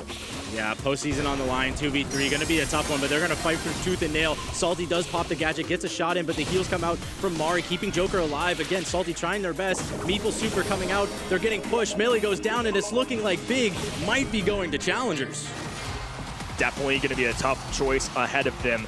but it's an easy answer out of Reply Totem. Once again, making a semifinal for 2 straight months in a row, and now they are certainly the favorite on this lower side of the bracket. They've been a team to watch for us, and this is setting up exactly like it did in Season 4. It's Humble and Foot that are going to be duking it out up top, and Totem once again can go head-to-head with Novo. They got the better of them in the last semifinal, but at qualifiers, things went a little bit differently. This is going to be awesome to see how this progresses. It is unbelievable to me that all of these have turned out to be 3-0s, especially in this region of all places. It's shocking to me. I am confident. I have to believe that that trend ends in our next match. So interesting as well. We talk about the EMEA as the fiercest contested region, the most competitive one every single month. We have different teams qualifying for the monthly finals. And now we have an exact repetition of the semi-finals of last month. That is insane. Also, like my predictions say, I voted for the teams who were doing a lot better in the scrims leading up to this day. Now, both of the teams that did better in the scrims lost. Big 3-0. I guess it's what they predicted, but they thought they would be the winners. At this point, it just feels like there's a clear top 4. It's all the ones that we've got left, including Reply Totem. I mean, just look at that stat line alone. The kills clearly favoring that right side. That Surge pick was a bit too early, I guess. Yeah, it's a really it's a tough Surge matchup. I mean, yeah, Surge is a very strong brawler, but I was concerned that it just wouldn't have the range to compete, and Reply Totem knew that. They drafted the range, they have the wall break. They knew they weren't going to get trapped because obviously Brock can break the walls, and Meeple kind of just controls that mid-range battle again against the Surge as well. So honestly, well drafted from Reply Totem, and it made it really difficult for Big to kind of get any sort of momentum going. Huge props to Reply Totem. They're definitely back in the driver's seat. They had a very... yeah, I don't want to say very bad, but it was just not good. Their spring splits, there was a lot still left open for them. A lot of potential in that roster that they didn't really take on just yet. So now in the summer split, really well. In the June monthly finals, they made it to the grand finals, only became the runner-ups, but still look so much better than they did in the spring split. And now today again, this really seems to be our top 4 in EMEA right now. And no discredit to Joker and to the rest of the roster as well. They only were second to Foot. And that's a massive, massive undertaking. I love the fact that now they are improving ever so slightly. The predictions, it looks like there's a bit of an odd one out there, and I'd like a moment to explain myself. I do think Foot are the favorites going into this one. They have the better track record, but I don't know, I just have this feeling that Humble have had enough of being called the second best team in theory. We have 3 Italian orgs still in the race, so you want it to be an all-Italian grand final today.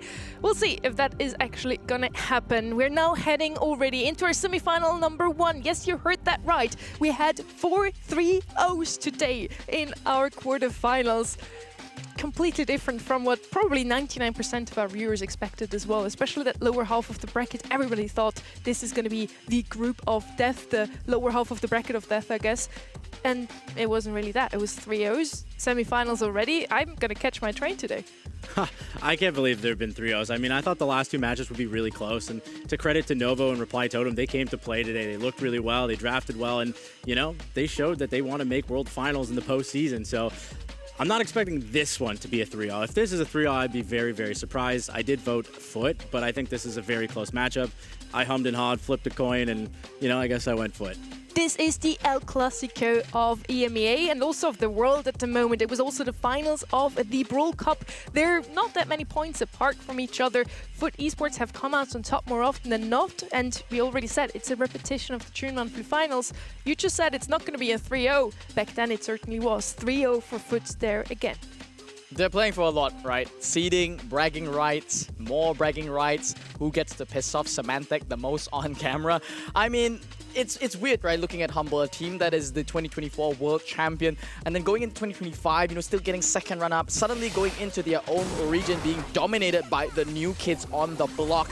I mean, Humble aren't performing badly today by any means, but the thing about it is they just haven't had a real opponent, so to speak. Just that they beat Foot Academy, but the gap between the Academy roster and the real roster is couldn't be further apart. Yeah, I mean, let's say it was a little bit of a lopsided match, the first one. However, they didn't show very many cracks. I mean, they had a couple deaths. Yeah, they just played solid. They still won 3-0 at the end of the day. You know, like, yeah, they lost a couple games. Foot Academy showed some strengths there, but they're still looking pretty good, in my opinion. I don't think it's going to be a blowout in any fashion here. I'm expecting Humble to come out flying again. I wonder if we're also going to see the same maps picked once again. We had a sort of a pattern going on yesterday where most of the teams picked the same exact maps they played in the quarterfinals already, also in the semis. They gave away a lot of their ideas and picks, of course, but they also really just showed us who or which ones are their favorite maps ever. So we're going to see that in a second. Humble overall is looking super strong, and they did come out on top, at least when it really mattered at the Brawl Cup. So they won against FUT Esports once. Now they get a chance for revenge because FUT Esports dropped in the qualifiers to the lower bracket to none other than Big. 3-2 back then. Now those two are on the same side of the bracket. And FUT Esports also made it a quick 3-0 with 6. So in that, they didn't even drop a single game. Yeah, and they looked phenomenal across the board entirely. Kozaki, I mean, they are coming into this, yes, with the team with the lowest amount of win rate on scrims, and they've got a super sub that they're playing for, which is pretty unfortunate, but FUT, they showed zero sign of weakness. Every comp that they piloted, they just seem to understand the game at such an fundamental, innate level. There is no team that has come this close, I think, to the perfection level in Brawl. Yeah, I actually think they were showing how comfortable they were. I mean, Nob was, you know, okay with making mistakes. That's how comfortable they were that they could come back inside those games, and they were just making plays, you know, individual plays, feeling it pretty good. As you can see, they were smiling. I talked to Angel Boy at Brawl Cup, and I asked him a question. I said, how do you feel right now about your season? He was like, I've never been so confident in my team and myself, and so I think that has been showing in their season so far, and I'm expecting it to show here as well. We are going to see some different maps, actually. Both of these teams are choosing completely new maps we haven't seen at all yet today. Pit Stop, Layer Cake, Gemfort, Pinhole Punt, and then our random tiebreaker, Dueling Beetles. So we have 5 maps that we haven't seen yet today. That's exciting. Very exciting. And what I love the most is if we've been following Corey's hypothesis, if you're the better team, you know, you play for control, open up the map. These maps, none of them are control. All of them are based on team play. They're all based on trying to get those micro advantages inside the draft. This is a big statement. Both of these teams are saying that actually we're gonna really amp up the chaos there, and we need that to be on our side. Yeah, I think both teams are comfortable playing whichever way they want to go, and looks like there's a lot of brawlers open. Barry going to be globally banned, which is very surprising. Only really seems to be good on probably Pit Stop, but you know what? Why not? The global ban Barry for Pit Stop. It's Luki's signature as well. A super targeted ban towards Humble. It's their all-time favorite brawler, I believe. They played it so often also in the qualifiers leading up to this, so that's a harsh ban here from the side of FUT Esports. And they're also saying, well, you know, guys, we're just leaving open the meta. We're banning out your comfort picks. Deal with it. It's like Star Nova, 8-Bit, Max, Otis, Lumi. Nah. We don't need to ban any of that. These are, you know, this is the pinnacle of Brawl, right? Like when you get to the point where you're playing 4-dimensional chess, I can safely say that these two teams effectively define the meta every single patch. Every team in every region kind of tries to copy what these two teams do, and that gives them the freedom to do things like this. And we will never raise an eyebrow and think, oh, well, it's a Barry ban. What a wasted global ban. No, I mean, the explanation is clear. They're targeting Humble. Yeah, that's a statement. That's a statement. They're like, all right, Luki, you're not playing your favorite brawler. We're not letting you play it on the maps that it's good at. And you know what? Even if it's not good at the other maps, we don't care. We're just banning it. Yeah, we're going to kick things off on Pit Stop. And guess what is Humble's most played brawler on that map? Barry. Not going to be an option now. The vote is pretty even, I believe. So that makes a lot of sense. We are top 1 and 2 seed in the region. And yes, FUT has come out on top a little bit more often than Humble in recent times. But I do think Humble is taking this not as just bad luck that we have to face them again in the semifinals, but as, hey, guys, we get revenge already at this stage. And if you think about it, they are already qualified for Worlds. The pressure is off them. They don't really need to think too much about seeding at the very least. So really, this is just really good practice. I mean, you don't want to play them in the Grand Finals. If you win it here, you go into the Grand Finals thinking, okay, we've already beaten the hardest team on the menu. The community last month has voted Humble as the team to watch. They then dropped out in the semis. Now guess who's this one's team to watch? It's FUT Esports. Let's see if they can break the curse.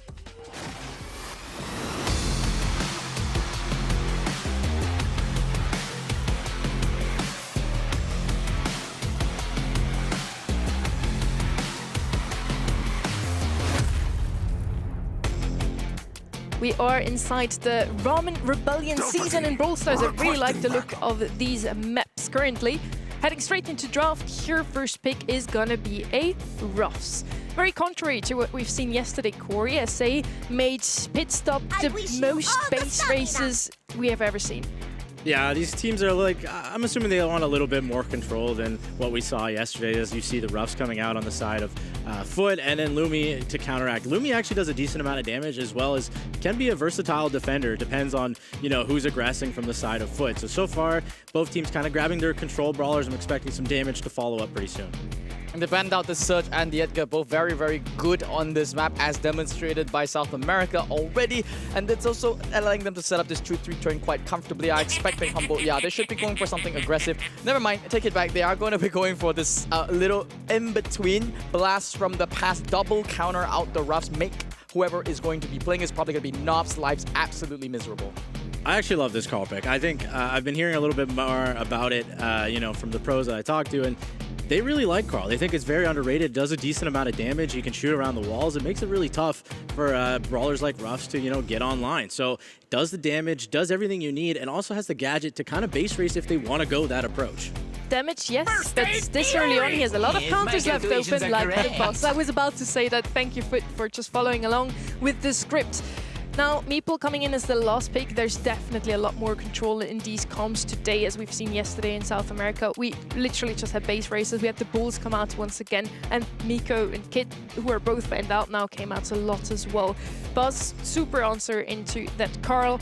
Last pick now for Humble. I still think they might want a little bit more damage. So far, both team, a lot of control. They have the Lumi on the left-hand side, the Carl that will do well apart from into that Buzz. Lily coming in. Now that's a nice one. Again, a lot of damage output when she reaches the safe, and she should be able to do that whenever she has a gadget available. Dive into the Shadow Realm, come out on top of the safe, and with Cordelius banned out, I think they were targeting that Lily quite early on. I love the fact that they're also checking for shade. Like, the fact that this Meeple and this Buzz both deals with that, blocked that out effectively. Foot are thinking, you know, multiple steps ahead here. And I think so are Humble. I mean, they picked up the Carl full well knowing that there'd be multiple counters going in. But let's see if it actually can make it work. Yeah, if you look on the side of Foot, though, they don't actually have a ton of damage apart from Buzz. I mean, they have the control. They have, you know, Meeple and Ruffs to kind of hold it down. But if Buzz doesn't get on the safe, they're going to have a really hard time. However, Angel Boy does a decent job right off the bat. But again, it's looking like Humble are going to take the first little lead here. Yeah, Boss is actually not going to be using Flying Hook in this game. He wants to be able to win out that matchup a little bit easier. Guess he gets his pinch out there on that left lane. And Angel Boy across the board gets the beautiful connection there onto Luki. He's going to be able to translate that into a sizable amount of damage, or just a little bit more control for his team.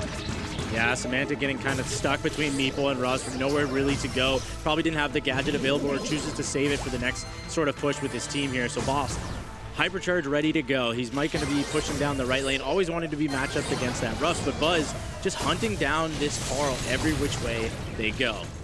And EMEA on the other side, Symantec for the third time this game is going to be trying to make a play there on the other side. Couldn't even get into the base. It's Boss that's going to be trying to go in, but the Rage Quit is just too strong to be pinched out there in the back. Meanwhile, while Angel Boy on the other side plays 1 versus 2, gets a little bit of damage there, and it's this Meeple Super, the critical roll, going to be allowing so much damage to break through that the first layer of shielding already down. Yeah, they don't actually have a ton of damage, like I said, but Angel Boy on the save. Now it's looking like the damage is going to come through. Boss has to defend, which is not the ideal defender for Angel Boy. He doesn't get the crack, though. Very important. Now Humble do have the chance to counteract this. Semantic getting damage of his own, gets the crack, and now they're only 1 crack down from tying up this game. Angel Boy does miss, though, and trades out the kill. It's a punishing miss there. He will ends up trading in a situation where he might have been, which is going to go forward. Semantic here on that left lane now. He's got a Hypercharge ready. He needs to be able to use this one. He's going to be targeting Angel Boy of all people that can't even get the kill inside his own realm. A miscalculation by the former world champion. And that is going to leave them in a very vulnerable position. I really like what Foot are doing. They're giving the Hypercharge to Meeple and allowing them to poke away at the safe with Ruffs and Meeple damage, and it's really adding up slowly but surely, and Humble's having a really hard time getting to the enemy safe. I mean, Angel Boy can defend, he can go aggressive, and Guesty and Nob are there pinching everybody out and not letting them get any sort of value. And the problem with every time him going up is that he's feeding Guesty this critical damage rolls. He's not even going to allow Angel Boy to just slip through over there using that super. A beautiful interaction for that. Almost going to be able to finish up the game here. Mathematically, Humble are out. Foot can start popping popcorn, celebrating, and that is what they intend to do with the rest of their time here. They are so far ahead. It was just Lily that could tickle the safe. He tickled 25%, and then he gave so much utility right back for Foot to slam it in the rest of the Humble roster. I won't lie. I didn't think the Meeple was going to be as good as it was. The fact that Meeple got so many supers, so many hypercharges, and was able to use that to allow their team to get damage on the enemy safe through that unbreakable wall was really impressive. And so far, it's working for them very, very well. So, you know, despite the lack of damage, they're getting it where they need it. You see a bit of a change in philosophy now from Humble. They opt to split off the map here. Semantic's already the first to fall. It did buy time for the rest of Humble here. Boss and Lukey pinching up there on the left side, but they couldn't catch out Angel Boy in time. Now Boss is going to be pinched out very shortly there by Guesty and Angel Boy. Once again, it's Foot in the driver's seat. Yeah, Guesty is not missing. Obviously, it's pretty easy to hit the Meeple shots, but he's still hitting every single shot, and he has another super at that. I mean, this is 2 supers within 30 seconds. That's very, very impressive, and they're getting slow amounts of damage, and look at this. Snob's even going to slowly poke away at the safe. They're happy to get the couple percentage here and there, and look, they're already back to defend Boss and the rest of the team. The ebb and flow from Foot is just phenomenal here. I mean, the fact that their team, they don't even have that much mobility outside of Angel Boy. They're just, you know, positioning themselves inside the middle of the map. It's the power of picking this Rust so flexible, being able to control the entirety of the map. And because Humble, I mean, Boss opted to go for this heat ejector gadget instead of flying hook. They don't have a secondary way to get into the base. Now they're sacrificing all of the defense just to barely get Symantec through. But is that a valuable trade? Angel Boy with an insane double, powered up with the hypercharge ready to go, playing patient. They have the lead. Symantec does trade a crack on the other side. Hypercharge coming in from Angel Boy, trying to get probably the kill first and then damage second. I like that play. Gets the kill and decides to go out. Very smart by him, waiting for his team, trying to survive, and doesn't actually get hit by the fire from Carl. As Meeple's continuing to get oppressive amounts of value. Foot is just knocking on the door of Humble at this point. Angel Boy's thinking about leading the chart, but Symantec, yeah, he's learned his lesson. He's not going to pop Hypercharge and die there. He's just going to walk in and die there, allowing for Angel Boy to chain onto Boss. It's only Lukey here that's just left on the defense, but they are bleeding ever so slowly. So much damage being poured in and only 30 seconds left for them to make a move. And Symantec, oh no, whiffing on a stationary target. That is not the way a former world champion wants to play. Desperation coming out from the side of Humble, and Foot are there to answer every single push they have. Angel Boy is happy to base race here, get a little bit of extra damage. It's looking like if he gets this crack, it's going to be very hard for Humble to come back. With 10 seconds left on the clock, they know it's over, and Foot played that perfectly. In the comp, in the games, in the positioning, I mean, it just looked like it was unstoppable, right? I mean, well-deserved there from Foot in the way that they executed that comp. The X factor, once again, is on Angel Boy. He's the one that's calling things out, dictating the pace of where that's gonna go. But in a sense, I feel like the team has like 2 shot callers, right? Guesty's calling out the defense where everyone's supposed to be. He's probably communicating to Angel Boy when's a good time to go in, and you're seeing that in the way that he decides things. This is a team that really just, they communicate and play at such a ridiculously high level that it looked like Humble, it made Humble honestly look like a middling team. Yeah, and it's really tough. I mean, Angel Boy making Buzz look so good here. I think, you know, they gave him a matchup that's pretty good in favor of Buzz. They had a Carl on the side of Lily as well, and so Angel Boy's not going to make that mistake. He got a bunch of double kills, he got the damage, and as well as created so much space for his team. It made it so easy for them to walk up the map, and Guesty obviously not missing very much in the middle. Yeah, between you and me, because now as casters, we are totally allowed to talk about the draft because we're totally not just casters, we used to be coaches.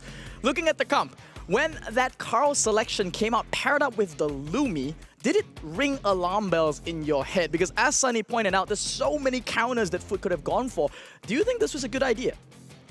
I honestly didn't hate it. I think Buzz was the perfect answer. However, I was concerned for Foot. I won't lie. I thought Foot didn't have enough damage and they wouldn't be able to hold control the entire game. I figured Humble would be able to break through a little bit more than they did. But, you know, they didn't go the flying hook and they didn't get those breakthroughs that they were looking for. And even though they had way more damage than Foot were able to control that map and, you know, take control. And they're going to fall back right to their comfort. I mean, Ruffs is truly the Foot bread and butter, the equivalent of the berry for Humble that has been globally banned. I mean, Humble, they might be beating themselves up for thinking, you know, oh my god, I mean, this is literally Foot's most played brawler, period, across every single map. Nob could probably walk away with a World Championship title at this point just playing one brawler. If Foot keeps this up, I mean, can they keep getting away with this? I mean, they're letting them. I don't know. Ruffs is such a good first pick. I really like what they're doing. It's super versatile. It gives the hypercharge to Angel Boy or whoever needs it, Guesty. And Nob's doing a fantastic job. I think, you know, sometimes we don't notice the flashy plays on a Ruff, for example, because it's really easy to, you know, skim over it. But Nob is hitting the shots. He's getting his team the power-ups they need to win these games. And, you know, he's playing a fantastic Ruffs, and why not first pick him? Yeah, Ruffs is in a fantastic state at this point as well. The way that some of the interactions have been changed, you gotta admit, you know, that gadget button is doing a little bit too much damage that it's not intended to do. But, I mean, it's part of the game. You gotta deal with it, and Foot, I mean, they are abusing it completely. Nob's favorite brawler getting an unintended buff as a result. On the other side, though, on Humble, though, they are now pivoting completely. They realize that control is not the way that they want to play it. They're picking up the X Factor in the Mortis super early, pairing it up with the Meepo, kind of, I think, in a way, just protecting themselves from it. They saw Guesty play a disgusting Meepo in the last game, and they don't want to deal with it anymore. Yeah, they absolutely don't want to deal with it, and Mortis is going to be out there to grab the blue star. Now, Meepo into Ruffs is not the best matchup, and like you said, they probably are picking it kind of to prevent the other team from going it. Otherwise, I don't quite understand it into the Ruffs matchup, but again, it's a strong brawler. I can kind of see it. And then Jean coming out. So Jean Ruffs is a very, very common strategy. We used to see it all the time back in the day, and they have so much utility with the pull, with the bags. They're really just a solid duo together. The last pick, are they going to be going for something to compete for that blue star? Max is still on the menu. No. Foot, the formula remains the same. They want to play a control comp that allows them to flex, to control the tempo of the game without ever needing to engage in a direct battle, you know, head to head.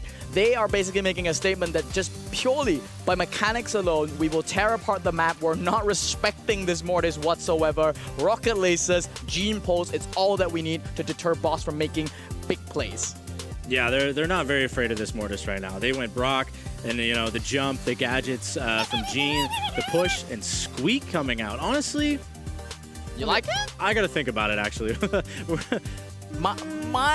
I mean, I'm prepared to look dumb here, and that's my job to look dumb so that everyone else can, you know, call me dumb. But realistically, the Squeak is outraged by everyone on this map. They've already shown that the wall break is the way to want to go. It does allow them to break through that Ruffs. It's one matchup that is good, but do you not just get punished by this Buffy Brock the entire game? Yeah, really hard to say, and I'm sure we're gonna find out pretty soon, but I don't hate it. I think it's a decent idea into the Brock and the Ruffs especially, but they can play really aggressive. Yeah. I'm just not sure it's enough. It looks like it's like they want to play off the fact that they're going to get this blue star, and then instead of turtling back in the base, I think the one way they can make this Squeak Meepo work, especially the Meepo because he's got such, you know, pretty terrible matchups here, is to, you know, pop mansions of Meepo and run it down. Create space for the Squeak to sneak up, try and spawn trap them, and play off that tempo. If they can just kind of split apart Foot Esports roster a little bit, that can allow Boss on that Mortis to shine. Yeah, absolutely. Squeak kind of separating the other team. They can't group together anymore with those Squeak shots coming in. So possibly giving Boss a few more angles to, you know, grab a couple kills here and there. But again, they're going to have the blue star at the start of the game. They're going to probably sit back for a little bit. But they do, like you said, have a couple options to get a couple kills with, you know, some Squeak gadgets, some Mortis gadgets, and possibly some Meeple boxes. Yep, we're going to be jumping into the game real shortly, folks. But in the meantime, just theorizing about the draft once again. I mean, if we saw this Foot Esports roster, I have to admit, if I saw this in other teams, other regions, I would have an eyebrow raised. I would make comments about how, you know, this Mortis, is it too much for them? Is Rocket Lasers that broken? I don't think so. Is Jean Lamp Blowout sufficient to block a Mortis? I don't think so either. I mean, this is a monstrous Mortis. I'm just looking at the rest of the Humble comp and thinking, maybe Guesty on Brock is going to show me a whole different world of interaction. Maybe, you know, by the time Mortis gets the first hypercharge, Guesty's got 7 stars on his head. It's definitely a comfort pick from Guesty. You know what I mean? Like, he's very comfortable on this brawler. He knows the interactions in and out, so they're very confident. They saw the Mortis. You know, these guys play against Mortis every single day. They know the interactions, and they're not worried about it. Whether they should be is another question, but their plan is probably to play together. Every time Mortis comes in, they're going to use as much gadgets as they have to, and they're going to try to shut down the Mortis before Mortis ever sort of gets that hypercharge. If Mortis gets hypercharge, it's a whole different ballgame. I'm going to be curious to see whether Humble will opt to play defensive or offensive. They've got the blue star and 1 kill under their name. It's going to be Lukey on the point here, playing that dreadful boogeyman. The Mortis is on the point here. A 1-versus-1 boss on his signature Squeak on that right lane. A very storied pick for him. The pick that won him his first World Championship, now being used against the potential best team in the world. Boss really making that Squeak kind of shine there against the Ruffs, grabbing basically a solo kill onto Nob. That must be the reason why they were leaning towards that pick, and I like it right now. Gene Pool going to miss out from Angel Boy. A little bit of a rare miss from him, and the Squeak super is actually going to miss. If they hit that, would have been a great slow. They possibly could have looked for a kill. But again, Guesty's pressing forward, popping Hypercharge. Really, really aggressive. It didn't quite pay out. But Esports are, for the first time, showing signs of shakiness. They're not sure how to break into this defense. They need to wait for Guesty to come back and tear apart more of this map. Symantec appears to be the target. I love how aggressive he's playing here. He's kind of just baiting out the movements. He wants Guesty to go after him. That's going to buy space for Boss to go in. Angel Boy's even going to get caught here inside the match of Meepo, plus the critical roll. And another shot there from Symantec collapsing onto Guesty. Ironically, I mean, we saw that Luki would be the star, but it's actually Boss that is currently dominating Foot. Yeah, and we question the Squeak pick a little bit, but I mean, they're clearly showing why it's so good right now. And Foot are not able to play together as a team right now, and every time they kind of split up, Luki looks for an opening. Boss has all the stars on his head. Luki is totally fine diving and dying and trading a kill. And look, he gets his trade. I mean, the 6 stars to 18, they made this look really easy in this first game. And 22 stars will close it off there. It was a bit funny there, Angel Boy at the last second. He still opted to go for the pole, didn't give up. They're just testing his accuracy, and Symantec gave it to him. That was a pretty well executed play there from the side of Humble. I mean, I love looking dumb on the desk. That is my job. And here with the Squeak pick coming in, I will admit, I didn't understand it myself. I thought that they'd get outranged, but maybe Foot might just opt to do that this time. They need to find better matchups. They need to target down Boss and Symantec and try to trade things out with Luki. Yeah, I want to see some adaptations coming from Foot. You know, they can't be losing the 1v1 Squeak versus Ruffs. Ruffs can definitely just hold his own, slowly charge supers, and kind of just not lose that 1v1 probably.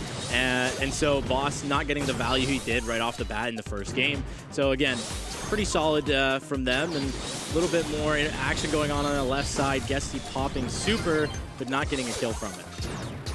Humble might just break the curse of 3-0s today if they can just take this one. This is the first draft that I think we've not been too sure how Foot could potentially come back into this. I mean, just looking at the matchups, they have exactly what they want. Foot have no time even to make lane swaps because Luki will always have priority on which lanes he wants to go. Boss is just so oppressive on his signature brawler here, showing off why this man won Worlds with Squeak in 2024. Yeah, and they're kind of getting pushed back in the spawn right now, and it's looking all Humble, but again, lots of play to still be had here. 50 seconds left. The Mansion comes out, does not hit the box, but again, happy to just kind of spread them out and try to get Luki an opportunity to possibly hit this Ruff on the right-hand side.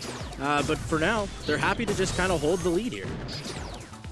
Indeed, Guesty's got that hypercharge. He could potentially use it here. Luki goes aggressively there, manages to get one in the back. He will get pinched out eventually. No, his teammates are there to save him. Nice, beautiful dodges there from Luki, but Guesty comes in for the lag, manages to clean up and claw back that blue star, but it is still fully in Humble's favor. The Mansions of Meepo collects onto 2, but with no follow-up from either the Squeak or the Meepo himself, there's no additional kills going to be going their way. Hypercharge coming out from Guesty. 10 seconds left on the clock. Need to get a kill, but how are they going to do it? They're looking for Symantec, and they grab it. They grab the blue star. Symantec just maybe a little overextension. However, they're trying to stay alive. Luki looking for the kill. The kills are traded, but Foot escape with the skin of their teeth. And Guesty once again just heads up play from him, makes the call, tells the rest of Foot, retreat, I will run in. We have Blue Star and Angel Boy, that's all that matters. Rocket laces into the enemy to buy his team that space that is just desperately needed. I mean, just as we were saying that Humble have the draft here, they might break the curse of EMEA, they immediately just go back the other way and prove us wrong. They find the one play that works for them. Yeah, both teams looking for angles, both teams showing that they can win this set right here. They both have opportunities, and both are right now playing for that right-hand side. Angel Boy does go down, gets the trade, but in return at least charge his super in return for that kill. So Guesty a little bit of trouble here. Staying alive, totally fine. And again, Angel Boy with that super, starting to push up the map. And this is what we expect from this Humble roster. Boss is being pinched out there on the left, but Guesty, a beautiful super going in for him. Luki could potentially make the play, but no! This is too much damage there between this Russ and Angel Boy. And the micro plays, that pull coming in there to disrupt the Mortis combo was sufficient and communicated well. Foot are just somehow able to make even in a comp that looks like an outdraft work. Yeah, that pull was fantastic. It kept him in the rough super long enough to do enough damage and take him out. But a beautiful gadget coming from Boss across map, hitting the snipe onto Angel Boy. Angel Boy going down, but Guesty with the return fire. As long as they keep trading out kills, they're happy with that. But are on the defense now, and they've got all the defensive resources they need. Angel Boy is on the point. He's even threatening Lukey. He's like, I'm gonna pull ya. I'm gonna pull ya. And he just flashes it and forces Lukey back there. I have not seen a Mortis run from the Plague like a Gene like that in a long time. Yeah, it's very hard for Lukey to look for angles here. I mean, they're powered up, they're grouped up, and Angel Boy with another pull. And Lukey trying his best to get a kill onto Angel Boy, does get the kill and safely gets out, which is great, but they're still lacking a little bit of stars here, and they're trying desperately. With the utility of Boss, though, being wasted there, it's going to be tough. A big pull there from Angel Boy with the Hypercharge will secure another kill onto Boss. Lukey has to make a decision, go for Angel Boy or go in the backline. The stars are spread out everywhere. He needs to get a total team wipe for them to win. Now a 3-star differential. He's got to get either Guesty or Knob to secure this one. But it's too little too late. Foot Esports now up by 2 entire sets in what we thought was an outdraft by game 1. I think they just let that slip a little. I'm not going to lie. I mean, it looked fantastic in game number 2, and it looked like they were going to walk away with it, but Guesty said, no, I'm about to pop Hypercharge, and I'm going to solo kill Semantic and take the lead for himself. So maybe a little slip up from Humble, showing some cracks and showing why Foot are very dominant right now. And I don't know, like, I feel like Humble are kind of in their own heads today. It almost feels like every time they play up against Foot, they've got a mental barrier here at home. I don't know if this is the repeated trauma, maybe some PTSD coming in from all the losses. Now it's another 2-0 up against them. And this was a comp that Humble, in all theory, I mean, they're on comfort picks, they're on what they think should work. The theory is sound. They even got a game. They just couldn't replicate that success. Yeah. Humble has proven in May yet again that they can beat every single team in the world apart from this one team. And I think we can see it in their faces today as well. They're so mad. Not even mad, they look defeated. And it's not over yet. Again, it's not over until it's over. Guys, you can still turn this one around. And I finally want to have not a 3-0 today, please. Yeah.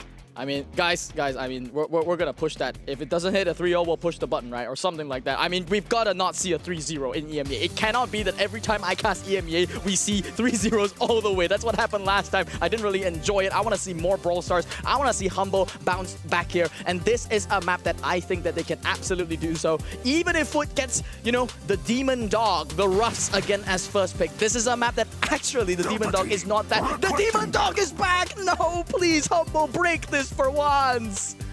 Humble might look defeated, but I know those guys very well, and whether they look defeated, they're going to come out swinging again. It doesn't mean that they're out of this match, and again, you guys are saying the 3-0 curse. I'm not going to go with it yet. I still think Humble are going to come back, and they're going to show, you know, why Humble is one of the best teams in the world and can compete with Foot here. So I want that to happen. Yeah. Humble also one of the highest win rates in the region. It's really just all around these two teams, but it can't be that... Yeah, Humble is looking this discouraged coming into the match already. They still can turn this one around. It wouldn't be the first time they reverse swept the team.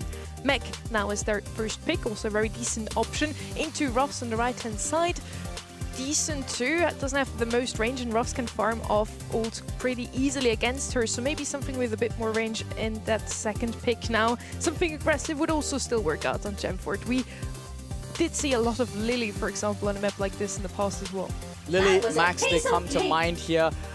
Sandy as well, I think, could be really, really good. Maybe even last pick Taras could come in action. But Humble, I mean, once again, this confuses me. I don't get why they always pick brawlers for brawlers that haven't been selected. Pearl is not that flexible of a pick here. They are so concerned about something that I am not seeing on the desk here. Would have much preferred for them to develop a threat of their own and see how Foot respond and then come in with that last pick instead. It almost feels like Humble are overthinking a lot of their comps. Very well might be the truth, but for now, they got a lot of HP. They got a lot of things going for them. I mean, they got the Buffy Brawler in Meg, and Meg is very, very strong right now. But on the other side, I mean, they're happy to go Lola into these two matchups. I think Lola does great into Meg, does great into Pearl, as well as Ruffs, you know, kind of does well into them as well. So I'm a little concerned for the side of Humble as this draft stands right now. And again, Ruffs has some great matchups and is going to be able to give that Hypercharge super to whoever this last pick is about to be, is my guess. Could now play something that would be good into Lola. Sandy comes to mind here, just any piercing brawler really, or can double down on that map break. Ruffs and Rift could be a combination. Gonna go with something with a bit more range. Colette, a gem carry that we've seen yesterday already. It's just to dive in when you need a last gem. You can just use that super to get it. On the left-hand side, we now have Edgar Kanat. Edgar and Pearl have actually been the two most picked brawlers by Humble. I feel like at this point, they're just going to go with what works for them, usually the comfort picks, but not specifically targeted to what we see on the right-hand side. And this time it's a pretty decent one. I don't mind this Edgar. I actually really like it here. I think the one thing that is lacking on the side of the Foot Rosper is, ironically, burst damage. I mean, there is the combo from the Colette that if you land the Hypnosis, it can work. But Edgar now has that shield that's able to prevent that CC. And if he gets a good jump on there, it's always going to be a guaranteed kill. So Manek's not going to be doing that. Using Let's Fight to just jump straight in, get that instantaneous mid-control. Please, Symantec, please. Okay, he's okay. Okay, I was worried for a moment. Yeah, apart from the Gotcha Gadget, there's really nothing on the side of Foot to deal with this Edgar. And so my guess is Symantec is going to play very, very aggressive this set, try to create pressure for Luki and Boss, and to sort of allow them to just get gems freely. So again, probably the only matchup he has to avoid is that Colette. It can go on to Ruffs, it can go on to Lola, but decides to go on to Colette anyway. I'm sure he's going to switch that up pretty soon. Yeah, I think he wanted to bait out that super there. He is confident that even with this push, it might be enough. But Angel Boy there, once again with a pushing gadget. As you already mentioned, it's the poorest target you can go for. But he did buy space for the rest of the team with that trade. Luki now with 5 gems to his name is going to collect and continue to pressure here on the right. I think he might be able to go down here. Just lays it down by this Gesty Lola. And Angel's Boy is even just going to go into the super, scoop up all those gems. It's falling apart so quickly for Humble. Looking at a lot of desperation plays on the side of Humble. They're really kind of just scrambling right now. Symantec trying to make plays where plays are not really needed, and they do get the reset countdown, but again, they're falling like flies right now, and Angel Boy and Gesty are happy to just walk away with the gem lead in the countdown. Oh man, I can only imagine what's going on inside the Humble HQ right now. I mean, it's difficult not to look at Symantec and ask him, bro, what are you doing in this game? It is impossible to play like that when the brawler that is selected. This is your last pick, by the way. It's supposed to be your haymaker, your playmaker, your X Factor, all these things. And is he performing like an X Factor? Absolutely not. I expect better from our former world champion. I'm expecting some changes coming out from Humble. They're very smart players. There's no way that they're going to jump on this Colette every single time, unless it's the only target, which then it makes sense. But for now, Symantec doing a much better job at the start of this game, getting in the middle bush, staying alive. This is really hard to deal with. They only have a Gotcha Gadget, and it only lasts for a short amount of time. So Symantec helping Luki get the gem lead like they did in the first game, but a little bit better job of doing so. And Boss on the left lane, managed to sneak up down to Knob, managing to use him to shotgun him down. Angel Boy doesn't get that kill as well. Boss stepping up here on that left lane, trying to pull this one back. Gesty gets some permanence inside the mid, sneaking up there, but he is being poked down slowly by Luki. That's Symantec, though, that hasn't been scouted there by Foot. They are looking for him. He's lurking in the back, pouncing onto Knob. That's a good target, but the Knob gadget there catches him in the back, and they just completely melt him. I like the idea. I like trying to target Knob there, not trying to jump Angel Boy anymore. However, Angel Boy is ready to save his teammates at every step in the way. Now, Gotcha Gadget is not there ready to go, but Symantec also doesn't have a super to sort of make that play. Luki and Boss desperately trying to fight out the 3v2 on the right side, and Symantec missing the gadget's a little bit of a waste of utility, but again, it's totally fine. He's probably pretty close to super. I mean, it's nerves, I think, that's kicking in for them. They know that this one could potentially end in a 3-0. They're playing inside their own head. Boss is going to be taken down here once again. Symantec is literally just camping in the bushes, waiting for a hypercharge. Knob is trying to scout him up. They're making moves here, but are they way too telegraphed? Foot are literally just poised up. King of the hill inside the mid, and the countdown has begun. Look how tightly grouped they are right now. They know Symantec's desperately trying to make a play. The Gotcha Gadget comes out and denied every single step of the way. And Foot are looking like they're going to 3-0 and break potentially the curse.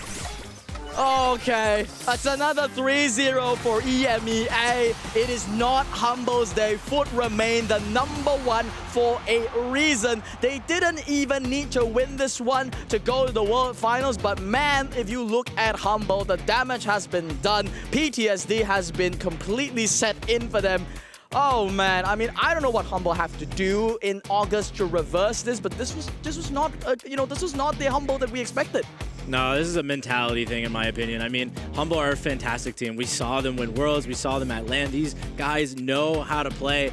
They didn't show up today, and they didn't look like the Humble I'm used to. So I'm expecting them to just, you know, take a little break, bounce back, come back next month a little bit stronger. But right now, Foot are looking extremely dominant. I really believe this is one of the first times we see Humble's nerves showing in their gameplay. I saw a lot of frustration here. The mechanics were suffering from set loss after set loss a little bit more. A little bit of an outdraft here as well, and you actually called it, Corey. I feel like the Edgar has a really decent matchup into 2 out of those 3 bowlers, but then Symantec has to go into Colette lane again and again. Now, you were a bit harsh to him there. I'm not sure if that was his call or if it was simply because his 2 teammates were in the middle and he kind of just took the 3rd bowler on. That was the Colette that was left open. Well, all in all, that Edgar did not work out whatsoever. It was not the best pick potentially, or not the right lane for him. Something didn't work out in the Humble quarters today, and they didn't get their revenge today. Let's hope for them they get it in the future. It felt so impatient, right? I mean, a lot of the jumps were very forced. A lot of times where he got good positionings, but he didn't even have to commit, just needed to stand there and stay elusive, you know, make Foot work harder to scout him out. And then he just decides, okay, I'm jumping here, I think there's an interaction, I win, and then instantly gets shut down by that Colette gadget. It was nerfed, so Foot, I mean, kudos to them. In a split second, the whole team just focus firing and making Edgar disappear is a magic trick that I think is worth calling out for sure. But man, I mean, that is not the Humble we recognize. That's not what we love from 2024. Way too many circles on that screen, by the way. I love some nice looking 1s and 2s. We don't get to see them today. It's just 3-0 all the way, Kenny. I think that's the biggest shock for me is just it really feels like there's a clear top 4, and once again, it's Foot prevailing over Humble. I think for a long time it's been a disputed #1 in this region, but Foot, at least in the online format, more than convincing. They've got an opportunity to take the most monthly final grand finals wins in the entire globe, and they're doing it in EMEA of all places. I think that's remarkable. We now get yet another repetition of last month. Semi-final number 2 was the Italian Derby, and it is yet again Novo versus Reply Totem. Now let's see if the result is also going to be the same, which would also be a 3-0 for Totem. I'm actually furious. It's an eggy day today. I love a good series, but I mean, honestly, with these 3-0s, it just goes to show, as you said, that this region is ultimately still very, very cutthroat. Momentum plays a big part. Preparation plays a big part. We're in a whole different patch from last patch, and yet it's the same 4 teams that I'm seeing here in the semi-final. What does that say? It just goes to show these guys, they are good at everything. Their preparation has to be through the roof. They had 4 days to figure out the meta, and they're not just figuring it out, they're probably defining it. We have 4 World Final slots in this region. 2 are already taken by by Humble and Foot Esports, and now Totem is leading the charge in every other team that is still fighting for that slot 3 and 4. LCQ slots, of course, are also still on the table, but what they are fighting for is Worlds directly, and those 4 teams are looking really strong, but only 2 more spots are there to give away, so 2 will go home left-handed. Empty-handed, left empty-handed, sorry, Kenny.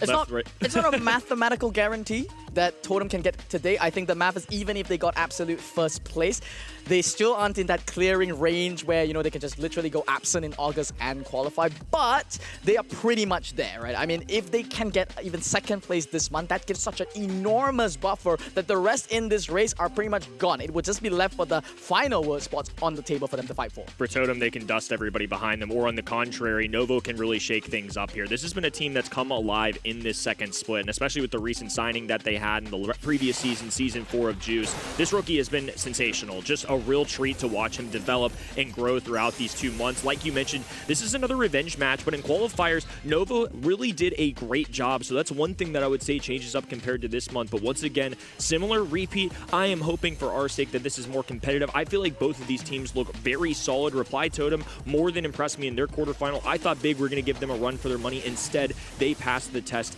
easily. And now Novo once again with an opportunity for revenge. I'm really excited to see these 2 foes go at it. If we only have 3-0s today, that clearly shows that we have a top 4 in EMEA, and even the top 4 is split in half yet again. We have 2 teams that are just stronger than the rest currently. These are the picks that we've seen from Novo. Only 3 maps, yes. We only had a 3-0 yet again. I'm slowly going crazy over here. Ruffs and Griff are going to be global banned from them. A bit of a different approach. Usually we see those Buffy brawlers banned out, and also Star Novo. now Novo probably likes Starnova.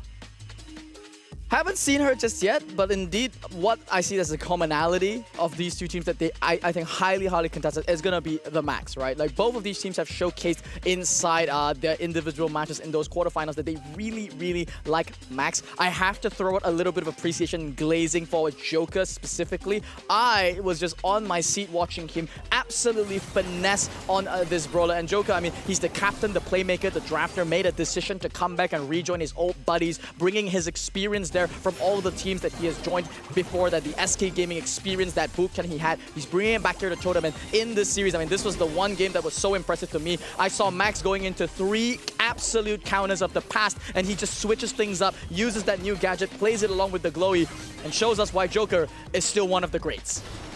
I think one of the most valuable players in the world for sure. And I think, like you mentioned, he's just so good in every aspect of the game, whether it's a team captain, comms, drafting, playmaking. He plays the aggressive brawlers on top of that. So the fact that he's a shot caller alongside that is absolutely insane. We've mentioned it several times with lots of 3-0s, so not too many brawlers to go off from data here. But I do think one thing that shows consistently is the Buzz and the Max. I'm expecting Joker to try and find these comfortable brawlers for himself. They love putting him in on these early picks like a Max, where it's a comfortable 2-3 turn kind of brawler, or having him be the 6 pick, the playmaker, the one that's going to counter out the other brawlers. I would love to see them keep developing that strategy. What Totem showed us in their draft phase was also that they are really good at reacting to whatever their opponents are showing up against them. They usually like to play aggressive comps, but then on Out in the Open, where we had that Surge first pick, they reacted by just going long range purely, and it worked out so well for them. We now have them pick once again. Reply Totem starts with Hard Rock Mine, then Paintball Dreams by Novo, Hideout, Kaboom Canyon, and our decider will be Dueling Beetles yet again. If we ever get to see those maps today, I don't know. So they won Hard Rock Mine in quarterfinals, and Totem is like, all right, we'll take that. That's our map now. And then the rest of it is just different. Basically.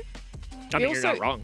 We also didn't really get to see Brawl Ball today, apart from now in the semifinals. Yeah, I think that's the mode that's actually banned out for the opening, so that's why we've seen the least of it. But that also means that I believe this is the first time we're seeing this map all weekend long. Global bans go through. That one was definitely targeted. I mean, Buffy, Brawler, and Max is great, but at the same time, they know what Joker is capable of. That's just good double dipping from Novo. They did play it themselves as well, so both of these Italian teams have really good maxes on their rosters. Starnova now finally banned out, at least from one of these two teams as well. So again, Buffy Brawl is out of the way. Damon and Starnova were some of the newest brawlers that are just very strong in the current meta. I love the respect that's coming out there from Novo. Yes, they can play it themselves, but they just have to bow down to the greats. They don't want to get into a situation where it's a coin flip, right? If you don't get that first pick and you don't get to snatch it up, you don't get to take the lead in that comp. So yeah, they're just going to completely take it out of here. Those of you at home, I mean, you guys are completely with us, and you know, for rightly so. They have a decent track record of winning 3-0 in the last month. They're looking mighty solid today. This is a team that has 0 roster changes throughout the year. If you think about it, actually, Totem is the oldest team of any EMEA team. This roster has been technically together for 4 years. They just took a long break in between for, you know, Joker to go on sabbatical holiday and other teams. So Novo, on the other hand, is a team that kind of just came together, you know, somewhat 2 months ago. Maru and Maori have been the longest standing duo in the BSC, just period. And that's an insane thought. And the fact that Joker comes back with them is absolutely crazy. They've had some that have come close. There's ones that come to mind like Bobby and Sands from NA. But when I was looking back at Worlds 2025 and doing the homework, it really is remarkable that they've stuck together this long. I mean, there's always roster mania changes. So the fact that they've been so consistently good for so many years, just impressive. And still, Samantha calls himself the dinosaur or something like that of EMEA, as he is the oldest player right now in this region. Well, now we're heading into semifinal number 2, and I hope you're ready for our first not 3-0 of the day. We're going to kick things off on Hard Rock Mine.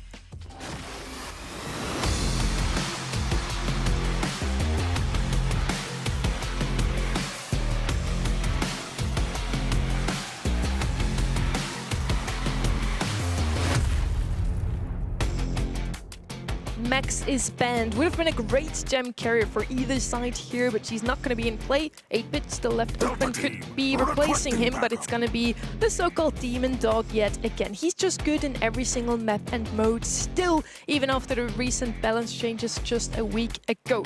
Right side now with a very solid first pick here. Rico is banned out, so the other bouncy brawler is out of the way. Left side now, what could be the answer here, Spur?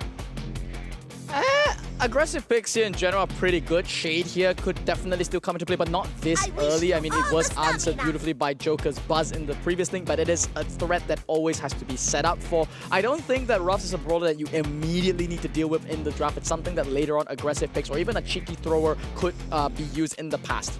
Lumi going to be forcing them off of the sandbags, I imagine, too. So that's going to be part of the influence for that pick. And anytime you see Colonel Ruffs, you're just looking for some mid-engagement brawlers that can do well. I imagine this is not going to be a over-committal 2-3 turn. I think it's just going to be safety from both sides here as they elect to do a lot of the common culprits out of the way. And something different is no Max this time, but they're still picking up the Pearl regardless. Clearly, this squad still believes in the brawler overall, even outside that individual matchup.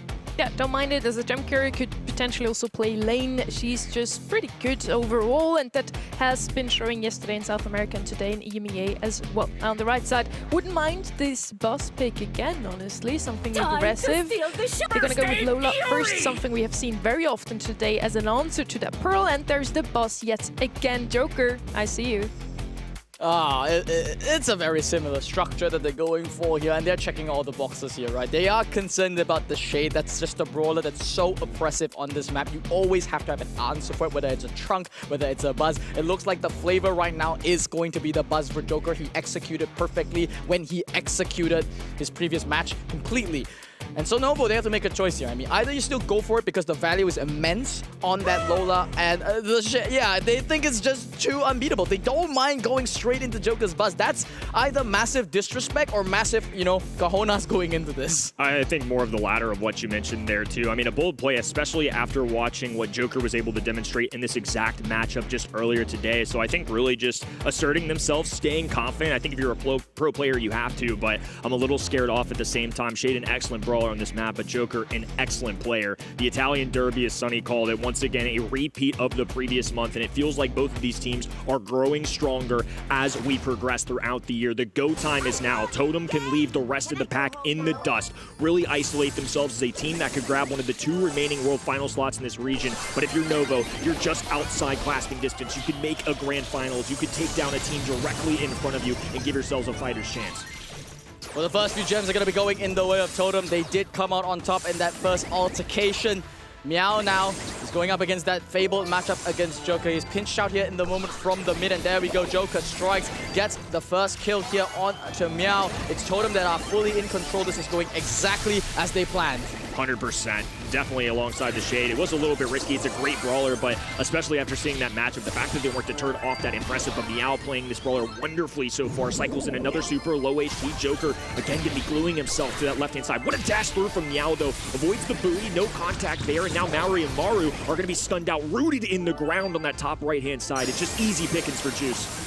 All eyes on Joker, though. He's still got the Hypercharge active. Could opt to pop that gadget at any moment to spring a trap there. The target, either Meow or Juice, would be fine here. There we go. The gadget's going to be going out there with the Hypercharge. There's Spider-Man's into the back. You can see the entirety of Novo falling back. They are trying to cover for this angle. They defuse the Joker threat, but he is in the back line. Jumps in there onto Meow. The Filippo is there trying to stop him, but the pinch there from Maori is just way too much. This Lola does so much damage. At the very least, Juice manages to stop the countdown here, but Totem are firmly in the lead. So many missed shots there, and Joker just takes advantage and makes a big-time play. And Miss Pearl super Juice wasn't able to make contact with the stun there, but now Novo in the backlines. Meow has put themselves in position.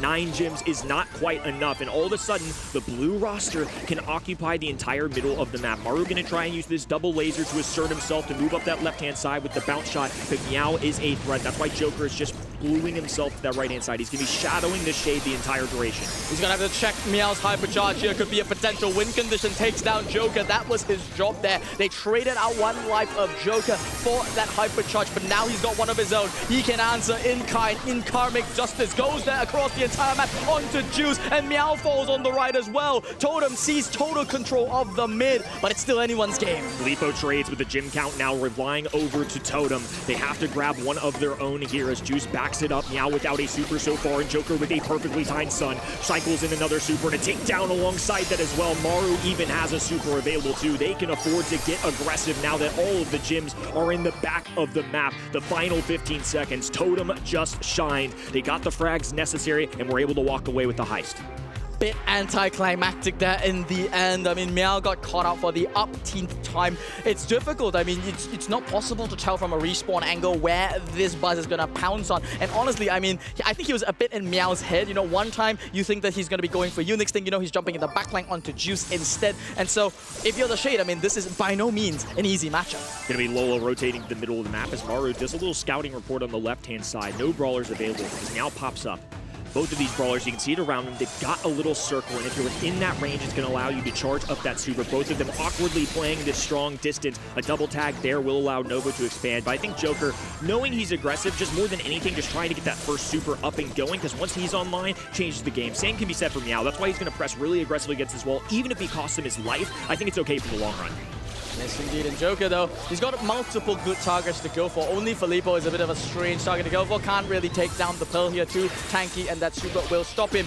Meow, for the first time, gets to actually enjoy the benefits of being a Shade, getting that good matchup. The Joker is already on the problem, going straight onto him, gets a nice pinch, but Meow skill dipping him here a little bit. The damage to interact was enough to bring him down, and that's going to give Novo a massive lead in gems. Grim and Frostbitten keeps Maru in the back lines, but of course, a little extra supply drop, a barrage of missiles raining in on that left-hand side, so it's going to force Lumi away. Joker going for a dive. Meow counters with the super of his own. The extended hug. Now the Haunting Ghost on the top right-hand side, getting through the wall. Buzz chases him down. Mari now present in the mid. 9 gems for Novo, but a little bit of signs of life coming out of Totem.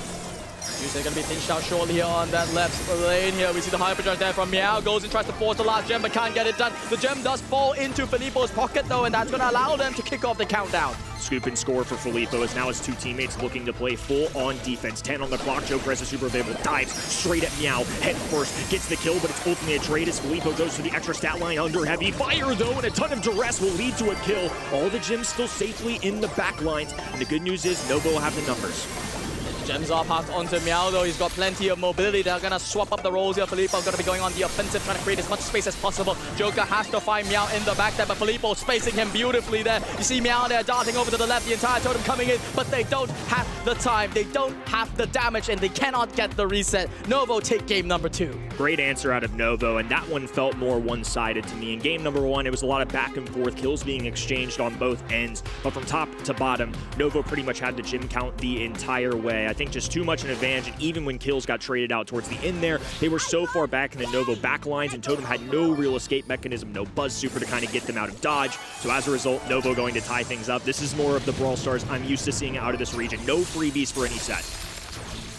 Go either way at this point. It's really just a battle of the playmakers. I mean, this interaction between this Shade and Buzz is not as straightforward as people think. Meow here, yeah, I mean, immediately he baited that one out of Joker. A little bit overzealous for him there. Didn't respect how much damage that Pearl could have gone in. But yeah, I mean, it's continuing to be the same narrative. I mean, the matchups haven't changed. It's just really Joker and Meow that dictate the pace of this game. Aro with a sneaky good choice there to use the super and dog trait to break open that wall, because it takes away a ton of value out of Shade. Now he can really only cling onto the very top right-hand side wall or the little 6-stack on the right-hand side. And Joker, of course, is going to be eyeing him down, staring him. Even off-screen, it's going to be Shade rotating as Joker elects what to do here. Through the wall, Meow gets one Juice with a follow-up shot as well, but Joker matches with the super of his own, has another cycling, dared to flash it, but knew better. Filippo had one in store, so it would have been cooked to a crisp if he even dove at that brawler. Gem starting to have some asymmetry here between the teams. Nova pull ahead with 7, and Joker, it's a very different Joker from game number 1. He's opting to play a lot more passive here, almost a little bit scared. Now then goes for that long-range super on the Filippo, doesn't connect, and now back on defense duty, trying to prevent Meow from going in. But on the other hand, Meow's just so patient here, not over-committing onto Joker. But he has a hypercharge at the very least. Powerful performance coming out of Shade on this top right-hand side. Makes sense to me that Meow was a world champion, but Joker matching with a playmaking ability of his own. As the missiles go down on the left-hand side, it's going to be Juice backed away. Now let's charge up that super, though. That's important, especially when looking for those gems. Joker doesn't quite click the button for the super. They get the stun on Maru, who ends up surviving as well. And now it's a hypercharge supply drop. Backlines opening up the map even more. 1v1 on the top of your screen as they barely hold on. Meow scoops up the gems, but Joker trying to make a big-time play of his own. Down the left-hand side, Bowie making contact, swinging his way down the middle of the map. Now looking at Juice as well. Juice holds on for dear life, gets a tag of his own, and Meow cleans up the rest. What execution and a beautiful exchange between the two teams. And now counting down, there's only time for one more reset. He's got to either hypercharge to Joker, but once again, Filippo's on the job. He does find his mortal nemesis here on Meow, but he just scoots to the outside. One last buoy flies across. It's not going to connect, and that is going to be Novo that lead the set. What an opener to our semifinal number 2. This is not the same Novo squad that we saw just a month ago. The exact same matchup, the exact same roster, and they come out firing. Just so much to unpack there, so many plays. And I think the thing that stands out to me from a strategy component is they literally saw this interaction just earlier today. Joker smacked big with this brawler just a few matches ago, and they still dared in the face of that buzz to commit to the shade, and Meow was a big time factor there. I mean, just absolute great performance. Joker still played wonderfully well. That was just 2 teams playing at their absolute peak. That's the Brawl Stars we love to see. At least if we do get another 3-0 in this one, it's going to be games like this one here. We had a 2-1 overall, super tight here, really came down to the last couple of seconds. At the beginning it looked like Totem already had it in the bag. They looked a tad bit stronger, but Novo adapted really well. Indeed, I love the fact that they just picked up the shade here, despite the fact that they saw what, Big were trying to do. It really is a statement, honestly, from Meow. I mean, they looked over to Meow, they're like, do you think you can outperform Arthur? And Meow is like, you're talking to the 2023 World Champion, son. Do you think I can't pull this brawler up and beat Joker, the uncrowned king? I'm the one with a World Champ diff here. Man, it does reflect in the stats. I mean, look at the playmakers from both sides. Joker leads in the kills, and on the other side, Meow does lead in, quite a fair bit of those as well. High numbers galore there throughout that entire, and I think just illustrating how much more powerful these 2 teams have gotten in our second split. This is not going to be easy for anybody. Totem was a team to watch this month, had the opportunity to hold on to that 3rd spot, and now they're really going to have to work for it. Clearly, this isn't going to be the same 3-0 they had a month ago. We're now heading over to Pinball Dream. This is Totem's map pick. Let's see if they can turn things around and finally give us that coveted 1-1. Still worthy of a red button press as well, I think, just if we don't have a 3-0 at one point today. Left side now. First pick for Novo. Is it going to be Ruffs again? The Demon Dog. No, it's not. It's going to be... I don't have a nickname for Lumi just yet. We'll find it. We'll find it once she gets picked like every single set. But I'm happy to see the Lumi up here instead of the dog. I mean, if this was Foot, 100% we'd be seeing that come out. So first pick overall, unsurprising that it's something like a Lumi at least. I think Ruffs is a good shout in the sense that it's one of those uncommitted brawlers that's pretty good into anything. It's just a brawler that's not going to lose you a draft, and that's oftentimes where you're going to see these control-oriented ones that are just solid overall brawlers. Maybe they're not the S+ tier of some of the other buffy brawlers that have recently come in the games or the Star Nova. That doesn't mean they're not valuable. Yeah, Oda is going to be picked up instead now on the side of Reply Totem. And this is the other equivalent of the Demon Dog. I mean, they could go with the Demon Dog here still nonetheless, right? I mean, you go Otis plus Ruffs here. It's, who said it? It works on every single map. I think Sunny said it. I think I said it. And I still completely agree with that. They're not going to immediately lean into it. This is more of the flexible pick that I think Totem are also very known for. They did invent the meta back in the day when Stu first came out on how it was going to work here.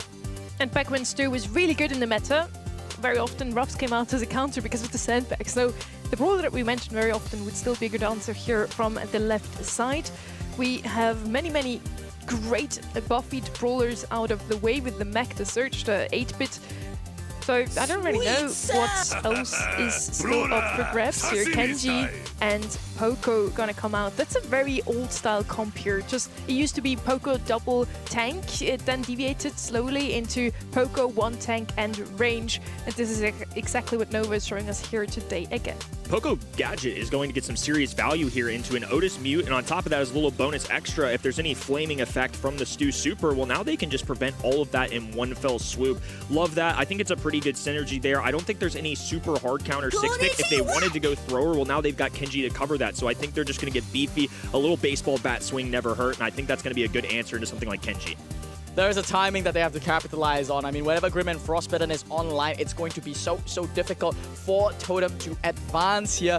But on the other hand, I mean, this Poco, initially it looked like there was a lot of damage that they didn't have, but this BB, could just be what they need. Maybe a hypercharge BB could be the thing to break through this Novo backline. I noticed lots of playmakers on both of these sides in terms of brawler compositions, which usually leads to a lot of fun. And we haven't had too much Brawl Ball action. I have been itching for it all day long. Nova with a 1-0 lead, an immediate Grim and Frostbitten on the top of the map. Speed Zone is the choice of gadget for Maru. There is Maori's going to be one up the middle of the map. And once again, Joker, they're going to have to depend on him to be a big-time playmaker. Has to be the one to get to the other end. Look for these frags, a kick over to Maru, now a dash away, assisting, dribbling. He's trying to get away with it. Oh, he got the super just in the nick of time. I think that allowed him just enough coverage and space to slide one through. Beautiful heads-up play coming out of Maru. That was some World Cup level interceptions there by Joker. He saw it coming, intercepted the ball, passed it over to Maru, and then just walked it down the field. No defenders, not like in the actual football in this game. The Totem once again in a similar position there. You've got tank-on-tank action. Filippo trying to cycle the ball forward, but Totem are the ones holding the defense nice and firm. Kenji just has to hold on to this ball, now going to attack a sword versus a baseball bat. It's an interesting combat situation, but it's the baseball bat that gets the better of the situation as a second brawler falls for the blue side. Now has a super to hold on to, so can buy a little bit of space, a little bit of mental games as well. Totem know better. They're not going to overcommit here. They're going to take their time, especially without Maru having the wheels down of a super. They can't take advantage and get that mobility. A beautiful ball placement there as well by Joker. It's going to be making Novo's life so difficult unless we can have a big slash coming out there from Juice. Juice has to be the one that's creating all the space for him there. It's the same matchup though, but Joker, the hypercharge will be tearing him up in the back. Sashimi slash giving out just to buy a little bit of time, but he actually dodged his own Poco super, and as a result will be going down. Bit of miscommunication will punish Novo's roster. Maru smacked his head into that wall so many times just to spam the heal button, and it kept him afloat, but Maori now is stuck on the ice, low HP, but they don't have any brawlers lined up to go through, so he's able to get off a fat splatter. Juice shreds right through him. They're going to buy a little bit of time and look for a goal here. Filippo looking to assist the fellow brawler, but a knockback there. Joker stunned down, a misconnection, and now Joker will be able to hold on to this ball. Hope is not lost yet for the red roster. Should have been a goal for sure there onto Novo. The ball was just shot past Joker instead of aiming properly there. Novo going to be beating themselves over that one. Should have equalized it at this point, but they've still got time on left in particular to go for it. Hypercharge there by Juice now going to be pulling over Joker. Should be able to clean this one up. And this time, surely Totem can't get away with this. A nice kick away, a speed zone available for Maru as Juice is forced to grab the ball. He's trying to get a Susimi slash onto Maru, who dodges one, not a second though. Joker holding on to the ball, but 10 seconds is not enough time to clear the entirety of Novo Esports, who've gotten the team wipe. They've completed this, and now they've evened things out. What an overtime situation we've got. Forcing things into overtime on paper. Novo are the slightly weaker in terms of the range, but they have so much health to go through it. Filippo times these hypercharge supers perfectly. It could be enough to force it over, but beautiful super there from Maori across the field. The stun is going across there, and now just easily chaining the ball. The hypercharge passes it over to Joker. It's a pure open goal, and Totem back in their home territory in Brawl Ball will indeed take the first game. There were just so many exchanges and fights there that Maru was able to get a second hypercharge super for Stu, and especially in overtime, the walls collapse, wide open field and a lot of green grass. That is what Stu loves to see. He's able to dash for that ball so quickly. BB, with just sheer amount of health points, can march on forward and knock one in the back of the net. Once again, this has been competitive the whole way through. Brawl Ball really kicking off with a bang. Novo, they're the ones in the early game pump. They don't want to end up in an overtime once again. But once again, the ball control, it looks like they were winning early game interactions, but Totem still always somehow able to sneak the ball. Maru even threatened the cheeky goal there, opted not to do so, saving that super for positioning. And now resetting it. The ball controls with Novo, but Totem are in a bit of a control. No 3D for Maru this time, but all three Totem members are in the middle of the map. Novo being forced away. Joker going for a baseball bat. Crack makes one connection with Juice. Goes for a second as well. He's cleared the path. Maru now just looking for a super. They're going to slowly walk these brawlers forward. Has a super shot available. Oh, and what a perfect collision there. Joker with the knockback. Maru with the punch through. Execution just perfect as a team. And there's eviscerating inside the mid-fat splatter combined there with the BB bubble and the hypercharge. The entire team going to be going down. Joker now just runs it down for the easiest touchdown of his life. They telegraphed that so well. They saw it coming from a mile away. Novo, they smelled their desperation. Two brawlers walk out the mid, two land in a fat splatter, a BB bubble, bubble gum, and obliteration to follow. We talked about Joker a lot today, and I think it's easy just because of the role he plays, the brawler archetype that he has, and because he's so just darn good, right? But that one really felt like a full team effort there from top to bottom. Stu, especially, was somebody that did it. I think there's real potential for them to now bounce back here. I love that we're going to get an extra set. Finally, a little extra action for our folks at home. The curse has been broken. The crit is broken. It's not a 3-0 for the first time. I'm itching. I'm itching, Sonny. I'm itching, Kenny. I really, can I? What do you mean by that? What do you mean by that, Stu? I want to push some. I want to push it. I want to push it, Kenny. I want to push it. I mean, I wouldn't blame you. That was overall not even just one player being good. That was a whole collaborative effort. Look at that. Just perfect timing overall. I mean, we got to do it, right? I'm gonna. We did say that finally, when we don't get a 3-0 today, we're going to press the button. So there you go, 200 points for you if you are right now in eventobrostars.com. So you better head over there if you're not there yet. Now, good. Let's head over to our next set. Now, it's 1-1. Finally, we're going to head into a bit of a closer matchup here. Hideout now up next. Super interesting map here. You can pick something to just pick up Blue Star. It's also a map that Novo has barely scrimmed. So let's see if that's going to be an advantage here, because we barely have any data on them. Reply Totem doesn't either, or if that just means that they themselves don't really know where to go. On the side of Reply Totem, a very heftily scrimmed map. They love to play Bell here, Leon and Pearl. And oh look, Nova did their homework. 2 out of 3 of these bowlers are banned out. What?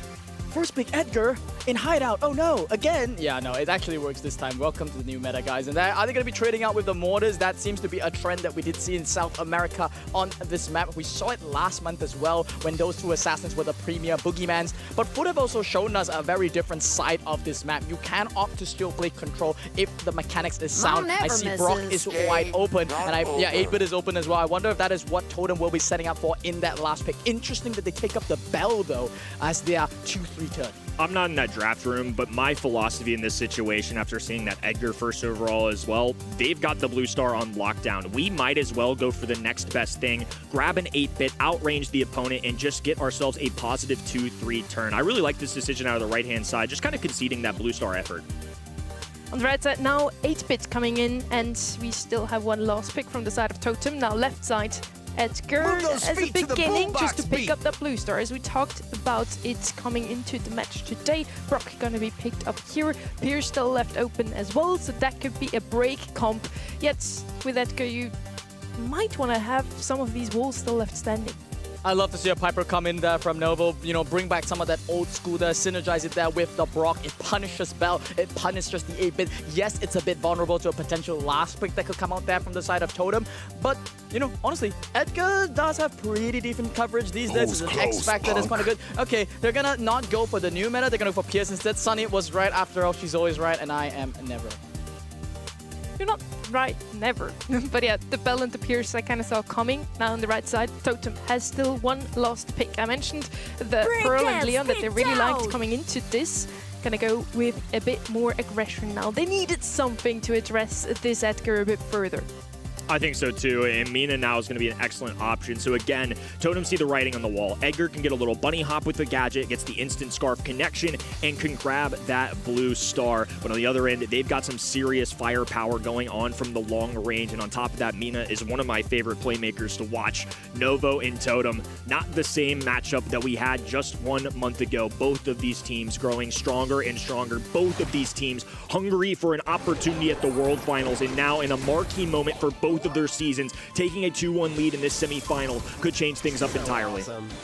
Blue Star going to be going firmly onto Novo as telegraphed. The Joker is the one leading the charge. He's got the matchup that he was looking for in the form of Filippo, now changing to Hunter Juice instead. He's literally standing between all 3 players. The windmill going out there, almost getting the connection, but a bit of over-aggression there. Juice even going to be able to get out just barely.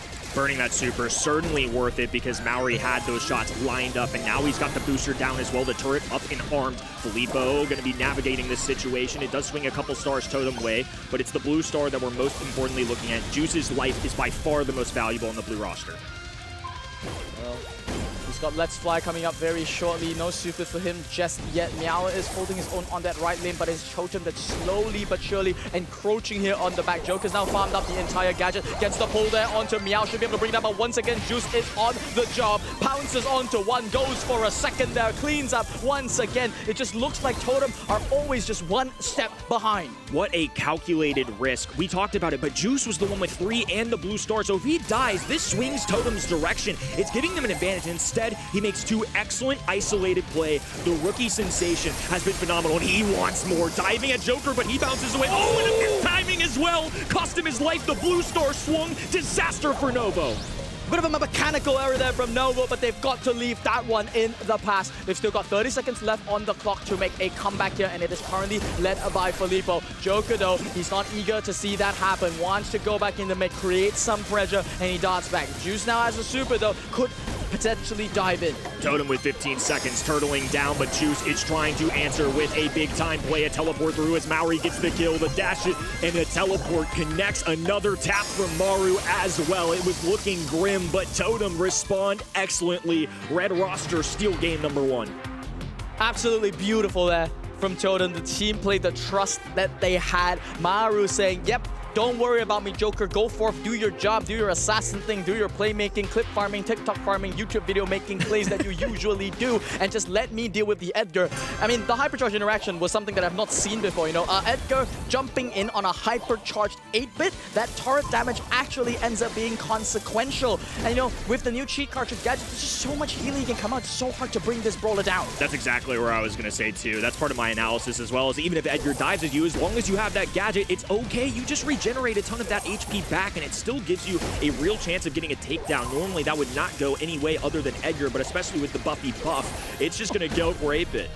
It's crazy how Totem have just, honestly, you know, hydraulic pressed Novo back inside the spot in the same situation back in the first game here. There's some trades are going to be going out here. The blue star now back in favor on the side of Totem, but after all those trades, it's still Novo that retains the advantage. But I expect this hydraulic press type gameplay to continue. Novo, ironically, they're the ones playing defensive here, even though their comp looks like the ones that should be aggressing forward. It's a wonder that Meow didn't get a takedown there, because he just had so many shells on the ground just firing away. But Mina is such an excellent brawler for that situation, because literally all it costs her is a regular ammo to just sidestep, move to the left-hand side. Now she's sidestepping down the left-hand lane, going straight at Novo's gullet. Juice backed away. This time he can be more aggressive. No blue star in his pocket. They have to get a swing of their own. They're holding on to 1 star, but with so much time on the clock, Totem don't have to be overly aggressive. They can just walk out and try and get a 15-second win. I love how Joker's just so patient. I mean, he's like basically teasing Juice. He's like, I'm gonna commit, I'm gonna commit. And Juice at any point in time, he could have just jumped onto Maru, get an easy kill there, but he knew that as soon as that happened, Joker would have gone in and team wiped the entire backline. So Novo, honestly, caught in catch-22s again and again. Juice just seems to have to work overtime this game to make this one work. The spacing of the nest eggs as well is going to cost the Novo side. Maru gets a couple easy taps and lineups, and with 10 stars, Totem have a real potential to take advantage of this map. Hypercharge available for Meow. He needs to pop it sooner rather than later, just with a pure stat. Looking down the right-hand side, makes contact with 2. Joker dashing. They teleport away from Mari to regenerate health. They grab 1, but not close enough to close that gap. Totem looking in prime position, great form, and now could really expand this leaderboard and secure themselves what could potentially be a World Finals placement. Smiles across the board from Totem. They are definitely feeling this one. The momentum is on their side. They're not thinking about gem grab anymore. They're thinking that could have potentially been a 3-0. Thankfully, it isn't.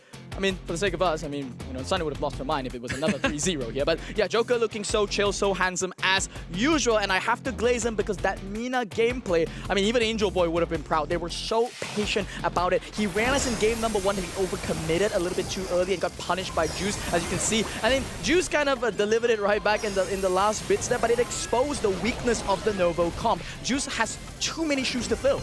Patience is a good word that I think you used, because Mina never, even with 45 seconds, I like that they just showed the veteran leadership and just didn't overcommit, because in that situation, you can take a star lead easily, but you'd rather just keep them pinned in their back spawn, dwindle the clock away as long as possible, then retake the lead, and that's exactly what happened. They grabbed the kill, slowly backed it away, and just never gave Novo a chance to strike again.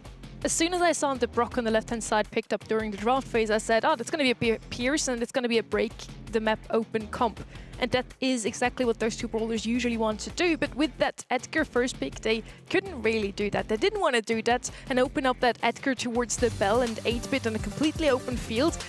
Therefore, the Brock couldn't really do too much. With a close map like this one, Mina just had way too much pressure. We're now heading over to Kaboom Canyon. Once again, very control-based map here. We want to pick some brawlers that can hold onto that middle ground, like the Lumi we've seen earlier, like the Crow, like the even Meg.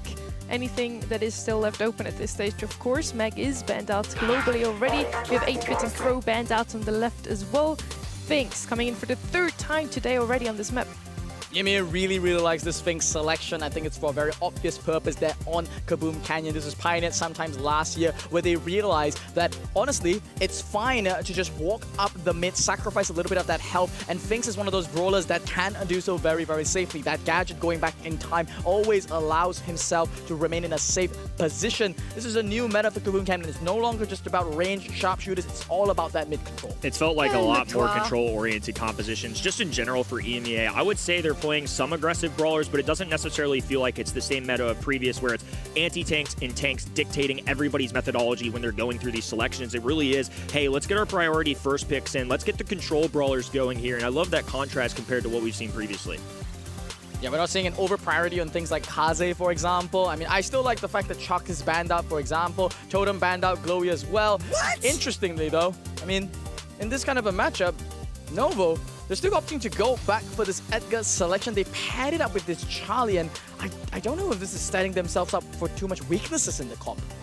We are on Heist. I would still expect a Colette or Cole to come out here. They used to be the best brawlers in the meta before just 1 week ago when we had the balance changes. Now I don't know if Colette's still in the same position. Her gadget got nerfed quite heftily. Now left side with the Edgar, super aggressive. Right side could also still come in with a Mika to do the same thing. Is this really your best? To do the same thing. I think this is a tough position to be in on this right-hand side because they've got their flare of aggression with Edgar, and on top of that, the Spiderlings just make me really difficult to commit to one of those previous stereotypical brawlers like a Colette as a single-shot brawler. Even though it does pour out high save damage, it's also going to be a little more difficult to get that super in the first place when you just have a bad one-on-one matchup. If they did go that, I imagine Charlie would just kind of shadow that the whole way. And I think picking up the Kaze, I think that signals to them they likely don't want to go Colette. I mean, that's more of like a foot thing where you want to try to get that, you know, the hypnosis getting in, synergize the whole team, focus right down the Edgar. That's not what they want to play. They want to opt for something that's a little bit more traditional. Go for this wall break on the grip. It also has insane amounts of burst damage. Edgar has to be so careful to observe that super whenever it's online.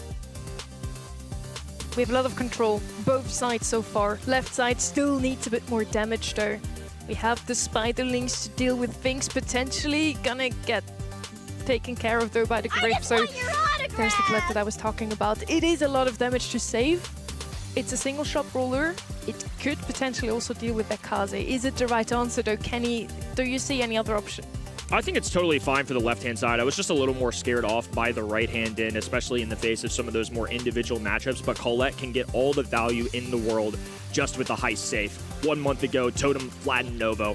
3-0 in the semifinals, and now Novo with an opportunity to bounce back, to secure themselves closer to a world final spot. They don't want to settle for an LCQ. The hellscape that is a brutal feat to be a part of. Totem know it all too well. They want a straight shot to the world finals and an opportunity to once again take down Foot. Instant deletion there onto Juice in the mid is gonna give Totem all the control in the center, and I mean this could already just be the beginning of the end. I mean, Novo's comp is not one that is fantastic at scouting out these bushes in the mid.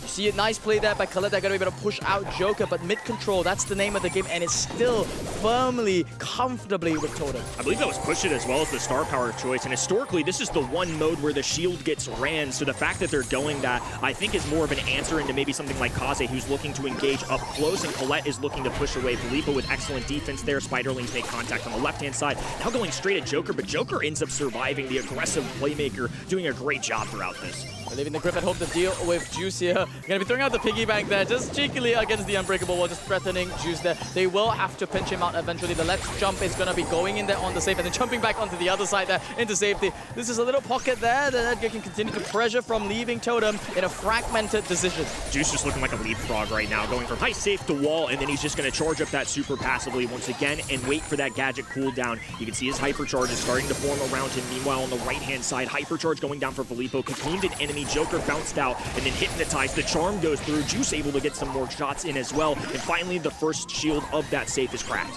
It's an amazing start there for Totem, starting to fall apart there here. They managed to pinch off Filippo at the very least, but they are down an entire save percentage. You see a hypercharge there from the Colette, going to be doing so much work here. Juice even jumping in there, chains off there onto a second. He will go down, but they are so close to tearing through Totem's second layer of shielding. Joker has to take advantage of this super, so 1300s are going to pour out on the high save, and now Totem finally have a stronghold of this mid. Big super on the right-hand side. He's multitasking because of the hypercharged ability. He's going to have the warp all around him, a TP away, a couple chip shots in. Suddenly Totem have made this much closer. Unfortunately for Novo, they were 4 percentage points short from shredding through that 50% to get them to that next threshold, and Maru with a hypercharge does get that super just in time. The coin toss going to go through, some nice contact, plenty of paper cuts going into Filippo, but not enough for a kill. It's going to be a last push that's required there from Totem if they want to claw this one back. Joker's already rebuffed, pushed back down by that Colette gadget, and the Colette there on the other side. Charlie cocooning up one, Juice manages to leak through on the other. They're going to go barreling down straight into Totem 6, brings it down to 50%. The closest this can potentially get, it could potentially be a tie. No, it's not going to be. Totem, unfortunate. Wait, it is a tie? It is. Oh my goodness. Well, we see for a brief second the percentage points go off the screen, so no telling how that went down. Absolutely nuts, as we're basically going to be replaying game number 1. I mean, just goes to show how close this matchup has been. Both of these teams bringing their best. It's been a fair fight the whole way through. As Juice once again, Bunny hops the wall. Low HP though, he is one tap away. Spiderlings just to protect him and play bodyguard a smidge, but it's going to cost Filippo his life instead. Much better start for Totem in the onset. Once again, the total bloodbath in the mid, and Totem come out on top. It is expected of their comp. I mean, they are the ones with the range advantage. Nodo, on the other hand, are the ones that are playing a little bit more atypical style. They have to go so aggressive to get in here. It's curious to see whether Totem will decide to actually break up the push in the mid instead. I mean, play the range game against the Edgar. Don't give it up to him there. Now the jump goes on to Mori. He's going to be going down here, and now Noble gradually clawing their way back into the mid. I like this choice from Maru to use the piggy bank to break open that 3-pronged wall up top, because it does prevent them from necessarily getting the extra hop from Edgar, more ease of access, but it does allow for Novo just have a straight shot with the Colette super. So a lot of exchanges being made in terms of decision making. Joker now lurking bottom right hand side. Meanwhile, Filippo up top, putting in plenty of work, especially for a Charlie. Now the extra hatchlings going in as well. There's just so many tags going through Filippo, getting hypercharge on top of it as well. Good stuff overall. Filippo going to be going down here. Finally, their Totem are still very much in the lead. Both teams traded out their playmakers back and forth for desperate amounts of damage. But once again, as long as Juice continues to lurk inside that mid, it is so difficult for Totem to figure out how to get in. Piggy bank on the ground, and Juice dives in at Maru. A missed shot there. The super won't make contact. Filippo missing one of his own, but Meow can't possibly miss the stagnant heist safe, and that's going to give them through that 50% marker. Nobu now with the clear advantage. Maori just committing to this bottom side and will penetrate through the safe in their zone. A big call out there made by Totem. They're committing their things. A brawler that traditionally should be on defense, they're onto the offense. Is this going to be enough though? Nobo is going to be jumping in for that final offense. Juice is going to be going in there. Charlie desperately trying to get the damage through. Can't get it done. Colette now, the last person standing, but couldn't get it done as well. Meow is answered, and in the back, Finks goes down there. It's 2% to 25. Technically, Juice should be able to clean this up. No! It's actually answered there by Mari. Going to be able to save this one and give Totem a final breath of life here. Totem, if they lock in, have a potential to do something special. 2% the separator and 15 seconds on the shot clock. Piggy bank going down. That's guaranteed damage. Now a rotation on the left-hand side from Maru. Novo hunkering down. They know they have to play a perfect defense. They're not allowing any access. Denied at the maker. And Juice doesn't quite get it off in time. Kaze trying to get within striking distance, but not enough. Goes through. What a photo finish from the blue side. And that's technically only game number 1, folks, because we did have a tie there. But I was on the edge of my block here. Oh my goodness. That could have really gone either way. I mean, I smelled some desperation from Novo coming out at the end there. They were making a little bit of, over-aggressive plays. But honestly, when you're literally up by 2%, you're allowed to make that kind of play. It's a full engagement in the middle of the map. You can kind of peep there that the blue side is on the bottom of their screen while Totem are encroaching. Nobody can traverse over this water, so it makes things a little more difficult. Really, only a Juice jump is what they need. And they're going to go straight at Griff. Low HP, does have a super available, but a good shot going through from Maori as it's a retaliation of their own. The blue side has cocooned in the middle. It's going to be close, but that's going to be a takedown. Joker going down on his own, but the good news is they've gotten through that first high save. That's great stuff out of them. It's the best start that Totem could have gotten here throughout all other matches. It's the first time that they've actually managed to sneak Joker through and get the Kaze directly on the save. But Novo now ready to retaliate inside the center. Filippo pops that hypercharge again to get the cocoon there onto Maori and following up with yet another super onto the save. Almost going to be able to break apart that layer of shielding. They finally get it. Juice now diving over to that left side of the map. Maori pops the time zone, desperate to try and just claw back a little bit of that mid control. And it's Joker that's going to make a beeline there onto the other side. He will be met with Filippo, and we are back indeed with yet another base race here. It's a cocoon there sitting on the save, and Juice, instead of a cocoon of his own, he's kind of stuck in the corner. That's kind of a cocoon. It's been an excellent race. So many kills going down, plenty of damage pouring out as well. 57% the marker. Both of these sides just trying to get past the next threshold of that heist save. A small buffer being built up for Novo. It's now all three brawlers from each side will once again engage in the mid. Joker flashing that super though.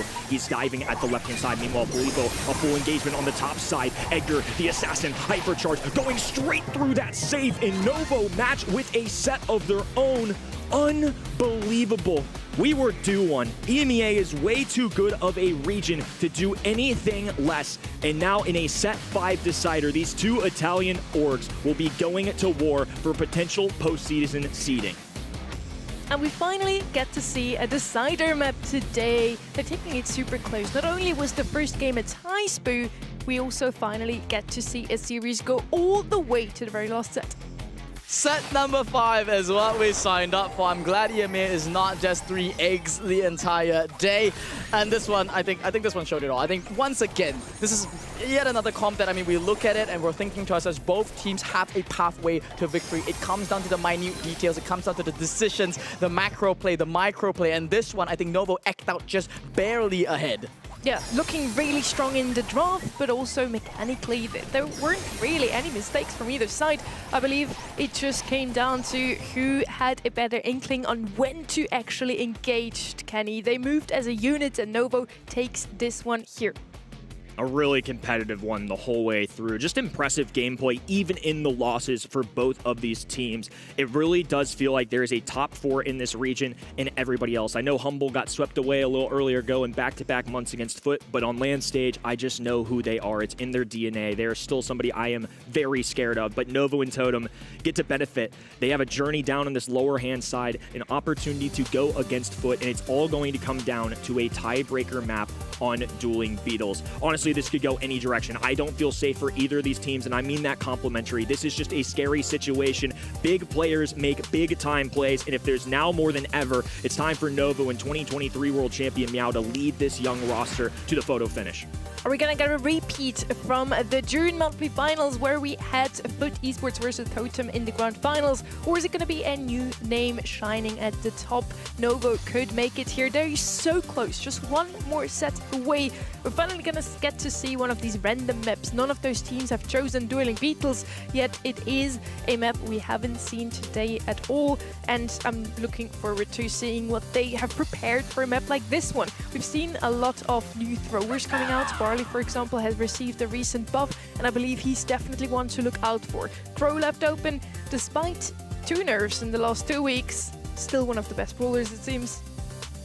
Other brawlers that come to mind here, I mean, the dreadful, disgusting Gray is still inside the pool. It's one of the few brawlers on this map that I always have to think about when you're drafting. Whether your last pick or first pick, it's just something in your mind you have to check for. And Totem leading out with this Crow selection, it already signals that they're not interested in that Gray comp. It's not a brawler that you typically see with it. And Novo, they're answering back with a Leon of their own. It looks like neither team. Okay, fine. With the setup of the Ems, that kind of is saying we could pivot into Gray last pick if you allow it. It's just enough to make you remember that Gray's there, and I like that in general. Ims has shown up a lot more, particularly in South America when I was observing a lot of their practices compared to the rest of the world, but Ims is certainly one that stepped up. I feel like as several other anti-tank brawlers got nerfs, she's kind of swept in as this more control-oriented anti-tank brawler, and I also like the versatility in terms of gadget choice as well. On Dueling Beetles, you can use the pushback and the acid spray, in the friend zone, or the acid spray to get through walls, especially in the meta where there's a lot of turrets going down from somebody like an 8-bit. I think it's just been part of the reason she's on the rise.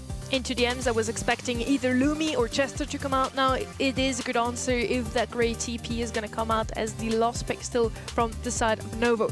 Now, what would make Kenny really happy, Totem also scrimmed with a lot of Gale on this map. Yeah, they did. there also used to be a jump pad strategy with him. It's not only the great TP all the time, but they're going to deviate here. A brawler that they have never really shown in scrims, but of course Kenji is one of their signature brawlers, and it does work pretty well into that Leon and also the Ems. And Novo are not going to fall into the trap of drafting Gray up against this Compia. They feel that there's an even better pick in the form of that Edgar. They're looking at great matchups across the board up against that Kenji, against that Lumi. This could be that last pick that Novo desperately needed to get a edge in the draft. And I am feeling a little bit scared here for Totem. Now, I'm not counting them out just yet. I still think there's a lot of Brawl to be played here. Matchups are looking good for the Kenji up against the Ems here.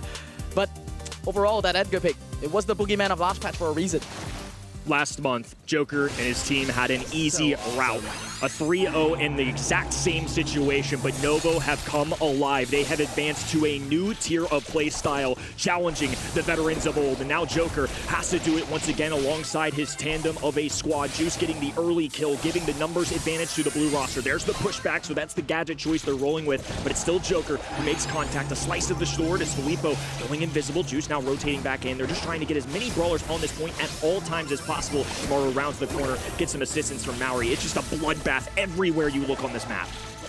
And Juice going to be taken down in the back as well. I mean, that's the playmaker of the team. Grim and Frostbite is going to catch up to that. And Totem just capitalize on that opportunity. The whole team melts them down. And that's a massive amount of lead that they're going to get. A full team wipe for Totem sends them in the lead. With no potential for wall break, it really is left to Juice or an invisibility play out of Leon to advance them up this map and now up the sidelines. He's creeping. They have no idea he's there, but he misses contact. None of the daggers go down. And now a Grim and Frostbite. Juice is a sitting duck. Joker going at the wall. A Tsushimi slash up in the air, trying to get a little extra heals, but Juice meets him where he lands, and a missed opportunity there from Maori as well. Novo doing their best to climb back in this one.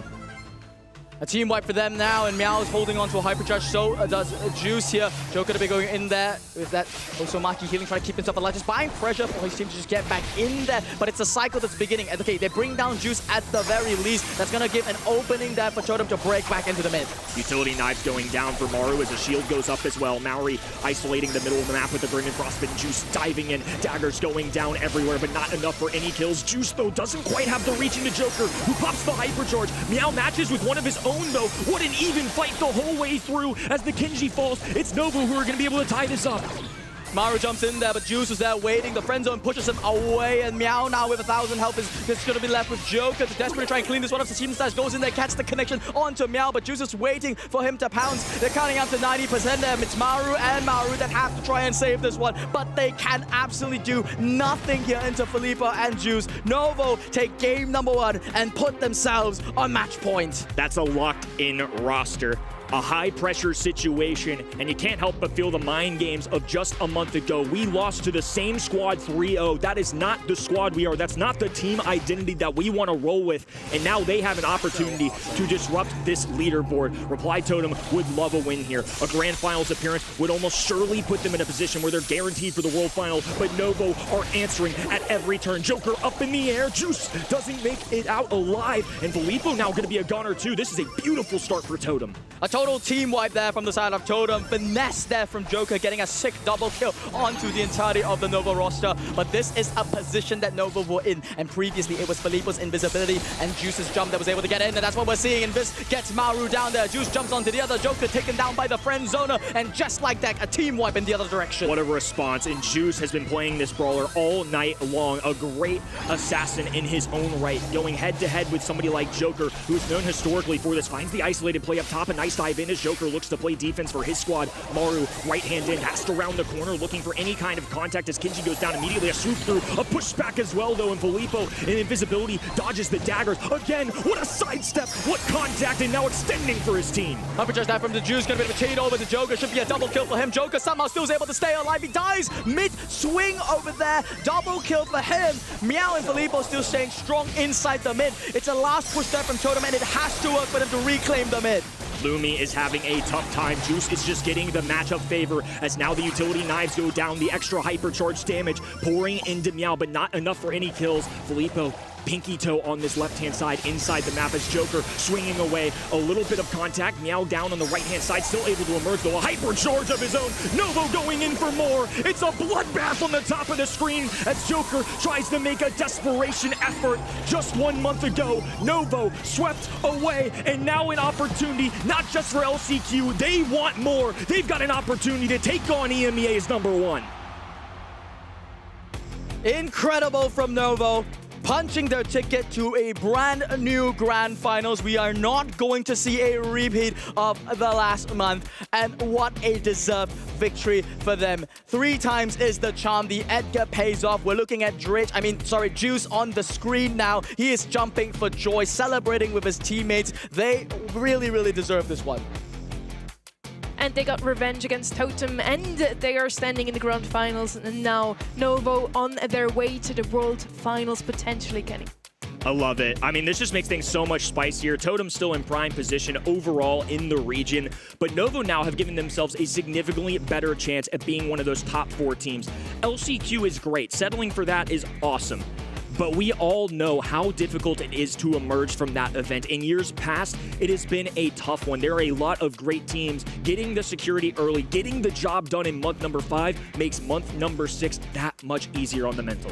Novo had so many roster changes this year already. This is potentially the strongest iteration of the roster we've seen all year. This is the first time they're in the grand finals.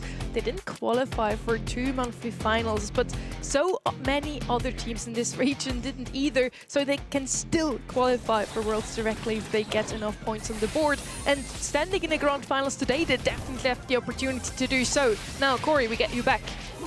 What are you saying? Is this Novo that takes Totem to a set 5 and wins it in the end strong enough to finally best Foot? That's a tough question. Foot is looking phenomenal, but I will say I'm sorry for doubting you, Novo, in both my predictions. You have proved me wrong absolutely time and time again. I mean, you guys have been playing phenomenal. You look great, but now prove it to me once more, because I did go Foot in the grand finals versus you. So again, this is your toughest opponent yet. Absolutely. I mean, I've got a hand up as well, just kind of across the board. I was on the Novo hype train last month. I was just a month off. I should have held the line. What was I thinking? Excellent stuff overall, though, and I think Reply Totem aren't going anywhere either. This feels like a whole different team. Even though they lost in the semifinals this go-around, the fact that it was a 3-2, the fact that Novo Esports also looks so good, the quality of opponent, the quality loss doesn't scare me off. I expect big things out of them in season number 6. This 2 looks so beautiful amongst all these zeros. I gotta say that. And Corey, you already mentioned our predictions. We have a quick look at it again. I do want to reiterate, I voted for the teams who were looking better in the weeks leading up to distant scrims in smaller tournaments. Totem has been consistently looking better. Heretics did look better than Nova as well. So yes, I'm sorry, Nova, for voting against you, but they had a 39% win rate in scrims.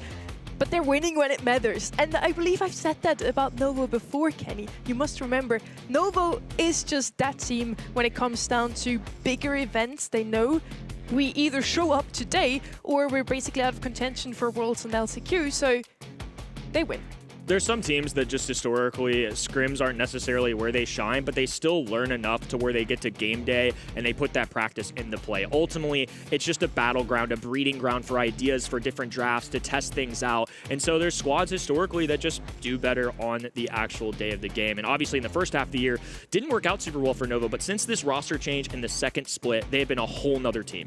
A super tight set and a super tight series versus Reply Totem. Novo had some very heated conversations. So let's listen in. Super, do me, super. Okay, be careful, don't stand. Nice, nice. He's one shot, he has hyper, he's one shot. Nice. Can you go, just go. We win. Yeah, fine. Nice, Meow insane. Porco Dio, da. Nice! Let's go! They're super happy that they took this one, and I can't blame them. 3-2, super close. We're still reeling after this 3-2, and we also want to give Nova a quick briefer of this 5-set series. So we're going to see you in a bit. Round 3, we got frikadeller, Danish meatballs, and this time you'll get another weapon. No, the scissor. Why do I feel like I've thrown the easiest 2 rounds now? They don't smell good. It's your lunch, by the way. Kenny, you go first. Can I get this guy? So I Yeah, use the I scissors. picked the smallest scissor I could If I find. can even fit my fingers through it. I'm thinking right there-ish. I'm just gonna eyeball it a little bit. I'm liking this. Oh, so supportive, guys. Got 40. Oh, it's not close. Oh, that was bad. It is a big object. 53 and This is a 46. toughie. Big object. You know, that wasn't my best work. Dude, I don't think that's going to be I'm too bad. surprised. I think it's pretty Well, good. I don't know if it's good or bad. Next up is Ark, I'm nervous in this one, genuinely. and you're left-handed. And they're all shaping differently. They are. I'm gonna go for this one, which might be a bad shout. To be fair, but it's flatter. I'm going with that, and maybe like a little bit more to the right. He's turning. Oh, That's- wow, yeah. little right turn. Okay, let's see. I worry about the right-hand side being less, That to be feels honest. good. Oh! I'm sorry. I'm sorry. That is ridiculous. Hey! No pressure, Trav. No pressure. The list of my skills is endless. He laughed before it even started. You really Yeah, need to you win need here. a point. Reevaluate the situation. He's already halfway through cutting it, and he's It's falling apart. ooh, a little right. Oh, there's. No, This it guy fell- looks a it little fell- weightier. it He looks a fell- little weightier on It this just side. fell apart a little, Kenny. That wasn't my fault, I don't No, think. but he looks like he's got a little gut to him. No, the other side's way weightier. No, 57 and 44. It was an attempt. For round number 4, we have red sausages. Yay! With your hand. I'm going All to big. Why Oh, don't just you do snap like it. this? I'm looking at his technique. Oh, he's pulling it apart. That's embarrassing. That's Wow, embarrassing. the technique. It's, the thing is, it's going to be good as well. 30. 25, my worst performance. Must have been And that's still not bad. Have a bite. Please don't do that ever again. Okay, Kenny, you got this. Just average size. Ooh. Oh, that's bad. I don't think I nailed this one. I think that was bad technique. Psych. Oh, Psych. good. I'm playing mind This games. one's got a curve, so it might be a little bit unfair again. Trav, you really need a point. Just account for the curve. Come on, big dog. You got this. I want to see you win. I didn't enjoy that. I didn't no, enjoy I it. said the same thing. I No, I didn't said the enjoy same it. thing. It doesn't look that bad. Oh no. I it don't looks think fine. it It looks is. fine. It looks fine. Yeah! What would you say? 27, 29. There we go. Yay! Charity! Yay! I'm so proud of you. That was the first one where we all did pretty good. Round 5, mango time, okay? This is gonna be tough. I'm not looking forward to this. This one, I feel very bad about this one. I'm gonna see what he does because I don't even know what to do here. Power through the The seed. seed's going to be in the big half. These are all problems that are all something. your problems, Trav, so I'll be honest, like, just cut the seed. Just power through the seed. Let's. If you're strong enough, maybe you can. I don't It's know. terrible already. Yeah. Well, you can take a little turn here. I think, yeah, you got this. Yeah, she said unconfidently. Okay, this is crazy. Insane. Oh, this could be really bad. I think this is just gonna be a competition of which of us is the least worst. It's going to be really bad, This but I is think gonna it's be- just that's what going I'm to be saying. How who's going to bad. manage how bad it is. 55 it is. We'll say 55. Just want to see what the room does. I think 55 might be a solid score because of how hard this round is. Here's what we're gonna try. We're gonna go Ooh. because we know one of the sides. The brain. I got it, Oh I got yeah, don't do this at home, by the Safety way. first. I wonder whether you're going to do what I'm going to do. Do a little zigzag. Like a mango expert. I'm not a mango expert. I don't know if I've ever cut a mango in my life. Oh, I think I accidentally failed to cut here. I had a vision, but I don't think I executed it very well. 10, I was 9, there. 8, Oh my God. 7, It didn't end up how we wanted. Even cut it, look. 5, I'm gonna use my hand. 4, 3, Look at this 2, I had a vision. Oh my God, I had a vision. 1. No. Oh, it didn't end up how we wanted. This is what we were trying to do, though. That could be very much okay. I had a actually. vision. I was trying to go around because the core was the most. Yeah.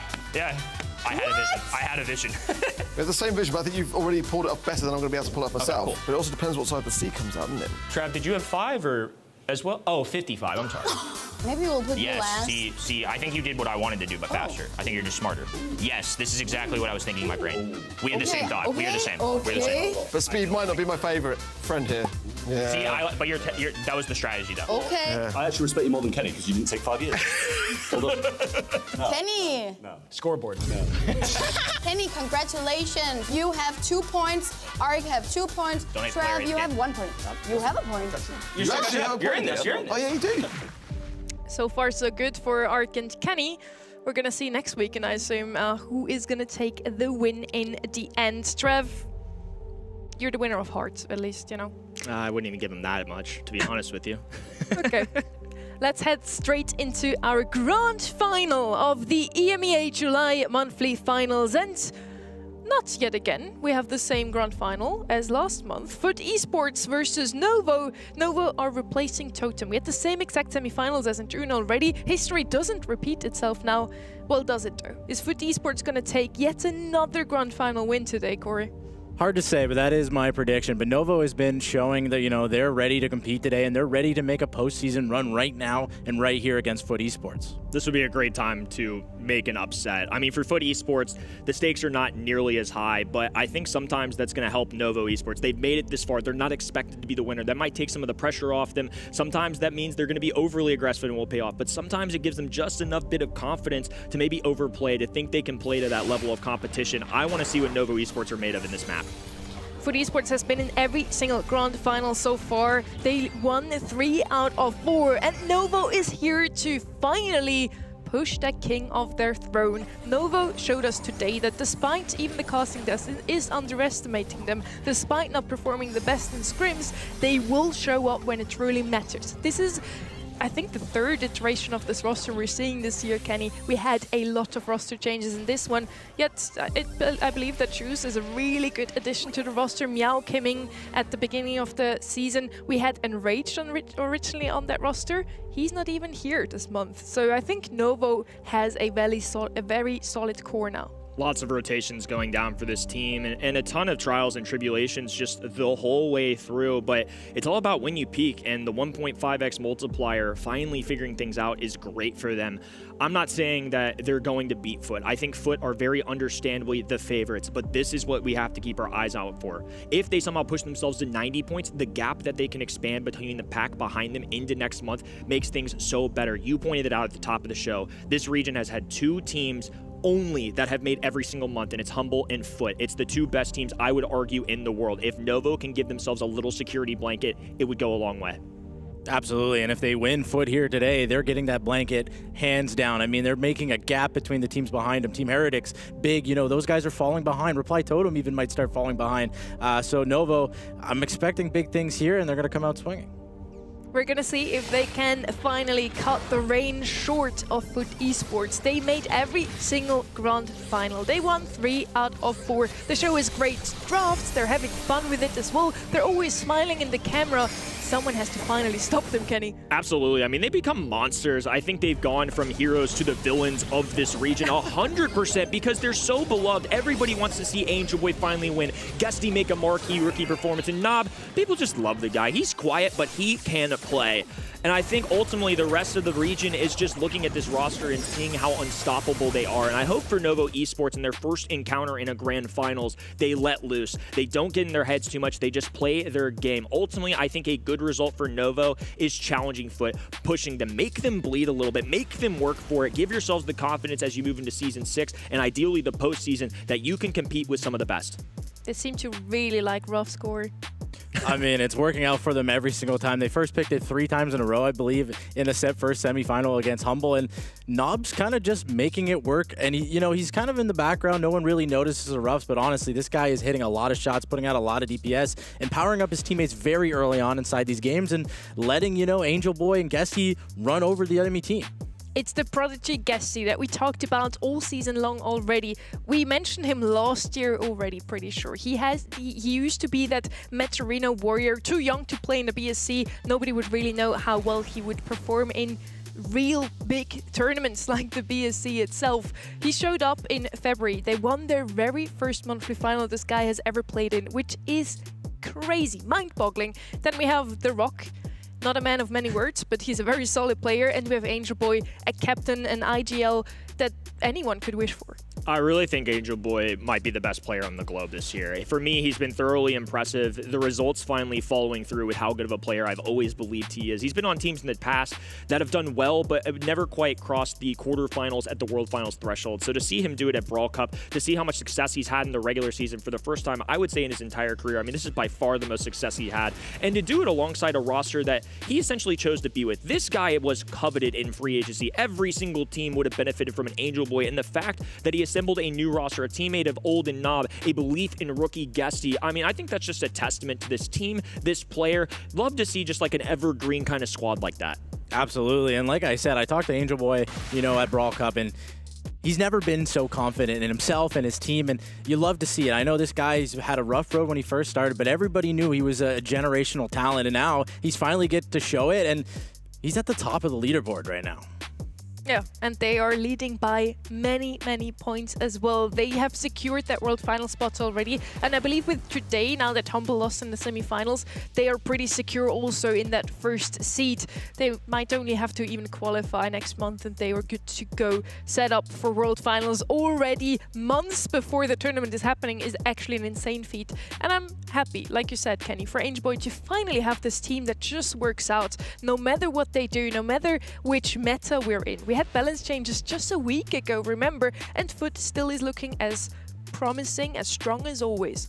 Absolutely, and global bans, there it is. Yeah, I was fully expecting Colonel Ruffs. I mean, it was nicely displayed there by our graphics team, Ruffs. And it's just the dog's got to go. Griff going out here as well. So these are two more of those unique bans that aren't necessarily those S+ tier brawlers, not the buffy brawlers that we're used to seeing. In fact, all of those brawlers escaped the ban stage. Foot going with some niche picks of their own. 2 assassins out of the way. No Leon, no Edgar. This one's a little peculiar, not in a bad way. It's just different than some of the strategies we've seen today. Absolutely. It looks like both teams are taking a little different approach to this grand finals, and I like it. I mean, you know, there's a lot on the line. Why not take a risk? I've always been a believer in, you know, taking risks inside the draft, especially if you're an underdog like Novo, and, you know, they can propel themselves here if they do well, and so I like it. Definitely an underdog. The vote shows the same thing here. 89% for Foot Esports, 11 only for the side of Novo. What we've seen in the global ban stage, yet again, Star Nova is left open. And she has been banned out 100%. The only time she wasn't globally banned was in that match Humble versus Foot. And there she just was banned by whoever had last pick. It is super sad that you have to sacrifice one of these picks just to ban out the strongest brawler in the meta. At the same time, that's what global bans are for, guys. That's a choice that they ultimately make. I mean, it's a draft as well in the global ban stage, so each side, it's not like they're blindly going into that. They see pick number 1, 2, 3 turn. Both these squads had every opportunity to get rid of it, and they elected not to. But as your point was, I still feel like it's just going to get banned every time. If you don't have the first pick, guess what one of your 3 bans is going to be? It's going to be Star Nova. If not, it could still be her debut. We haven't seen her even once in any monthly final on the planet because this is the first month she's playable and she's been banned out so far yesterday and today 100%. I don't expect it to see in the grand finals. If it does, I mean, I'm expecting it to get first pick, but there was a lot of brawlers left open there. We had Surge, we had Max, I believe Crow is also left open, 8-bit, like all the new buffy brawlers. So they're leaving everything open. Both teams are pretty confident with the meta right now is what they're saying, and they're like, all right, we're going to give you a buffy brawler, we might take 2. So it's going to be a battle of the buffy brawlers, I think. I think the reason why Ross has worked so well for Foot in this semi-final was not because of the brawler itself. He's not the strongest ever, but he gives a hypercharge to the other really strong brawler in that roster that they usually want to pick up. So Ruff's now not an option for Foot Esports anymore. Let's see if they can still take this month's grand final again.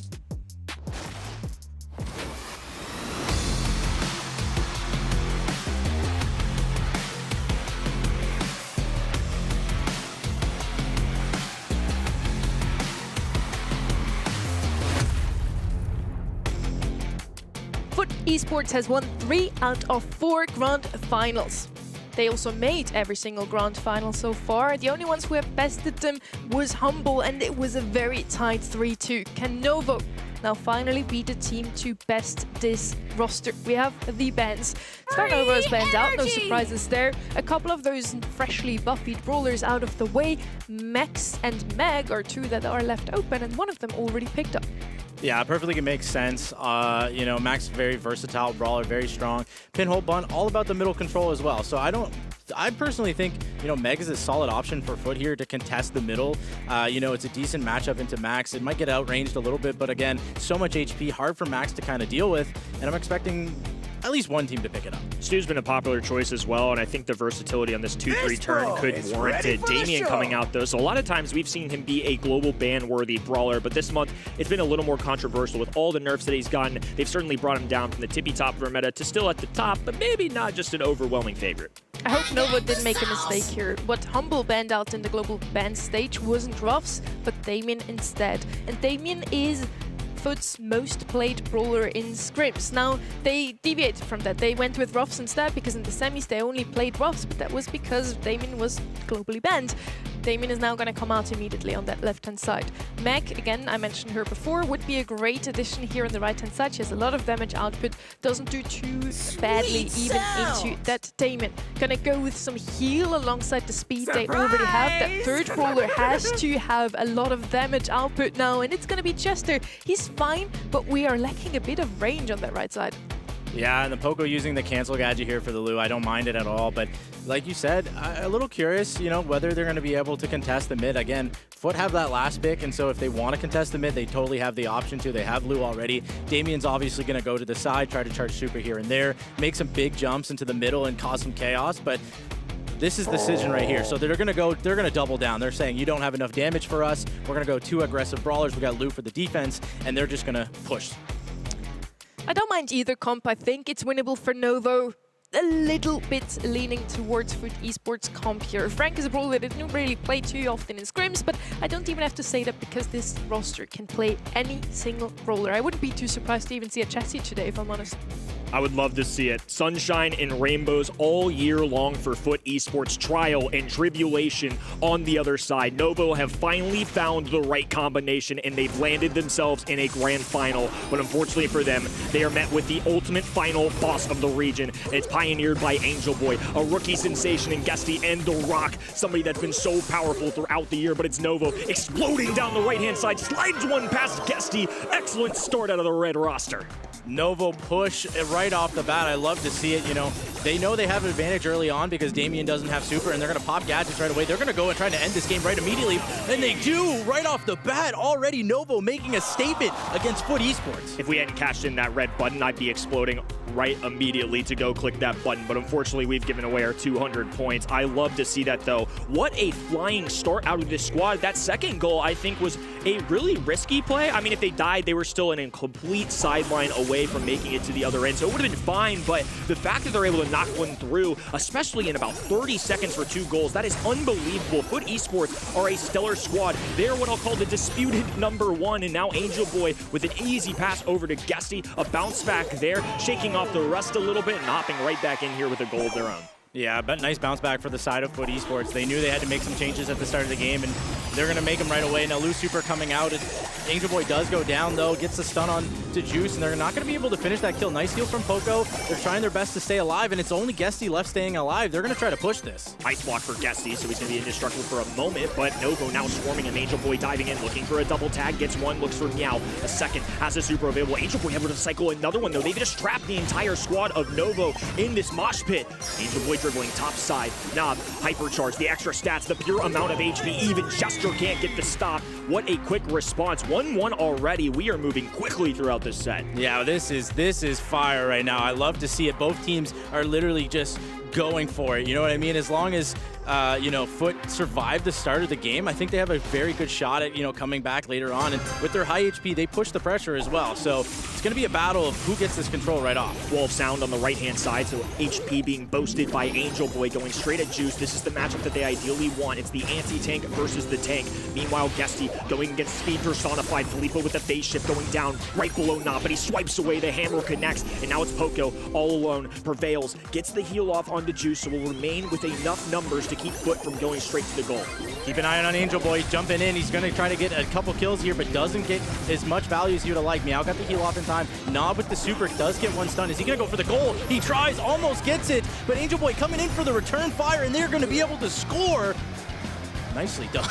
Yeah, the persistence was absolutely insane. Angel Boy maybe stunning on him a little bit here, but more than anything, just trying to shave away at that clock. Plenty of utility ready to go. Meow wants to push immediately, goes for the shield, only makes contact with the enemy side though, and as a result, Filippo's going to be rather low, looking for shots on the right-hand side. Wall of Sound goes down. Angel Boy only 1,000 HP. Meow gets a strum with the guitar, and it's all the Nova Brawlers encircling, looking for when they whip one around the corner. Juice with an open net and ties things up, an equalizer and a banger of a first set. This is so back and forth. It's going to be up to Angel Boy, popping the hypercharge, getting all three inside the dome, and he's going to keep going. He gets the three-piece, and just like that, Foot make a statement and take set number 1.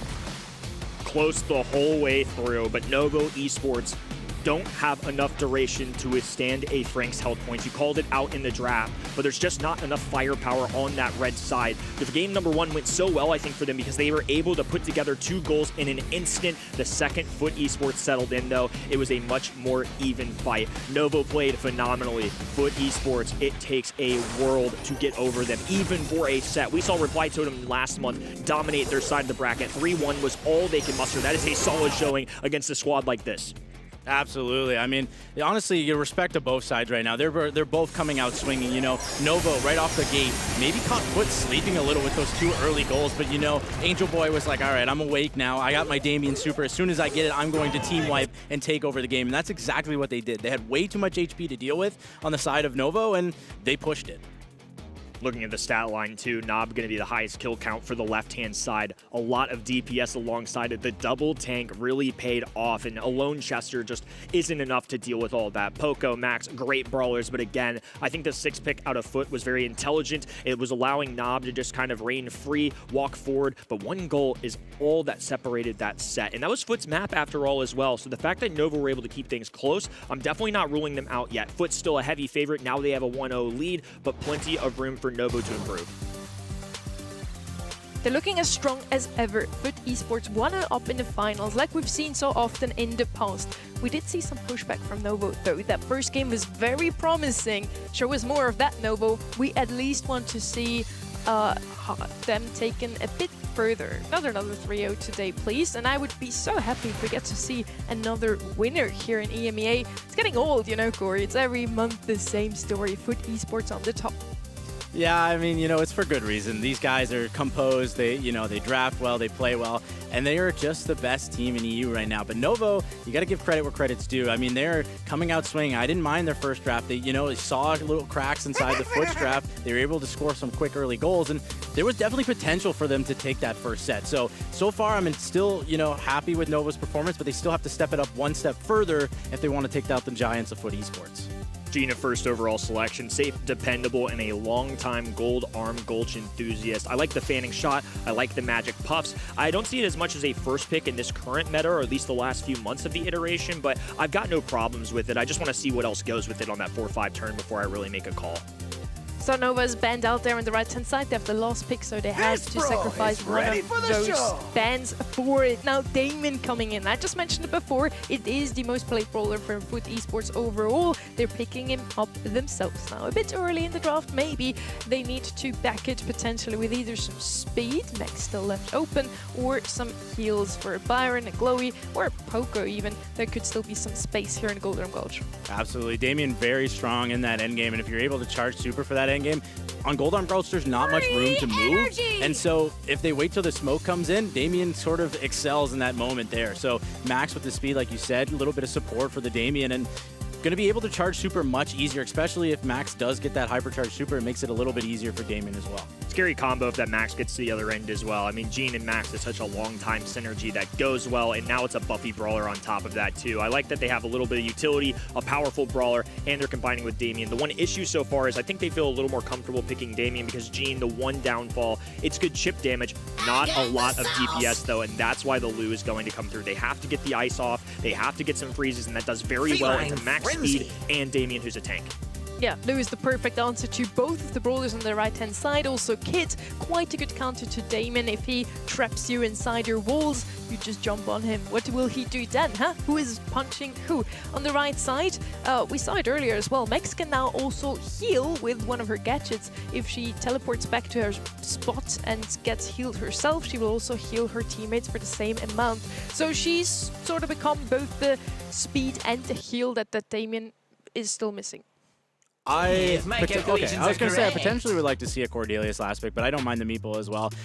I'm very interested of what gadget Lu goes. I'm guessing he's going to go the ice block for that Damien jump. And also the Kit, kind of an interesting spot here. Has nobody to really jump on for the teammates, but probably he's going to play much more of a solo Kit and support Kit, towards that end game. So I expect you have to keep an eye on Angel Boy. Might be able to get some sneaky kills with that Invis. Competitive opening set for Novo Esports in their first grand finals of the year, but Foot Esports are the final boss for a reason. One goal separated that. Now we move into a situation where mechanics must prevail, where you have one life every single round. It's a solid draft overall. I like this Meeple last selection, but bringing down Foot is a monstrous task. Now a cutoff in the middle as well, so Juice going to be able to expand here. Gets that Mansions of Meeple, so it's going to be Max tiptoeing his way down the sideline. She's going to get some nice taps there, just a little faster blaster action, trying to get closer to a little max speed to give them control. Yeah, notice how Meow also got a couple shots in there. That's very important to keep an eye on how close Damien is to Super. Damien is basically the final boss if the smoke ever comes in. Angel Boy does get a jump on the Juice. Is it going to be enough? Nice mansion to keep him safe, and Angel Boy is now the one in trouble. Filippo also getting a kill as well. Angel Boy so low. Meow trying to make the best out of it. Juice does get the kill on Nob as well, so this is a 2v1 scenario where Angel Boy really doesn't know what to do here. That was a fantastic combat right there. Just so many situations where I thought there were going to be even more deaths, but a really good job from both of these ends to try and survive as much as possible. Angel Boy, phenomenal player, but Kit alone versus the health points of a Damien, especially in a 2v1 scenario, it's just not going to happen. He does have that super going into the next round though, so they're not with nothing. It's just they need to see Nob get some taps onto the Damien. We got to find a way to get a freeze on either the max speed or a diving Damien. I like the try, though. Angel Boy was trying to isolate one of the enemy players and hopefully get Nob to get some supercharge and finally get a kill. But keep an eye on Angel Boy. If Gessie does get super, they might take a jump and then super them back into the team. So that's a very common strategy with Gene Kit, and I'm expecting to see it as soon as Gessie starts to get the super. The set's transformed into an east-west affair, and Angel Boy just playing mind games. Has the cardboard box if he wants to go invisible, a super to dive in as well, but hasn't revealed himself in a while. I think he's just trying to make sure that Novo have to keep second-guessing where he is at all time. That's one of the benefits of this rare utility. Yeah, Novo know Gessie's probably pretty close to super. They're slowly just hiding and waiting for the perfect opportunity. They want the smoke to come in. They have Damien jump already. They have max hypercharge, and there they go. They're trying to make a move. They're going to isolate Gessie. He knows they're close. They're going to get a kill onto Gessie most likely. They do get the jump off, but it's looking all Novo right now as Angel Boy's the last man standing, and this is a very nice retaliation from Novo. Excellent step up. Once again, taking game number 1 of the set. And I'm liking this Damien interaction with the other squad right now. Kit's a great brawler. We see Angel Boy pilot this guy a lot. But unfortunately, I just think the health points of Damien are a little too overwhelming. Kit's not been able to get those isolated plays. I feel like Damien's always traveling with a teammate. I think that's good decision-making from Novo. No man left behind. It allows for the max speed to go through. And of course, we saw some big-time plays out of Juice, just using the Mansions of Meeple to preserve his life. That was excellent. Immediate cutoff of that grass as well. A wall of sound for extra benefit too. So now they can really harbor this left-hand in and owned it for the red side. Absolutely, and they're both pushing both sides. Both walls come out, which was pretty interesting. I like that play. Gaining the full control, guarantee it, and now they're just happy to sit here for a while. Angel Boy does make a play on Juice. Very nicely awareness from Angel Boy. Knows that Juice is isolated, knows doesn't have enough damage, and he can jump to safety here. He's not in danger whatsoever. He's kind of actually going to get another kill. Wow. I mean, just an awesome execution there out of Angel Boy. He didn't even make the contact with the enemy brawler because if he dives, it allows the other teammates time to catch up and get fireback shots. He dove at a perfect angle to where he was just short of the enemy brawler, 3 swipes away, and of course Meeple all alone, especially without Rage Quit, doesn't stand a chance. What an adjustment out of Foot, and a nice job from their captain. Meow actually did a pretty good job there at the last second to get a little bit more extra supercharge. He obviously wasn't going to win the 1v3, but that little extra supercharge is what they need if they want a chance to win this series. Damien jump is their key to success right now, so they need to charge it as fast as possible. Angel Boy jumping in doesn't quite get a super amount of value, but, you know, does push them back into the enemy spawn. Additionally, a magic hand burned out of Gessie. They're in prime position, but now Damien trying to jump in. The ice ring on the ground, the warm-blooded creature is just going to have to go left, dive out of the mosh pit. They trapped Gessie as well, but Angel Boy dives in a moment's notice. There's a super available for Juice, and he's going to activate perfectly timed. Makes connection with both of those walls, so it'll put this into a 2v2 situation. Lou into Damien in a vacuum is real nice, but Gessie is not going to be the best in these kinds of situations outside of chip damage. Yeah, this is definitely in favor of Foot. However, Juice is playing fantastic with the Meeple Mansion. Does get a trap onto Lou there. Trying to push up is Meow, but does get pulled. Is he going to get isolated? He does. Very well played from Gessie and Nob, knowing that they can get that kill. Now it's a 2v1 scenario. It's all going to be Foot here. There's barely any chance Juice has. Meeple just not going to be your 1v2 playmaker. As a single shot brawler with medium damage, there's just no world, especially with Gene Magic Puffs going out. There was healing galore, supercharge available too. So Foot once again answering after a game 1 defeat. They're just never down and out. There is always a chance of these guys coming back. The adjustments have been good. They are live playmakers as well. So Angel Boy goes into the set thinking one thing, and live action callouts are so good. Angel Boy getting the early execution there, able to get a pickup for his team. It just felt like they always had the numbers advantage in game number 2. And once again, a cutoff on the grass to the left-hand side. Angel Boy invisible though. Filippo phase shifting away. A nice dodge there, but barely remaining alive. Meow just gonna have to body block all of this damage, but it's gonna result in a freeze as well. Meow finally falls. Novo running for the hills. It's just complete numbers advantage once again for Foot. Just great gameplay overall. Very well done by Angel Boy. You know, isolating the Damien, isolating Juice, and honestly, Damien was just trying to protect his teammates, but did get a hit by a little bit of too much blue shots and was forced, you know, into a very bad spot. So, well played to Angel Boy, and now the 3v2 scenario is looking all in favor of Foot. They're going to try to charge as many supers as possible. This is really hard for Novo to win. They're going to try their very best, but the jump onto the Lou to get the shots in, Juice, there's nothing he can do here. 3v1 scenario, they're going to try just to charge as much supers going into the final round. Yeah, Max has a good chance of regenerating another super here too. I wonder if that was to force out an Angel Boy super more than anything, because otherwise I don't really think they had the best chance at winning this one overall. There it is. At least they get another super out of it, but Magic Hand at this point. Knob has a super. Angel Boy got his back. Anyways, it just felt like all for naught there. I have a little bit of concern for Novo. I know Angel Boy is starting to get a little bit closer to that hypercharge. That hypercharge kit play is basically a game winner, and might not get it this round, but if they do go to a 3rd round, it is very possible that he gets it in time. Just an extra advantage for Angel Boy, who already doesn't need any buffs as a player. He's already too good for that overall. Guesty could make a Magic Hand play. Knob now can go into the warm-blooded tank on the bottom side of the screen. It's just a dive in, a pull as well. Oh, what a beautiful combination there. And now they're going to skin Novo skating. Ice Rink on the ground. Filippo, extra speed, now diving at the opponents, but the ice block will protect him as well. The pull goes through once again. Guesty takes all the names from the Novo side. What a demonstration. These guys are just a cut above the rest.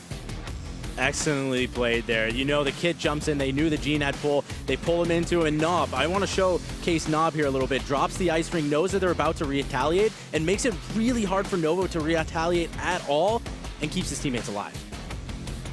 It's been absolutely insane to watch. Novo put up a show against Reply Totem. Just a back and forth the whole way through. And even against Foot, it's gone to 2-1 in every single one of these sets, but it's just a little bit better out of Foot Esports. It's great out of Novo. It is special from Foot Esports, and it's going to take more than special if they want to make this reverse sweep. It's looking more and more bleak, but the action has just been so good. I'm thoroughly impressed with Novo, but man, Foot are looking like the best team in the world right now.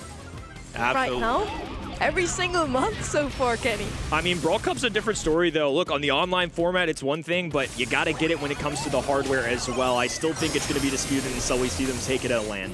Totem could have actually locked in that World Final spot today if they won the Grand Finals. Now with Nova and Foot Esports in the mix in the Grand Finals, we still have a couple of teams that are looking very closely at these finals, because if Nova still manages to turn this around, SK, Metasport and Foot Academy are out of contention for even an LCQ slot. So they are hoping right now that Foot Esports wins, and honestly, if they do, that makes for a pretty good storyline for the next month, because nothing has changed. Nobody's locked in still. We only have Foot and Humble locked in for World Finals in this region, and everything's still open for August.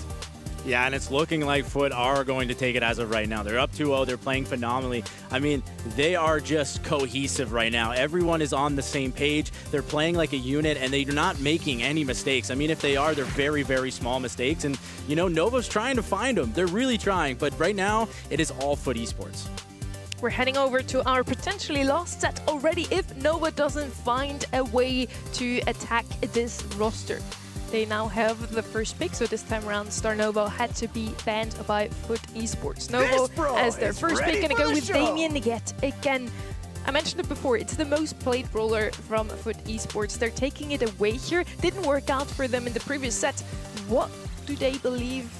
Why do they picking up here, Corey? What is gonna go different? Yeah, I mean, Damien's just so strong. I mean, the fact that you can turn a game on its head and within a couple seconds and with one super, it's just too powerful to leave open, in my opinion. So I understand why, you know, Nova wants to pick it up. Whether or not, you know, Foot is very, very comfortable playing it, you just got to take it away from them. And there's still lots of brawlers. I like the Lu that they picked in the last set. That was probably for the Damien as well, and they're going to, you know, try it again. And it worked the first time. I'm imagining it's going to work the second time. I think you bring up a great point. Damien's just cooked them 2 times in a row. They didn't do it in the band stage, so I think they're either left with a choice of, do we let Foot have this potentially again for a 3rd straight set? It's beaten us twice in a row. I just don't see a world where they can let that one go just mentally. I think you're okay losing if it means that they don't at least get the Damien. Lu is such a good answer to the Damien. We saw it previously. Now on the right side, we still have many options left open to help out that Damien yet again. I mentioned Max before. She is the best gem carrier on Hard Rock Mine, I believe, at the moment. And she's also speeding up that Damien to help him. Didn't work out previously, but I do think it's just the way to go here, Corey. Very possible, second and third pick there. But I'm very surprised with this series. You know, obviously they have something in store for this. It's not a pick we've seen much at all, or if at all this weekend, but I've heard it's been good, and I was kind of surprised we hadn't seen it before this. So into Damien has some question marks, but, you know, it might be really, really strong here. It does have some question marks, like if Damien obviously jumps on Sirius. I don't love Sirius's odds whatsoever, but if Sirius can keep that distance and at least get some solid shots off into Damien, it is a super feeder. I mean, that's typically how tanks go, can at least hide behind those walls. It's still an early selection. I think it's going to have them stray away from any single-shot brawlers, which is why they're going with something like a Max with some great mobility, and Buzz, which once again can get the stuns. We saw Joker play this several times earlier today. This brawler is great on the map, but it does require some serious mechanics. They're now lending some strategy from the team they've just beaten, and they beat them even against that boss. Picking her up themselves now, I do think they had to pick up something to address the series. So an assassin like him, I was expecting either Boss or Lily, definitely makes a lot of sense. Now on the left-hand side, potentially the series is gonna be the gem carrier, actually. We see Shelly come out there. Okay, that's an answer to the boss. We haven't seen her in a while, but I believe she's still decent into tanks these days. This is definitely an on-the-spot, you know, flex pick. This is not something they're probably, you know, planning to bring out. However, they double down into the tank, so Shelly totally makes a lot of sense here into the Buzz. It's going to be really hard for Buzz to get close to the Shelly, and so maybe even protect the Sirius. That might be the game here. We saw another smaller tournament this week where Foot Esports wanted to pick Tick, but then they deviated to Chessie. I think it's something like this as well. We can win regardless of the brawler, but yes, Shelly does make actual sense into Boss. Potentially the last set here. Let's see if Nova finds their stride though. Love the Shelly selection. What a great ending 6th pick on the fly. It's the creativity that Guesty and Angel Boy have brought to the draft all year long. Speaking of serious and unusual and orthodox selection as well, they're on the right-hand side. Now it's to fight a Damien up the middle of the map. It's just going to take a lot of faster blaster if they want to bring that down. The punchback goes through too, and Max barely stays alive. Juice just going right at Guess. He knows he has to eliminate him if he wants to bring down the shadows, but unfortunately his teammates are there to cover for him. Now they've not only let go of the kills, they've also let go of the entire middle of the spawning map. Yeah, I guess he's doing a fantastic job on that series, you know, showing that it can still work against 2 tanks, getting a lot of clones, and somehow really just feeding off of his Damien. So far, Damien doesn't have a super, and very nicely played by Angel Boy to protect his Sirius. I love the team play from these guys, and they're just so cohesive and so together as a unit, and you can look, they're all in the middle. They're just grouped up, and they know they're safe. They're having their way, and now Shelly getting on the offensive, gonna just steal a few gems, knows that she's likely a goner, but Damien is still gonna have to find a way to get that kill, clustering in multiple brawlers, but look at all the spawners on the ground. Foot just making it look easy. This isn't a quarterfinals. This is the grand finals, folks. They're going for their 4th of the year. The worst result they've had is 2nd place, and now they're a match point away from remaining on that throne. It's not even close right now. It is Foot Esports and everybody else. Nova are going to have one of the most historic turnarounds of all time. They're not even playing poorly. Foot are just on another planet. Yeah, Foot is a fantastic team, and they're playing like it right now. They're so close together. They know when, you know, Buzz has super, and they're making every possible call out here and there, and Angel Boy is not letting any of his teammates die. I mean, this is a great Shelly pick. I really, really love this. This is an on-the-spot pick, and he's making it shine right now. Juice with a miss out of the reserve buoy, but a wall of sound will cut off Foot from the middle of the map. Still a couple gems in their pockets, but Juice has to try and charge up that super to the best of his ability until he is able to get rearing and ready to go. It's going to be really difficult. Shield going up from the max super as well, but Damien has an onslaught. He's got a bunch of copycats chasing him down as Filippo there for some heavy fire to help take him out. Juice going to be frozen as well. No super there. The Angel Boy answer out of this Shelly has just been so good throughout the set. It just looks like Novo is looking for anything to go their way right now. They're throwing everything at Foot, and Foot is not cracking one bit. They're just trying to get lanes. They're trying to go behind them. Look, Filippo with their gem carriers behind them. and Nob and them are not cracking whatsoever. They're ready for everything, and Meow still not able to get a kill. Finally gets the kill onto Sirius. That's what we were expecting to happen more often, but it's just not quite there. He grabbed a kill, but not enough for any gems. Shelly barely holding on, just enough time to bring Juice low, but he's still got to fight. They have to be rather aggressive if they want a chance at a comeback. Meow diving in. The freeze goes in instantly, though. What a hypercharge connection. It's going to be another takedown. Foot Esports from top to bottom, getting every single kill necessary to make sure they preserve this gym. Foot Esports with 9 gems to their name. They only need one more gem to spawn the countdown. Novo making one final last push with the max hypercharge. Meow does have a hypercharge super. He's going to be looking probably for Guesty or Nob, but Angel Boy is here to shut the door. Meow still has to make a move sooner or later. They have the countdown. Foot Esports, any member can fall. Novo in their first grand final had a heck of a turnaround this season, and finally they get some punches to go through, but Angel Boy scoops up every single one of the gyms. The base ship from them as well. 9 gyms on the count. Red countdown. All of a sudden this could be a turnaround. Fantastic turnaround from Novo. They managed to get a couple kills on the gem carries. They managed to get some gems and get out, and it's looking like they might start to make a final turnaround. They don't have enough time to reset the clock. They need a kill onto either Juice or the Max there in the back of the spawn, and they're going to try their best, but it's not going to be enough time. Wow, what a hold on there. Little smile coming out of Juice. He just got out of dodge scot-free. A little bit of a risky play as well, I might add. Buzz was on the bottom side there, just separating from the teammates. So if something went awry up top, he's only got 2 gems to stow for it, and he's closer to the Foot Esports side. That was about 2 seconds from being a disaster, but it wasn't. Novo Esports timed it perfectly, and now they tied things up. It's a second match point for Foot. Love to see the fight inside of Novo here. They know they're not going down without a fight, and they're putting the pressure. And you can see the potential from the Buzz and the Damien. They have the potential to turn things around very, very fast, and they just have to get their supers on lockdown. Cut off in the middle of the map, so once again, Foot are going to be pressed to their spawn side as it disintegrates. The wall of sound will evaporate. Meow getting a punch back, throwing back the spawn wing as well. Juice going against Angel Boy, but it's just an impossible matchup. The shotgun will always stop that buoy. Yeah, Angel Boy playing a fantastic Shelly, locking down Juice and Damien as much as possible, keeping his teammates very safe. Nob has a super ready to go as well. They have all utility on the side of Foot, and it's looking like they're going to use it as much as possible here to stay alive. Guesty going a little bit low, but stays alive. That's the most important thing. They're able also to get a kill onto Meow and regain some control. Good timing out of Juice. Manages to get the long distance pull, the stun onto Shelly. She had just enough low HP to get a takedown, and now he cycled in another super as well, but Angel Boy has intentions elsewhere. It's going to be a loose super in the middle of the map. Sirius is going to go down, but it is still positioning for Novo. Oh, and you saw the hypercharge, little distribution of that unlimited energy going onto Juice. So he's got to be pretty close to this hypercharge at this point. Has the super available. A dash through from Angel Boy. He can't get out of arm's length, but look at all the spawners piling up on the map. He's focused on the bottom, though. A perfect freeze. Nob holds on. What a turnaround from Foot. They're still in this for sure. Look at the army they've mustered. Fantastic play for Nob to stay alive, and Guesty had so many clones. That was a huge kill onto Guesty. If those clones stay up, it is looking detrimental for the side of Novo, but they got the kill they needed, and they also got 9 gems to their name. And now Guesty using a hypercharge. The big buff spawners going down, and it's the first takedown. 3 encircling the right-hand side. The original Damien just trying to force them away. Faster blaster in the reload is not enough to push them through. Nob trying to protect himself with a gadget. Is Angel Boy there to cover for him? Juice, left-hand end on the L-shaped wall, hiding, hoping that Angel Boy steps up close enough to where he can start charging his super, but they're very delicate about this situation. 9-9 overall. It could go either direction.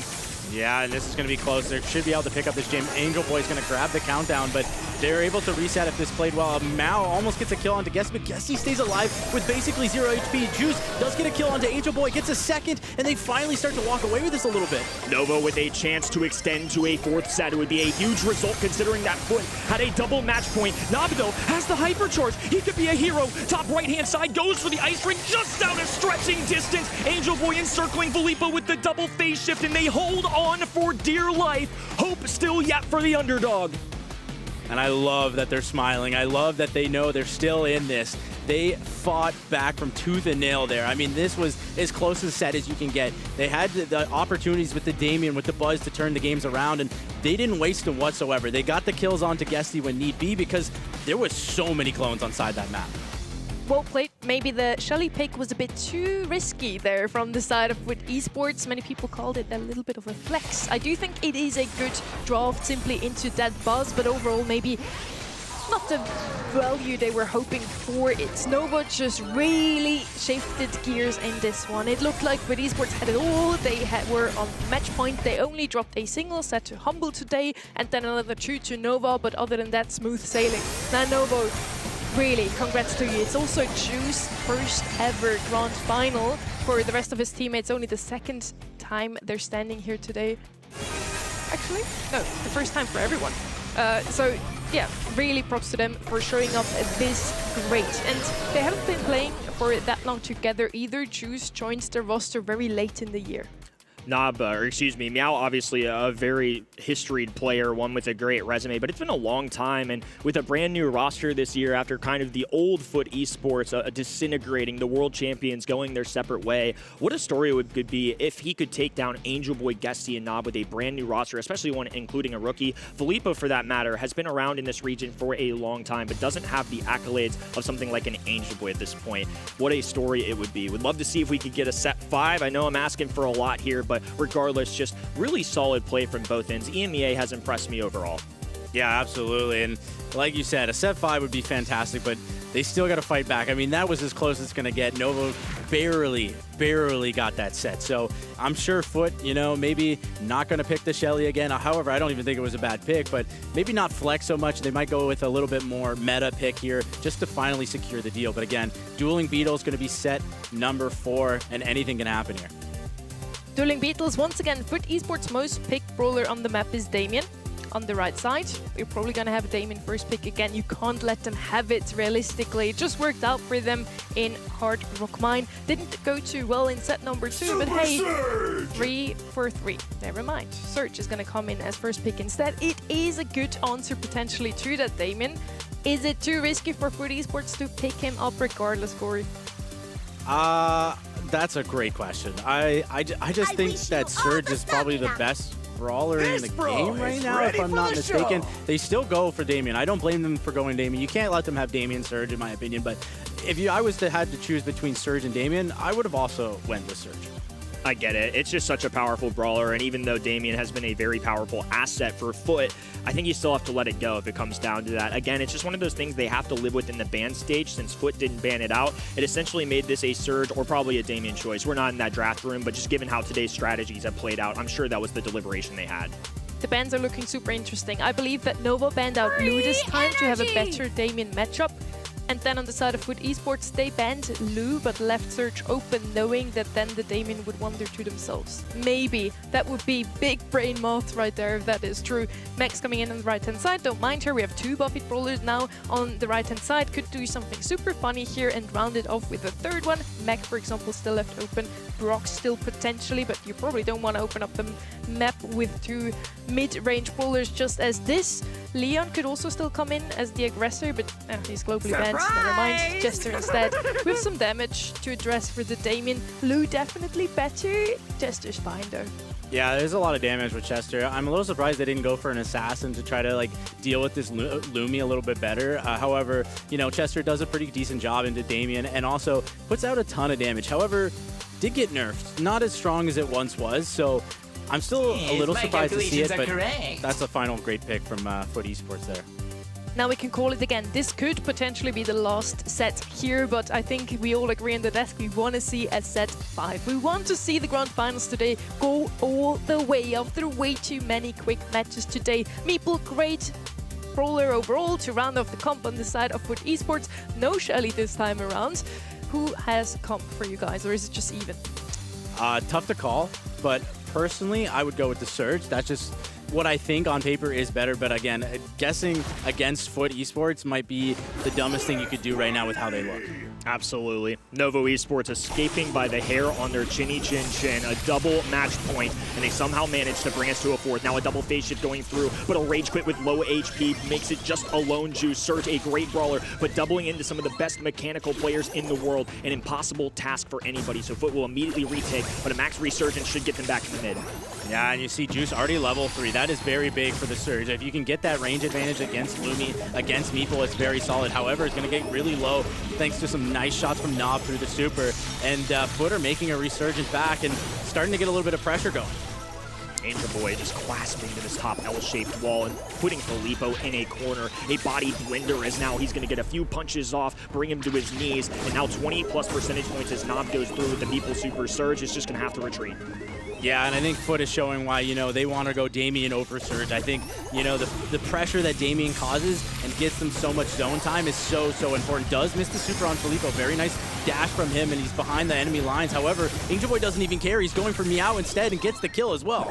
Foot multitasking, man. At the top of the map, Damien's putting in work. Guesty and Nob just holding on to the middle of the map. Now he's even walking through walls. Juice, a fantastic brawler. Surge, excellent in this meta, but it is not enough to deal with a roster of this caliber. Guesty regenerating. Angel Boy still holding on, and now a cutoff in the mid. No jump for Surge. An ice ring on the ground, and Foot once again on their 3rd match point. It's looking like a real potential that they take care of business. That was one of the games that was more dominant that we've seen this entire match.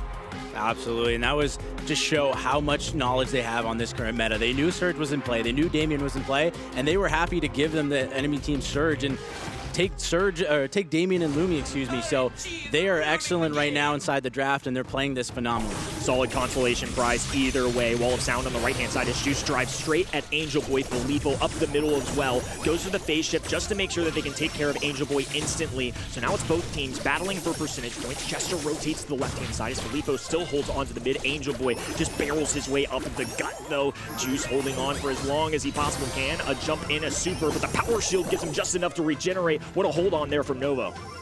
Well played from Novo. Sorted to gain back control. However, Angel Boy does have super key, and keep an eye on him. He's going to be looking to probably target anybody, actually, just going straight in the mid. I don't mind it. Gets a kill. However, goes pretty low here. Filippo and Meow going to pinch this out. They do. Well played to them as well. And now they're starting to build a little bit of lead for themselves. Yeah, finally finding it a little bit, but there's a double stun just when you think you had it. Guesty roots them in the middle of the ground, and now Juice has to be a big-time playmaker, but a perfectly timed stun. A whole team play of mechanics there coming out of Foot, and they want more. Ruthless on this left-hand side. A phase shift, extra speed, 454 HP, but Filippo knows they have to be aggressive. They can't let go, but Foot inevitable, and now they've retaken the lead. That can't happen. You need to get value out of that Surge Hypercharge, and unfortunately, they just didn't get it. However, they're doing a great job of bouncing back, even though they wasted a good amount of utility. They're just putting out a ton of damage. It's really hard for Angel Boy to get a little bit of value. However, he goes in, does get Juice, probably going to get traded out. Not actually, no. Guesty doing a fantastic job of securing the mid for his team. Another interaction where Foot surprises. They should be goners in that situation. Instead, it is Novo lacking. Left-hand side, one phase shift, make it to a dive in from Damien to trap the other two brawlers as well. Juice escapes. Chester with a circle lane of hyper charges with 80% to go. Novo trying to hold on for dear life. A nice sidestep there. Guesty goes down, but Angel Boy is the man they have to watch. Juice has a second Hypercharged Surge Super. Keep an eye on him. It is getting close, though. The clock is starting to tick. Both teams have a very close percentage right now, but there comes the Surge Hyper. Juice now trying to be a big playmaker. He has to be because Foot are ticking up to 100. Novo gave it the old college try, their first grand finals of the year, but you can't stop Foot. Disputed #1, forget it. There's nobody on the planet doing what these guys are. Fantastically played from Foot Esports. I mean, these guys are deserving of the grand finals win. They played as a team. They played phenomenally, drafted phenomenally, and they deserved it today. Guesty was phenomenal in this last set yet again. Every single time Angel Boy was low in that Damon, he was right there to make sure to push back the opponents and to hold on control to the mid. On the other side, we also had his other teammate Nob go down or be super low time and time again, and Guesty covered his side as well. So he was just everywhere in the field. He's probably going to have the most kills on this stats field we're going to see in a bit again. Tip of the cap to Novo, but Foot Esports are just doing things that I'm not seeing other teams on the globe come close to. Just excellent playmaking. One of my favorite parts about watching Foot is they have such a diverse unit of brawlers. It's just one well-oiled machine. It was Guesty tapping with the control brawler in Lumi. Meeple as a later pick to make sure they're insured. Nob the Rock just constantly holding this roster stable. And on top of it is Angel Boy, a top frag, the guy that you always task with the harder jobs, and he's always up for the challenge. Guesty gets the most damage, but Angel Boy does get the most kills there in the end. These are the final stats from today's monthly final. Any surprises here, Corey? No surprise, but actually, you know, a little bit of surprise of how well Novo played today. I underestimated them throughout the entire monthly final, so they should be very happy with their performance today. I mean, they lost to the best team in the EU. Obviously, Foot just coming out on top like kind of everybody expected. And from what I said earlier, I believe it's Drew's ever grand final, his first time. For the other two, obviously, they've played in other rosters in previous years and have even won a Worlds. We have Meow on that roster, and he got beaten today by, once again, this new force in EMEA. They came into 2026 and started winning and never stopped. I mean, they've just been a problem. The team to watch in our regular season, obviously, we were deprived of the opportunity for Guesty at Brawl Cup, but if Guesty appears, I really think they're still in contending form. I'm still not going to rule out Humble. There's no world, even if they absolutely flop next month at LAN, they just come to play. It's a trio that's locked in for Worlds. When the stakes get even higher, I feel like they'll amplify that gameplay even more. Now, with Foot Esports winning again today, the standings are going to look super interesting, and those two world slots are still completely open for everybody else in this region. It's a blessing and a curse to have Foot and Humble in your region, because yes, you're going to lose a lot to them, but you also get an additional Worlds and LCQ slot through the Brawl Cup. Now, we get to welcome another interview partner. We've spoken to him quite often already. Angel Boy, welcome to the broadcast. Congratulations. Hello. This is your yet another monthly final for you. It is the 5th already, and you won again. And you're already qualified for the World Finals, and you continue to set the standard here in EMEA. What's the biggest thing Foot still can improve on coming into World Finals? What we can improve on, I mean, there is different metas. Every meta there is some weaknesses, and we're trying to spot them before the match day in order to cover everything and play our best on the match day. So yeah, we'll just keep improving. Our synergy will get better with time, and I think we'll be ready for the World Finals. Absolutely. Also, Angel Boy, I talked to you at Brawl Cup, and the one thing you told me was you are now confident in yourself, you're confident in your team, and that really showed today. But are you still confident enough that you're going to be able to take World Finals? World Finals? I mean, it's going to be a different feeling because I've never been like a favorite coming into World Finals, but I'm pretty sure if we just play our level, do not like mess with anything and keep doing what we're doing, we're going to win. I'm sure you'll wear that quite well. Angel Boy, you recently released a video about kind of your journey as a pro player. We talked about it at the top of the show. You've been phenomenal for several years, but it's certainly been a grind.